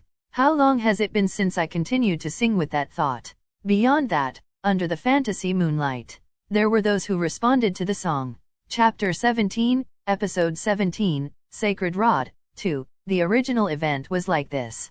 The beautiful song of Cordelia softly spread across the tranquil valley. The small animals that went down the valley to quench their throats tilted their ears to the clear voice and fine tunes, and even the fairy people that lived nearby started to react. The gathered fairies in 2s and 3s were first surprised by Cordelia's songs, and second, they were surprised by the dazzling appearance of Cordelia, who boasted a goddess-like beauty under the fantasy moonlight. And among them, one opened their mouth and spoke. Let's invite her to the Queen's night banquet. The Queen will be happy, too. We can't be the only ones to hear it. It's such a beautiful song. Although Cordelia was briefly embarrassed by the appearance of the fairies, she soon had the intention to accept the invitation of the cute and lovely fairies. And I wonder if it could lead to that. Jude, who was watching the situation while hiding in the bushes, looked at the valley with a terrible face. Twinkle twinkle little star. Yeah, well, the song from the original event was about stars. The present situation was similar to the original event because both songs were about stars and had a person singing. But unlike the original where it sounded beautiful and mysterious, instead, it sounded cute and lovely, so it was still nice to hear. Huh, my taste has gone bad. Yellow Storm is cute and lovely. Shaking his head to regain his senses, Jude's anxious eyes stared further away. And at some point, when she had sang Twinkle Twinkle Little Star in full 3 times, Cordelia, who was soaked up to her shoulders, shivered in the water's coldness. It's here. Small lumps of light began to appear. At first glance, it could have been mistaken for a firefly, but the light was too bright and beautiful. Jude sent a sign out of the bush, and Cordelia nodded after seeing Jude's sign. In fact, she had already noticed. In the western sky, in the eastern sky, twinkle twinkle little star, Cordelia sang and slowly raised her body, which had been deeply immersed in the water. She was still wrapped in a towel, but when she rose from the water, she felt a chill and shivered unconsciously. But this wasn't the time to be coughing here. Cordelia committed to singing with a little more emotion under the beautiful moonlight. She looks beautiful. The lumps of light approached. Blue light, yellow light, green light. They were slightly larger than the palm, but the fairies were almost no different in appearance from adult women except for the butterfly wings on their backs. They numbered 5 in total. The fairies, who came to Cordelia's side, flocked to each other and raised their voices a bit loudly. It's a cute song. Why is she wearing a towel while taking a bath? How do you take a bath like that? I don't know, rather, her voice is beautiful. She has a pretty face too. It's thrilling, it's always fresh, and being pretty is the best. All the other fairies nodded their heads as if they agreed to the last fairy's words. It's the same as in the game. The world's best-looking race is probably a fairy. Either way, they approached Cordelia, who was pretty and a good singer, without hesitation. Rather, it was Cordelia who was surprised. See you cute. As the fairies were small like the palms of her hands and they moved in front of her eyes, Yellow Storm couldn't help but feel her girl's heart was stimulated. Who are you? What is your name? Would you like to play with us? The Queen's night entertainment will begin. The Queen likes pretty girls.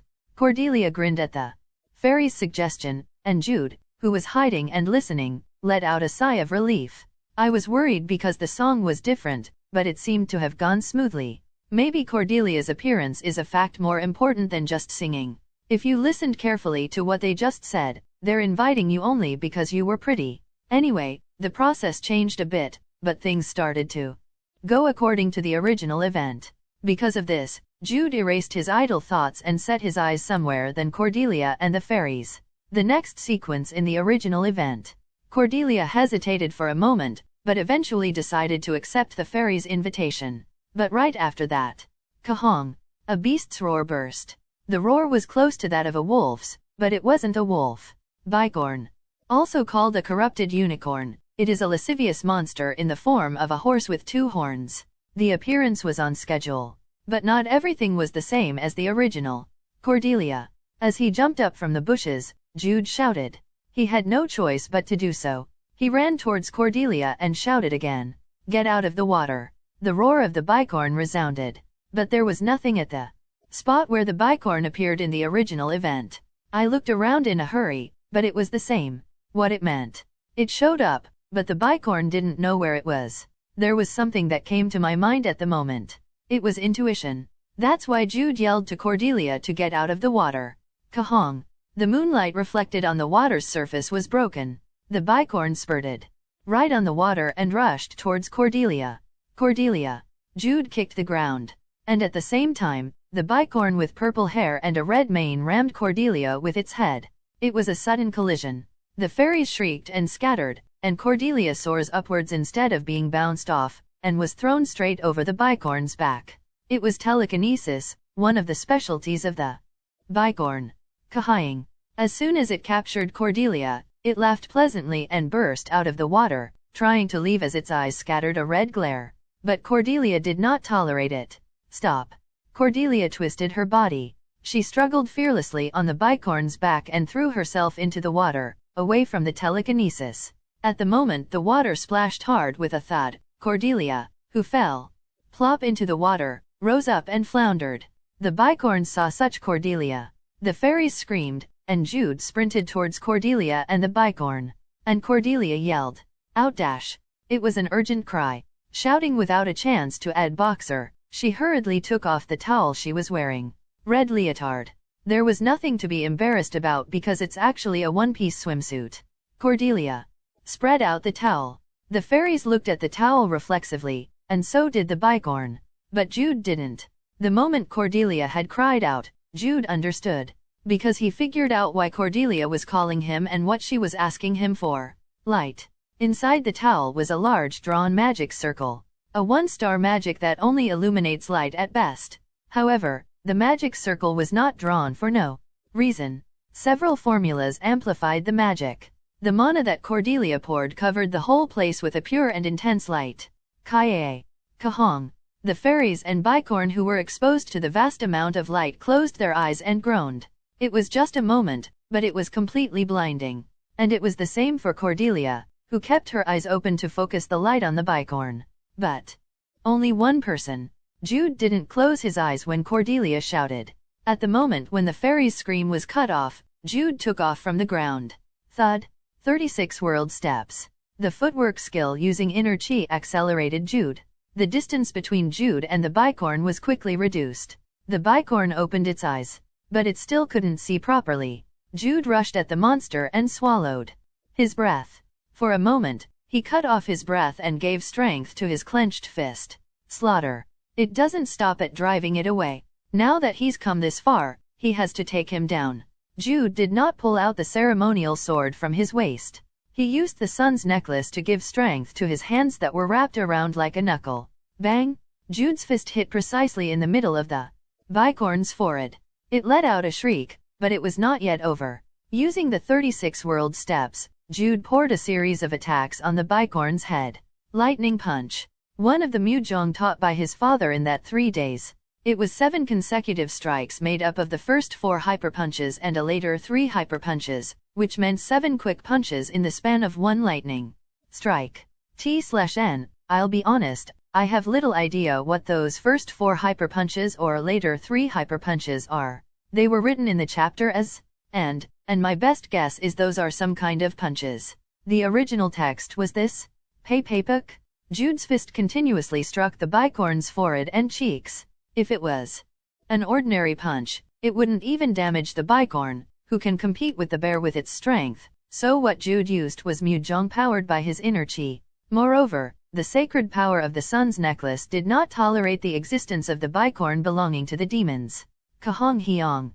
All 7 consecutive strikes hit, but it was, after all, a bicorn. It stumbled for a moment before it shook its head and tried to hit Jude.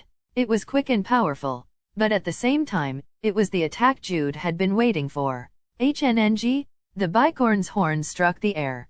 Jude, who gained distance by using the 36 world steps, was satisfied. It wasn't because I was proud of myself for just evading the attack. Because I've done my job. I've made enough time. A short time. Jude exhaled. He smiled at the voice he looked forward to. Fire missile. Cordelia. The dashing red magic missile burned through the darkness. As it burned its way forward, it exploded at the same time it hit the head of the bicorn. Boom, boom, boom. There was a roar. In the aftermath of the explosion, not only the surrounding air but also the surface of the water were shaken, and the fairies screamed. But instead of letting out an exclamation, Jude and Cordelia immediately prepared for the next step. Because neither side experienced a level-up effect, it was very likely that it was still alive. Dig. Cordelia continuously chanted spells. She, who stalled the bicorn's feet and made it fall, clenched her teeth instead of preparing for the next magic. She had a headache. It was unreasonable to chant magic continuously in the aftermath of using the fire missile. The bicorn did not miss the gap when Cordelia staggered. With a burning tumultuous glow in its eyes between its burned and messed up head, it rushed towards Cordelia. As planned. It was true that she had a headache. It was no lie that it was too much to chant magic continuously. However, chanting magic wasn't the only thing that she could do. Bind. Cordelia shouted as she stretched out the magic stone. The magic stone was made by Count Chase himself and contained the magic of bind. It was originally given to her to use if Jude does some bullshit, and the magic stone boasted a very powerful and sturdy ability as it contained her father's heart. Kawoyuk. The bicorn that was tied by the translucent golden string fell into the water and struggled to regain its footing. Ugh. Cordelia was not entirely unharmed either. She was already staggering, and the splash of water caused by the bicorn when it struggled and kicked made her fall down. But now she was in battle. Yellowstorm's head did not stop for a moment. About 10 seconds. The time when the bind can withstand the bicorn's struggle. About 15 seconds. The time needed for Cordelia to use the spell again. It was enough. Time was not running out. Right? Outboxer 009. One of the 2 things passed down by Count Bayer. Something I already heard in the carriage. That's why I was looking forward to this moment. Outboxer did not disappoint Yellowstorm's expectations. When Cordelia caught the bicorn's attention, he was already in preparation. I learned 2 things. Count Bayer properly recognized Jude's talent. At the same time, he also did not make a mistake of overlooking Jude's physical condition because he was blinded by Jude's talent. Therefore, he taught only 2 things for 3 days. Continuous strikes for normal use. Lightning punch. It was a good technique. The power was not weak either, because a successful strike lets you pour 7 consecutive punches in the blink of an eye. But in the end, it was just a normal attack skill. 1 shot for the killing hit. In fact, it wasn't the right skill for the current Jude. The preparation time for using 1 shot took too long. Moreover, during the preparation time to concentrate the power, he had to be virtually defenseless. But that's why it was so powerful. Lightning punch could not even compare to it in terms of power. Cordelia flopped down into the water and looked at Jude. She smiled at the golden flash of light centered on Jude's fist. Lightning strike fist. Lightning burst from his fist. Jude advanced forward. A lightning bolt dropped over the bicorn's head. Chapter 18, Episode 18. Sacred Rod, 3, Kwak Wong. A spray of water soared with the lightning strike. As the water surface broke down, the water that soared upwards poured down like a shower. Cordelia gasped while she sank to her knees in the water, and afterwards, breathed a sigh of relief. We killed it. We defeated the bicorn. The level-up effect has not yet emerged, but the situation was different from before. It's practically finished. We killed it. A smile spread across Cordelia's face. Yellowstorm herself admitted that deep down, she was a simple-minded person. Because of that, she fought with the bicorn and was very happy with the fact that they killed it. He's a little bit cool, isn't he? In front of Cordelia, she could see Jude standing with his fist still in a hitting position. Just as Cordelia was an absolute beauty, Jude was an incomparably handsome boy. What she had seen was a handsome-looking Jude standing in a cool posture, so it was quite a nice scenery. If he wasn't Outboxer, my heart would have been pounding. Cordelia giggled as she swept up her wet hair because of the water that poured, and then opened her mouth. She was going to ask for help in standing up. But right after that, Kahok. Jude, who had stiffened while still in his punching position, suddenly gasped for air and then collapsed. Oh, you Outboxer. The startled Cordelia hurriedly stood up and forced the drooping Jude to rise. Hey, are you okay? Hey. Kahok, Kak. Jude was panting heavily as his mouth tried to say something, but it was hard to understand at that moment. Therefore, Cordelia held and dragged Jude as they got out of the water. Kaha, ha, son's necklace. When she laid him down on the ground, it became more difficult to tell whether his condition slightly improved, or he was squeezing his last breaths. His right hand, that held on the son's necklace with strength, was about to droop. At that moment, Cordelia widely opened her eyes, shook her head and shouted, Hey, no, you can't die, I'm not getting any mementos. Tha that, Kahok. Che, chest. Jude made a gasping sound again and drooped his arm, and Cordelia blinked at that moment as she understood what Jude was trying to say. Bring the son's necklace back to his chest.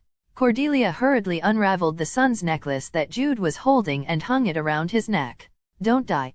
All right? Huh. As she continued talking, while using heal and checking if it was effective, Jude's fast breathing lessened and got calmer. I thought I was dying. Jude stuttered as he touched the son's necklace in his chest and panted. Lightning strike fist. The principle was really simple. It was quick and powerful like the strike of a lightning. Gather strength in one place and then hit. To be exact, it was a simple but powerful technique that gathers strength from all over the body into one place and then strikes the enemy. Although he was successful in somehow defeating the bicorn due to the power of the lightning strike fist added to the anti-demon effect of the son's necklace, the aftermath of using lightning strike fist was not small. Though Jude had used the footwork skill and mujong, he has yet to fully recover from his gyumjulmuk. This is what happens if I use the inner chi. I didn't know exactly what the effect was, but I felt like my heart was going to stop because of the chill in my whole body. Fortunately, Cordelia was next to me, or I would have died holding the son's necklace in my hand if there was no one else here. Ha, you're not some Iron Man. Understanding the situation at a glance, Cordelia flopped down next to Jude. It was because the rough tension had broken thanks to the fact that Jude was safe now, but at that exact moment, several white rings of light emerged around the bodies of Jude and Cordelia. It was the level-up effect. "Ah, we killed it," Cordelia said absent-mindedly, and Jude nodded. Perhaps the bicorn, which lost consciousness after being hit by Jude, finally stopped breathing due to its injuries and breathing difficulties overlapping. "Let me see, is it level 14 now?" "Yours is 15. When Cordelia asked, counting her fingers, Jude answered with only a nod. Since there was no status window, it was hard to know the level unless they memorized it or have it measured at the level temple. Anyway, it's improving a little. Leveling up fully restores your health and mana. No, there was no such kind of service, but somehow, the stats have increased. Whether it was due to a rise in physical strength or a placebo effect, it felt like the recovery was faster. Then next is, in the original event, Cordelia protects the fairies and drives out the bicorn, and the impressed fairies invite Cordelia to the Fairy Queen's night banquet. Since I was the one who killed it, wouldn't they more or less give me more rewards? It was when I was thinking about it. Wow, they killed the bicorn. I have to report to the Queen. But who else is this? Handsome. It's thrilling, it's always fresh, and being handsome is the best. The fairies, who fled and ran away, gathered next to Jude and Cordelia and squealed again. Because Jude was not in a position to speak properly, Cordelia cleared her throat and spoke. "This is my fiancé. He was keeping watch for any danger while I took a bath." The lines were prepared in advance in case he got discovered. After hearing Cordelia's explanation, the fairies looked around among themselves and said, "She's engaged. You were watching? You didn't steal a glance. But is she really taking a bath while wearing clothes? Hey, this is not the time. We have to let the Queen know quickly." That's right, that's right. Fortunately, there was someone who seemed to be smart. The one with green butterfly wings flew close to Cordelia's face and continued to talk. Hey, you, what's your name?" "I'm Adele." "Adele, I'm Yellow, Cordelia. This is Jude." "Yellow Cordelia." "Cordelia. Okay, Cordelia. Anyway, you and your fiancé killed the bicorn who was always bothering us. I was going to invite you because you were so pretty, but now I have to absolutely invite you. Come with us to see the Queen. You will be rewarded by the queenfrobnovel.com. It was the flow we wanted. Cordelia seemed to be yelling as she pumped her fist and then looked back at Jude, and Jude glanced back with eyes that seemed to be proud of their hard work. "Are you going with us?" "Yes, I'll go with you." As Cordelia smiled and answered beautifully, Adele simultaneously smiled, as if she was in a good mood. "Yes, then follow us with your fiancé. You have to go into the water to get to where the Queen is." The fairies were called a race that could be found everywhere and nowhere. It was because they were beings that crossed the walls of dimension and space. "Can you go?" Roughly. When Cordelia asked quietly, Jude nodded his head and raised himself up. According to the original event, time would not pass so much in the Fairy Queen's residence, but in any case, this incident caused a little commotion, so a group led by Dahlia will soon come. It was good to finish the work before that. "Grab my hand, I'll help you up." "Thanks." Jude entrusted her to help him stand up by holding her hand. "This way." As the laughing fairies got ahead, Cordelia, who was diligently chasing them, spoke. "By the way, you defeated the bicorn. I killed it. Then the horns will come out, right? If you pull it out, it will come out. In the game, the horn was dropped as soon as I defeated it, but this was reality. Here. One is mine." "Yes, the remaining one is mine." Fortunately, the bicorn had 2 horns. Like the unicorn's horn, it had many uses, but the most common use was to smelt it to make a dagger. The items made from the bicorn's horns could cause a variety of status conditions, including confusion, charmed, etc. After their business with the Fairy Queen is over, she'll ask Dahlia and the escorts to take care of the bicorn's corpse. Just imagining it made her feel better, and Cordelia smiled. "It's so clear." "What?" "The water." Instead of answering, Jude just smiled, and Cordelia followed the fairies into the water after tilting her head a few times. "I can breathe in the water." Something like that did not happen. I just closed my eyes, and when I opened them, I was in a completely different place. It was a large open space nestled among large and small trees. It was a place that felt very cozy despite the fact that it was in the woods, because the soft and warm yellow light melted the darkness like the moonlight. Dozens of fairies were gathered in the open area, and they were dancing, singing, and bustling about, as if the night banquet was already in full swing. I feel like I'm in the country of dolls. Cordelia blushed slightly and spoke quietly, but Jude decided to ignore her for now. It was because this was not the online chat, and it was kind of hard to make fun of her offline now. In any case, giants appeared at the place where palm-sized fairies gathered and played, forcing everyone's eyes to naturally focus on the two. What is it? What is it? It's a human. But she's pretty. And he's handsome. Are you today's invited singer? They're soaking wet. As they were chattering among themselves, Adele stepped forward and shouted to everyone. We have to take her to the queen. They defeated the bicorn. As they stepped forward, a group of 4 fairies also stepped forward and pushed the other fairies away. Come on, let's go. This way. Moving behind Adele, the road opened up among the fairies like the miracle of Moses. And how far along did we go? Strangely enough, the surrounding landscape changed little by little every step. The surrounding fairies diminished and became fewer every meter, and the gap between the trees narrowed, as if we were walking on a narrow corridor. And a few steps again. When we stopped, Adele, who had taken the lead, was also gone. We were in a small round room.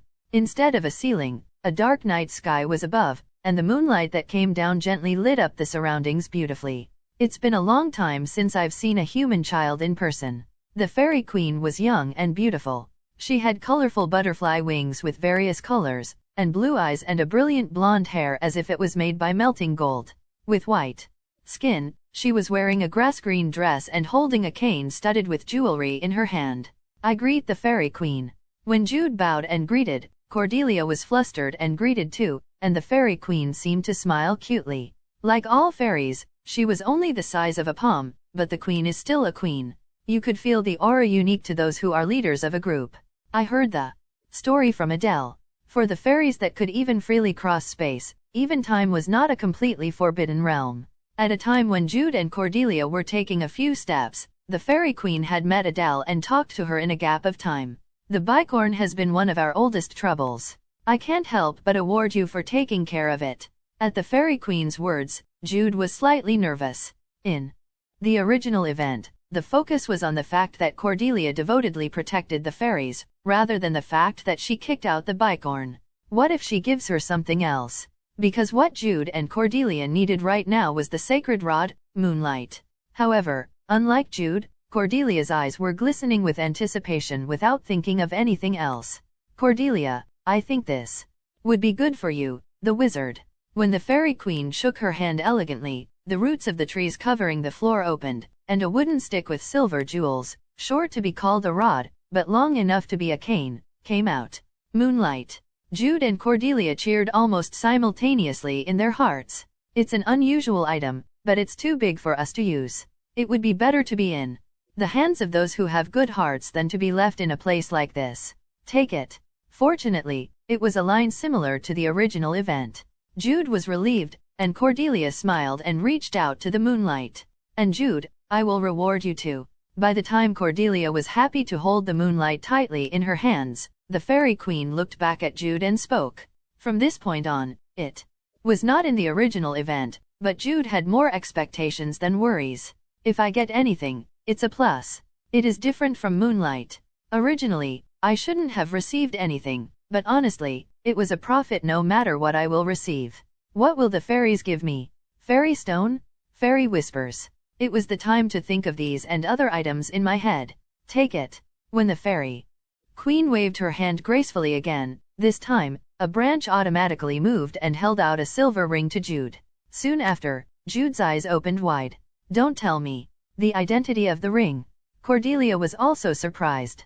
If moonlight was a B rank item, the item in front of us was actually an A rank, but in a sense, closer to an S rank. Fairy steps. The effect was simple. The number of daily uses varies from 1 to 3 depending on the user's ability, but the user can jump over space. In fact, from the game's perspective, it was a rather vague explanation. However, the walkthrough site, Legend of Heroes Wall, summarized the fairy steps as follows. Ignore enemy attacks. The moment the attack comes in, you will be temporarily moved to another space to completely avoid the attack. What was different from normal evasion was the fact that there was no need at all to move on the spot. It was indeed a tremendous effect, even if there was a daily limit in the number of uses. You're giving me this. Of course, defeating the bicorn was not an easy task. Maybe the bicorn caused more trouble to the fairies than I could have imagined. But even so, the reward felt a bit excessive. This has the same reason as the moonlight. Moreover, the fairy steps were originally made to be used by other races. And it wasn't just that. The fairy queen, who can transcend space and even time, felt a strong fate from Jude and Cordelia, though it was limited. It's touching. The fate of the world. The fate of these two wasn't going to just end with an individual's destiny. If I had been a little stronger, I would have known more. The fairy queen in this world wasn't just one, and she was still a young fairy queen. But she was definitely a queen, and it was also true that she felt a strong fate. Therefore, the fairy queen did not hesitate to pass on the fairy steps and moonlight to Jude and Cordelia. Thank you. When Jude carefully accepted the ring and bowed to her, the fairy queen smiled gracefully and then looked at Cordelia. I'm happy to get an unexpected high-end item, but in a word, I was envious and slightly upset because Jude received a higher-than-expected item. Though her appearance was cute, but the fairy queen made a deeper smile. There's a reason why this is the reward. Cordelia flinched at the fairy queen's words, but soon nodded. In fact, Cordelia roughly knew the reason. She was a wizard, and Jude was a warrior. It was only natural to give a wizard a magic wand, and an evasive item to a close combat warrior. But the fairy queen suddenly shook her head. She knew what Jude and Cordelia were thinking, and it wasn't wrong, but there was actually one more reason. I like a handsome man more than a pretty woman. The fairy queen was a fairy after all. The fairy queen wore an elegant smile in front of Jude and Cordelia, who looked at her with a blank expression. Chapter 19, Episode 19, Sacred Rod. 4. Time had passed, and when Jude and Cordelia opened their eyes, they suddenly found themselves sitting in the valley at midnight instead of the fairies' banquet hall. Achoo! We were in a daze for a while, but when Jude suddenly sneezed, Cordelia came to her senses and looked around. The valley? Are we back? The banquet's over, right? They had been desperate earlier, but now, Jude nodded to her comment. That's right, it's the valley. The banquet is over. It's over. Wow. It's over? It's finally over. Cordelia jumped up and down in the water and hugged Jude. He embraced Cordelia too, as they both felt emotional and relieved. For 12 hours, Jude and Cordelia spent their time at the fairies' banquet hall after their meeting with the fairy queen. F***ck. I will never sing, Little Star, again. Cordelia shuddered as she was fed up with it. She was made to sing it not just 6 times but more than a dozen times. Moreover, it wasn't just, Little Star, Yellow Storm. Why, do you only know the nursery rhymes? She had sung 3 bears, after, Twinkle Twinkle Little Star. Cordelia said with a snort. No, it's not. I know a lot of other songs. I adjusted it to that of a fairy's level. Okay, well, it was cute. In fact, Jude himself could only sing in full a handful of popular Korean songs. Jude laughed and moved on, and Cordelia pushed Jude away from their hug and then grumbled. Moving on, I really thought I was dying. In the game, I didn't understand the true meaning of the line, time has passed, that was said in passing. But now, I realize that this isn't something a normal human could completely do. I agree. Playing with dozens of fairies felt like taking care of dozens of beagles at the same time. Cordelia was made to sing endlessly, but both also had to struggle hard among the fairies. Especially Jude, who was well liked because of his handsomeness. The fairy queen too, was a fairy. Yeah, Jude could still remember in his eyes the elegant-looking figure of the fairy queen smiling and even encouraging the fairies trying to undress him. If the fairy queen hadn't come out in person, I would have been very thankful to her. Hugh, sighing almost at the same time, Jude and Cordelia soon sneered and laughed.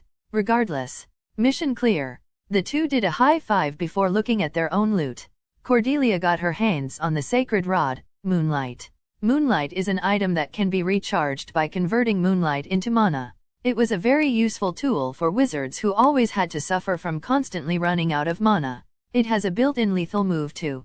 It was the true reason why Jude tried to get the moonlight. It would clearly play a big part in their fight against the devil's hand. And the fairy steps. Looking at the silver ring on his right index finger, a smile was drawn on his face. The number of uses was limited to once per day at Jude's current level, but that alone was something to be very grateful of. In essence, it was like having another life. Hehe, the bicorn's good too. Yeah, it's good. 12 hours have passed at the fairy's banquet, but in reality, only 10 seconds have passed. Jude and Cordelia looked back in the direction where the bicorn collapsed. With faces mixed with joy and awkwardness, they looked at the bicorn's corpse floating halfway in the water. The reason was simple. I suppose we'll have to pull it out from there. At Cordelia's question, Jude nodded. Because it doesn't drop like in the game. But it was also a good thing. When you defeat the bicorn, you can get 2 horns. In the game, however, it was very natural for it to be an uncommon drop. I defeated it, but I only got 1 horn or didn't get any at all. Whereas in reality, you could obtain not only the horns but everything else too. Don't worry too much. The knights would do the collecting. Oh yeah, we're the children of counts, right? Cordelia felt the sweetness of power again. Miss? Young master. Where are you? Young master. Miss. From afar came the voices of the knights. It would be strange for them to not notice the bursting of a tremendous amount of light and the roaring sounds. Miss? Where are you? Lady Cordelia. Young Master Jude. Dahlia and Maha's voices gradually approached. Cordelia made a long face and said while looking at Jude. We are, yes, we are, in a lot of trouble, right? In a lot of trouble. We'll certainly not be scolded.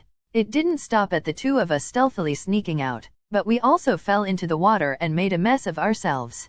Don't worry, Cordelia. Huh? Do you perhaps have a plan so that we won't get scolded?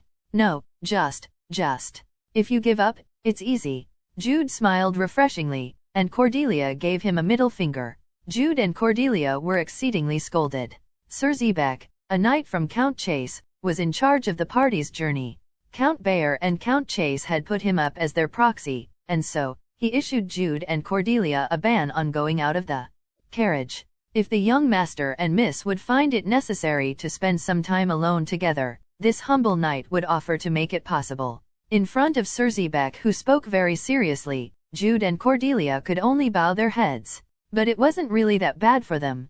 In the first place, there were no more matters that we persistently need to go out and take care of in our journey to Langesthai. Rather, it was good for the 2 to discuss their future plans while being alone together in the carriage. I'm sorry for Dahlia, but Sir Zebek severely scolded Dahlia for forgetting her escort duty and exposing the 2 to danger.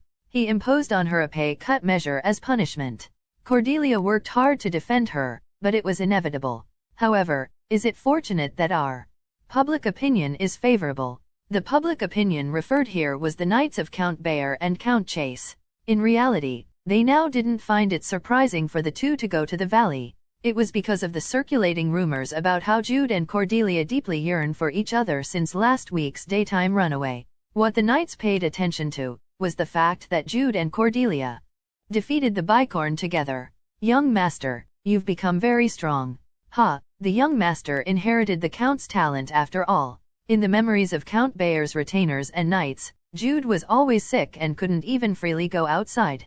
They were naturally thrilled that Jude was not only healthy now, but that he could also defeat not just a goblin, but a bicorn. Especially in Jun's case, as he was delighted and in a hurry to write and send a letter to the Count. Count Chase's knights rejoiced in a slightly different sense, focusing more on the fact that Jude has become stronger, than on the fact that Cordelia defeated the bicorn with Jude. Cordelia was Count Chase's youngest child, and a pretty woman that everyone in the family sincerely loved. Since Cordelia was going to marry an always sick man like Jude, no one had spoken openly. However, a few were concerned and worried, and there was also a lot of dissatisfaction. Well, how can you not be happy now that Jude was showing quite a reliable figure? Sir Zebek also immediately wrote a letter to Count Chase after scolding Jude and Cordelia hard. I like him now. It was a short and bold comment, but it really was Sir Zebek's respectful feelings. Anyhow, it was sorted out to some extent, and half a day passed. Jude was lingeringly sick inside the carriage. It's a cold. As Cordelia had briefly commented, Jude caught a cold. It was caused by having fallen into the valley water on an autumn night, but the biggest cause was wandering around while wet. Brrr. Jude was covered with a blanket and had a wet towel on his head. He was half asleep as he was lying on the carriage seat, and Cordelia clicked her tongue. I didn't get sick. What about it? It was the perfect time for Jude to talk back to her, but he had to agonize over his headache. I'll change the towel. Cordelia personally changed Jude's towel, and wiped the sweat off on visible parts like his forehead and neck. Thank. Yes. If, Gyumjul, Muk, healed, yes, I'll carry you, hit you, cross the wall, stand in the front line, and nurse you when you're sick, right? When Cordelia spoke fluently, Jude had a blank look, and she soon had a little laugh. I remember everything, so be prepared. At any rate, she was very happy to have fought back against Jude. For now, just go to sleep without thinking. Cordelia arranged the towel and sat down again, opening a book. Jude looked at her for a moment before closing his eyes. Late in the afternoon, Jude barely opened his eyes and stood up. He shook Cordelia, who was dozing off on the opposite side. Hey, wake up. Stop drooling.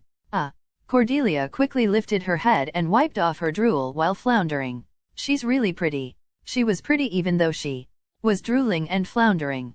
After a moment's thought, Jude looked outside the carriage window and continued to talk. Let's get down to business. Are you okay?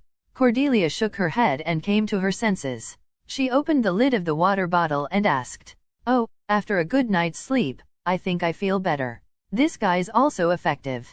When he lifted the sun's necklace from his neck, Cordelia laughed and spoke. What's the 2nd cure to Gyumjulmuk? It's Muan sweet water. After a certain amount of big talk, the two became ready to discourse. Jude sat down and opened the lid of his water bottle as he said, Perhaps if we go like this, we'll arrive at Langesthai in 3 days. Even if they slowly traveled and run for several days by carriage, their destination was still quite a distance to reach because they both came from the faraway town of Balin. Cordelia used her fingers to count the days and said as she blinked her eyes, So is it about 4 days before the event starts? Perhaps. Jude and Cordelia were currently a day ahead of the Cordelia in the main scenario. The events in Langesthai were more than 10, from large events to small ones. But Cordelia was talking about only one event now. The first main event in Cordelia's main scenario was the Devil's Hands attack. This is how the original story unfolds. Miners from the 12 northern families gathered in the commercial city of Langesthai. Not all children from the 12 families gathered, like Jude, who was absent in the original scenario. There were quite a few families who have been absent for reasons such as a lack of miners or being busy at home. In Cordelia's main scenario, the number of families that participated was only half, or 6. With Jude added to this, 7 families were now gathered. Langesthai does not belong to any of the 12 families. It was the reason why it was chosen as the social gathering place of the 12 families' members. But not all 12 families in the north were on good terms. After all, it was just the 12 strongest families in the north, and not because they had a great bond or solidarity amongst each other. Depending on the location, there were some families that were competitors, and in severe cases, had hostile relations. We are the exception. Engagement and political marriages were common amongst the 12 families, but there was only a handful of families that really got along, like Count Bayer and Count Chase. In addition, as you know, this event is very hard from the start. To undergo pain from the beginning of the story, that is to say, how the scenario occurs. As for the conclusion, the attack of the Devil's Hand succeeded. They killed some of the children from the 12 northern families, and after kidnapping some, they even committed brutalities like using the victims as a sacrifice for summoning the devil. The world of Legend of Heroes 2 was moving towards Armageddon. In short, it was a world moving towards the end, and one of the starting points was the attack of the Devil's Hand. Can we really stop this? The story was a little strange, but Cordelia liked the character Cordelia. That is, she played as Cordelia several times when she was Yellowstorm. Therefore, Yellowstorm knew the severity of the attack of the Devil's Hand. The number of enemies mobilized in the immediate attack exceeded 100 by a ridiculous margin. Even though she now possessed moonlight, she wondered if they could stop the event with just the power of Jude and herself. Isn't it better to just cancel the event? itself. How? When Jude asked back, Cordelia opened her lips, but soon shut it again. It was because she couldn't think of anything. It was doubtful if people will believe Jude and Cordelia if they talk about the attack of the Devil's Hand. However, it was too much to create a mess in the social gathering itself just for an excuse to cancel it. If that happened, it was highly likely that Jude and Cordelia would be kicked out of the social gatherings. There was no clear evidence that there would be an attack by the Devil's Hand. Furthermore, it was possible that the story would get messed up if it was dismissed carelessly. The Devil's Hand could have attacked the 12 families individually. Ugh. As Cordelia racked her brains and was distressed, Jude clicked his tongue and unfolded a paper. I have an idea. What is it? A good idea. F***ck. When Cordelia got angry, Jude laughed and continued to talk, moving his pen on the paper. First of all, let's do this. It was a plan that the two rotten waters, Jude and Cordelia, can pull off in this world. Jude began to explain, and Cordelia listened attentively. She soon opened her eyes wide.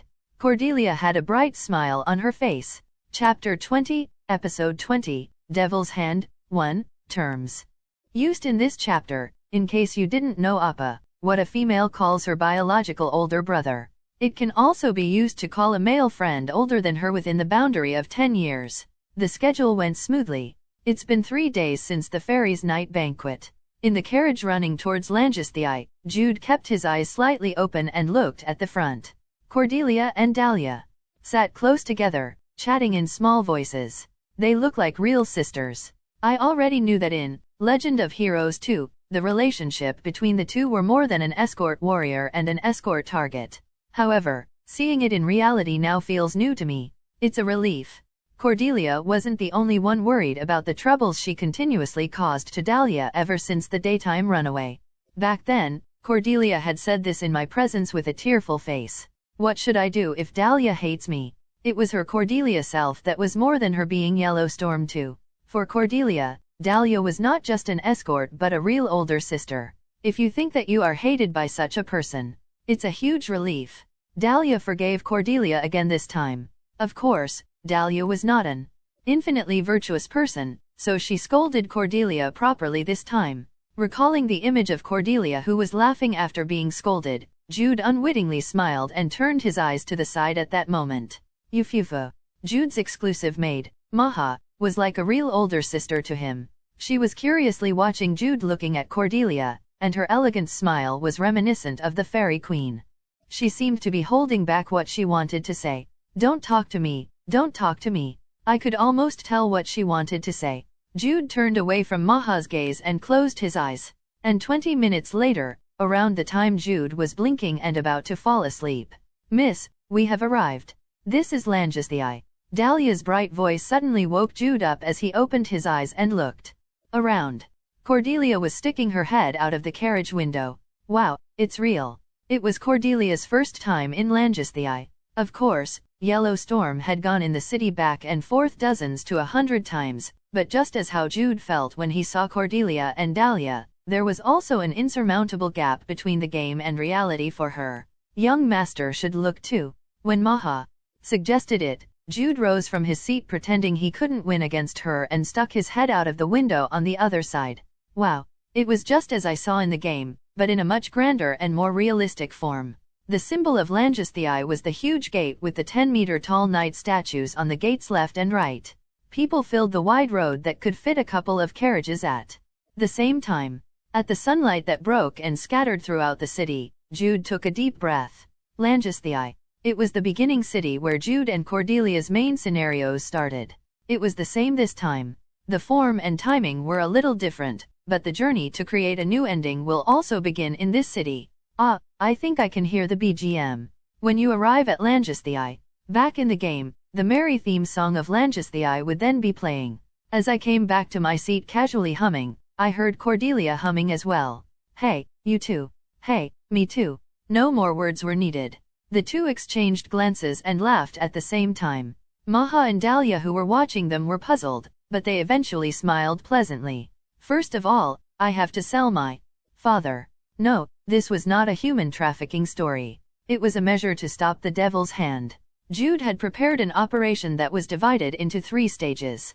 As soon as he arrived at Langesthai and took up quarters, instead of lying down, resting, or going shopping in the commercial district, he led his entire party, except for Maha, to the Night Order's headquarters in the center of the city. The Order of the Blue Lion. The 12 families, led by the Margrave, Count Hr. Svelger, were practically self-governing the north, but that did not mean it was an independent area of the kingdom. In cities like Langesthai that do not belong to any of the 12 families, knights dispatched from the royal palace were in charge of public security. I'm the second son of Count Bayer, Mr. Jude Bayer. I would like to see the knight commander. Yes.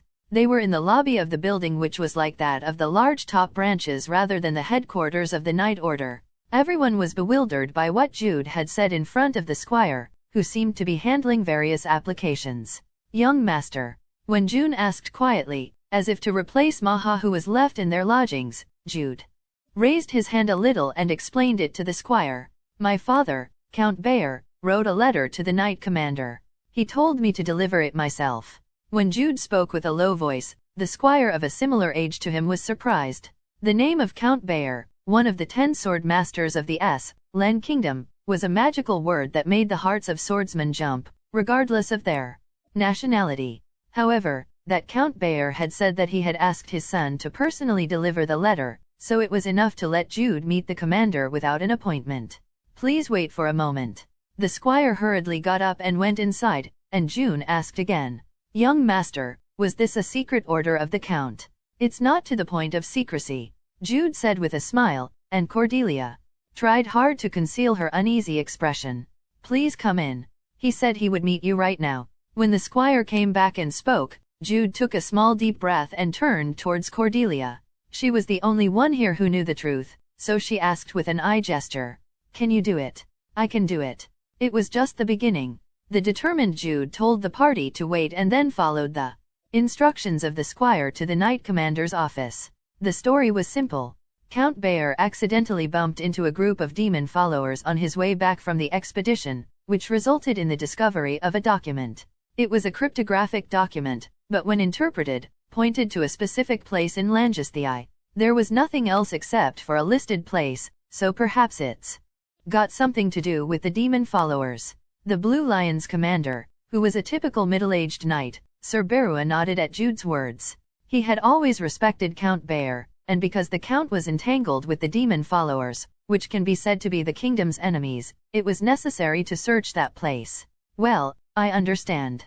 I'll try to move as soon as possible. Thank you. By the way, what is it? There is something I would like to ask for. Tell me. It's an immature story, but can I come with you? Mr. Bayer. Yes, I'm ashamed to tell you, but I've always been in the house because of my illness, Gyumjulmuk, so I've never been involved in a proper family affair. So, at least, I would like to participate in this work that my father entrusted to me. What's more, it's the Order of the Blue Lion which my father usually praised in many ways, so I think I'll have a lot to learn. As Jude spoke in an earnest tone, he caught a glimpse of Sir Berua's reaction, which was not bad. Especially in the part where Count Bayer praised the Order of the Blue Lion, the corners of Sir Berua's mouth was raised. Of course, if Cordelia was here, rather than focusing on the illness, she would have commented on how good of a scammer he was. In any case, Lord Berua hid his delight with a cough, and opened his mouth again. But Mr. Bayer, it can be dangerous. Yes, I will take the risk. Of course, if it gets really dangerous, I'll take a step back with Count Bayer's and Count Chase's knights so that I won't cause trouble for the Order of the Blue Lion. Ah, indeed, there was a social gathering of the 12 families. Sir Berua nodded as if his thoughts had gone crazy over hearing Count Chase's name too. Okay, I'll allow you to accompany me. But like you said, you should just follow us. Do you understand? I'll keep that in mind. Thank you very much. When Jude smiled broadly, Sir Berua also smiled pleasantly. Having a connection with Count Bayer in any way was quite a pleasure for any warrior. After 2 hours has passed. Let's start. Oh, in the name of the Blue Lion. If this was Korea, it would have had to go through complicated procedures such as getting warrants, but not in the Len Kingdom.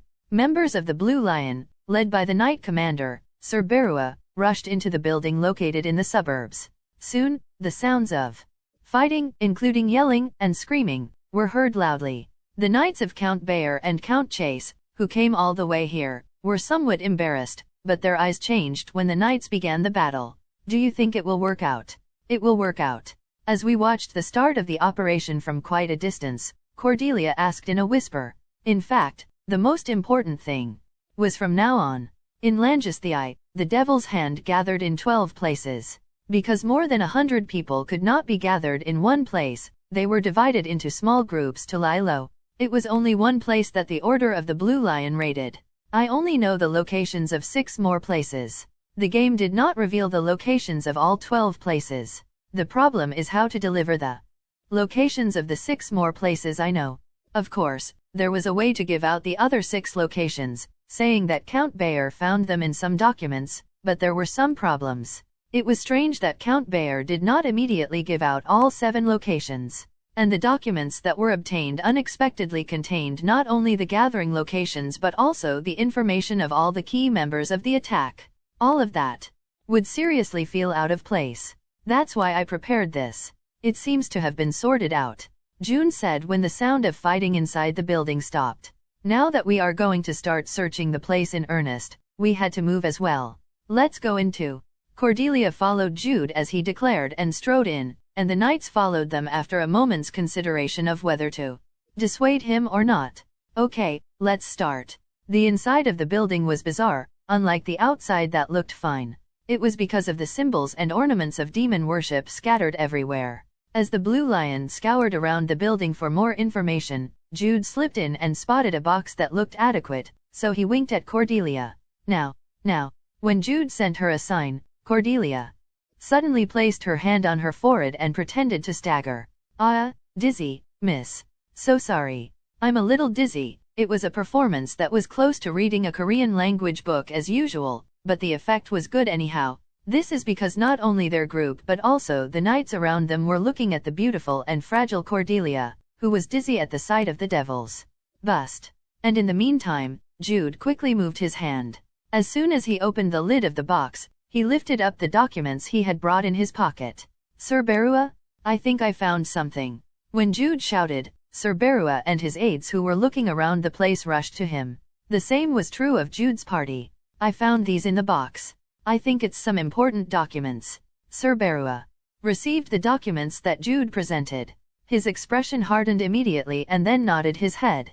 The documents contained information on important members as well as other gathering locations of the Devil's Hand in Langesthai. Did it help? Of course. It was a great help. Your father will be happy too. I'm glad to hear that. Jude breathed a sigh of relief with a bright face at Sir Berua's loud praise, and Cordelia's lips cringed. Wow, that fraudster. Look at him lying through his teeth. It was a natural reaction, because Jude had created the documents in the first place. Diminish their power. He shakes off 7 out of the 12 locations. Even if some failed due to information that leaked along the way, it was enough to hurt the Devil's Hand group in Langesthai. With Sir Berua at the forefront, the Order of the Blue Lion rushed back to their headquarters, and Jude and his party headed back to their quarters. Perhaps some good news will be delivered today or tomorrow. However, the operation is not yet over. Do you think they'll give up? No, because they're fanatics. The Devil's Hand's members were the exact definition of a fanatic. In the first place, they didn't care about using humans as sacrifices for summoning demons, so they wouldn't give up easily even if their power diminished. Therefore, Jude looked back at Cordelia and said refreshingly, So, let's sell your father now. What is this crazy bastard saying? In truth, it was far from real selling. Rather than committing fraud using Count Chase's name, it was about getting help. The outline of the second stage of the operation was also simple. Call up the wizards from the Red Dawn Tower. If the Devil's Hand actually pushes ahead with the attack, we would eventually have to rely on force at the end. That is why we cut the enemy's power and increase our allies' strength. In order to defeat demonic human Minas, the attack's boss, we desperately needed the help of the Flame Wizard. Ronan. Cordelia, Count Chase's biological daughter, visits the wizards of the Red Dawn Tower to ask for help. Demon followers have appeared in Langesthai. Can you help us during the social gathering in case they attack? It was a request made by a beautiful girl, who was also the daughter of the Tower Master. In fact, the Order of the Blue Lion were in the middle of rushing around Langysthii. So if you were an ordinary wizard, you'd definitely reply to Cordelia asking for a favor. Because as Sir Berua said, the demon followers were the enemy of the Len Kingdom. I had prepared in case they didn't listen.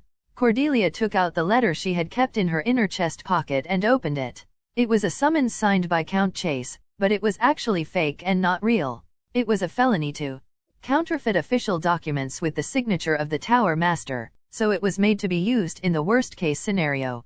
Wow, how did he make this look so real? I've already admired it several times, but the more I looked at it, the more amazing the forgery skill was. Not only did he copy Count Chase's signature almost perfectly, but the contents of the letter were just as good as Count Chase's. No matter how much data and information his biological daughter, Cordelia herself, provides, this was impossible. This is absolutely not the skill of an ordinary citizen. Was he really a scammer? There was the almost perfect forgery skills, the cunning acting performance, and in the first place, the idea that you can forge documents. It's possible. The excited Cordelia exhaled loudly from her nose and clenched her fist. Then, Jude spoke, poking her side. Hey, I can totally see your delusions. For your information, I was a law-abiding good citizen who paid my taxes well. Tax? You paid taxes. Then, will you evade taxes? Stop talking nonsense and let's begin. We needed time for the wizards near Langysthii to come all the way here. We also had to hurry so that we could meet the schedule of the social gathering. But it was then. Cordelia. Huh?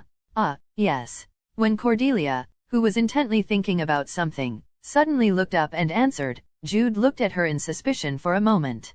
Let's hurry. Yes. However, it was unreasonable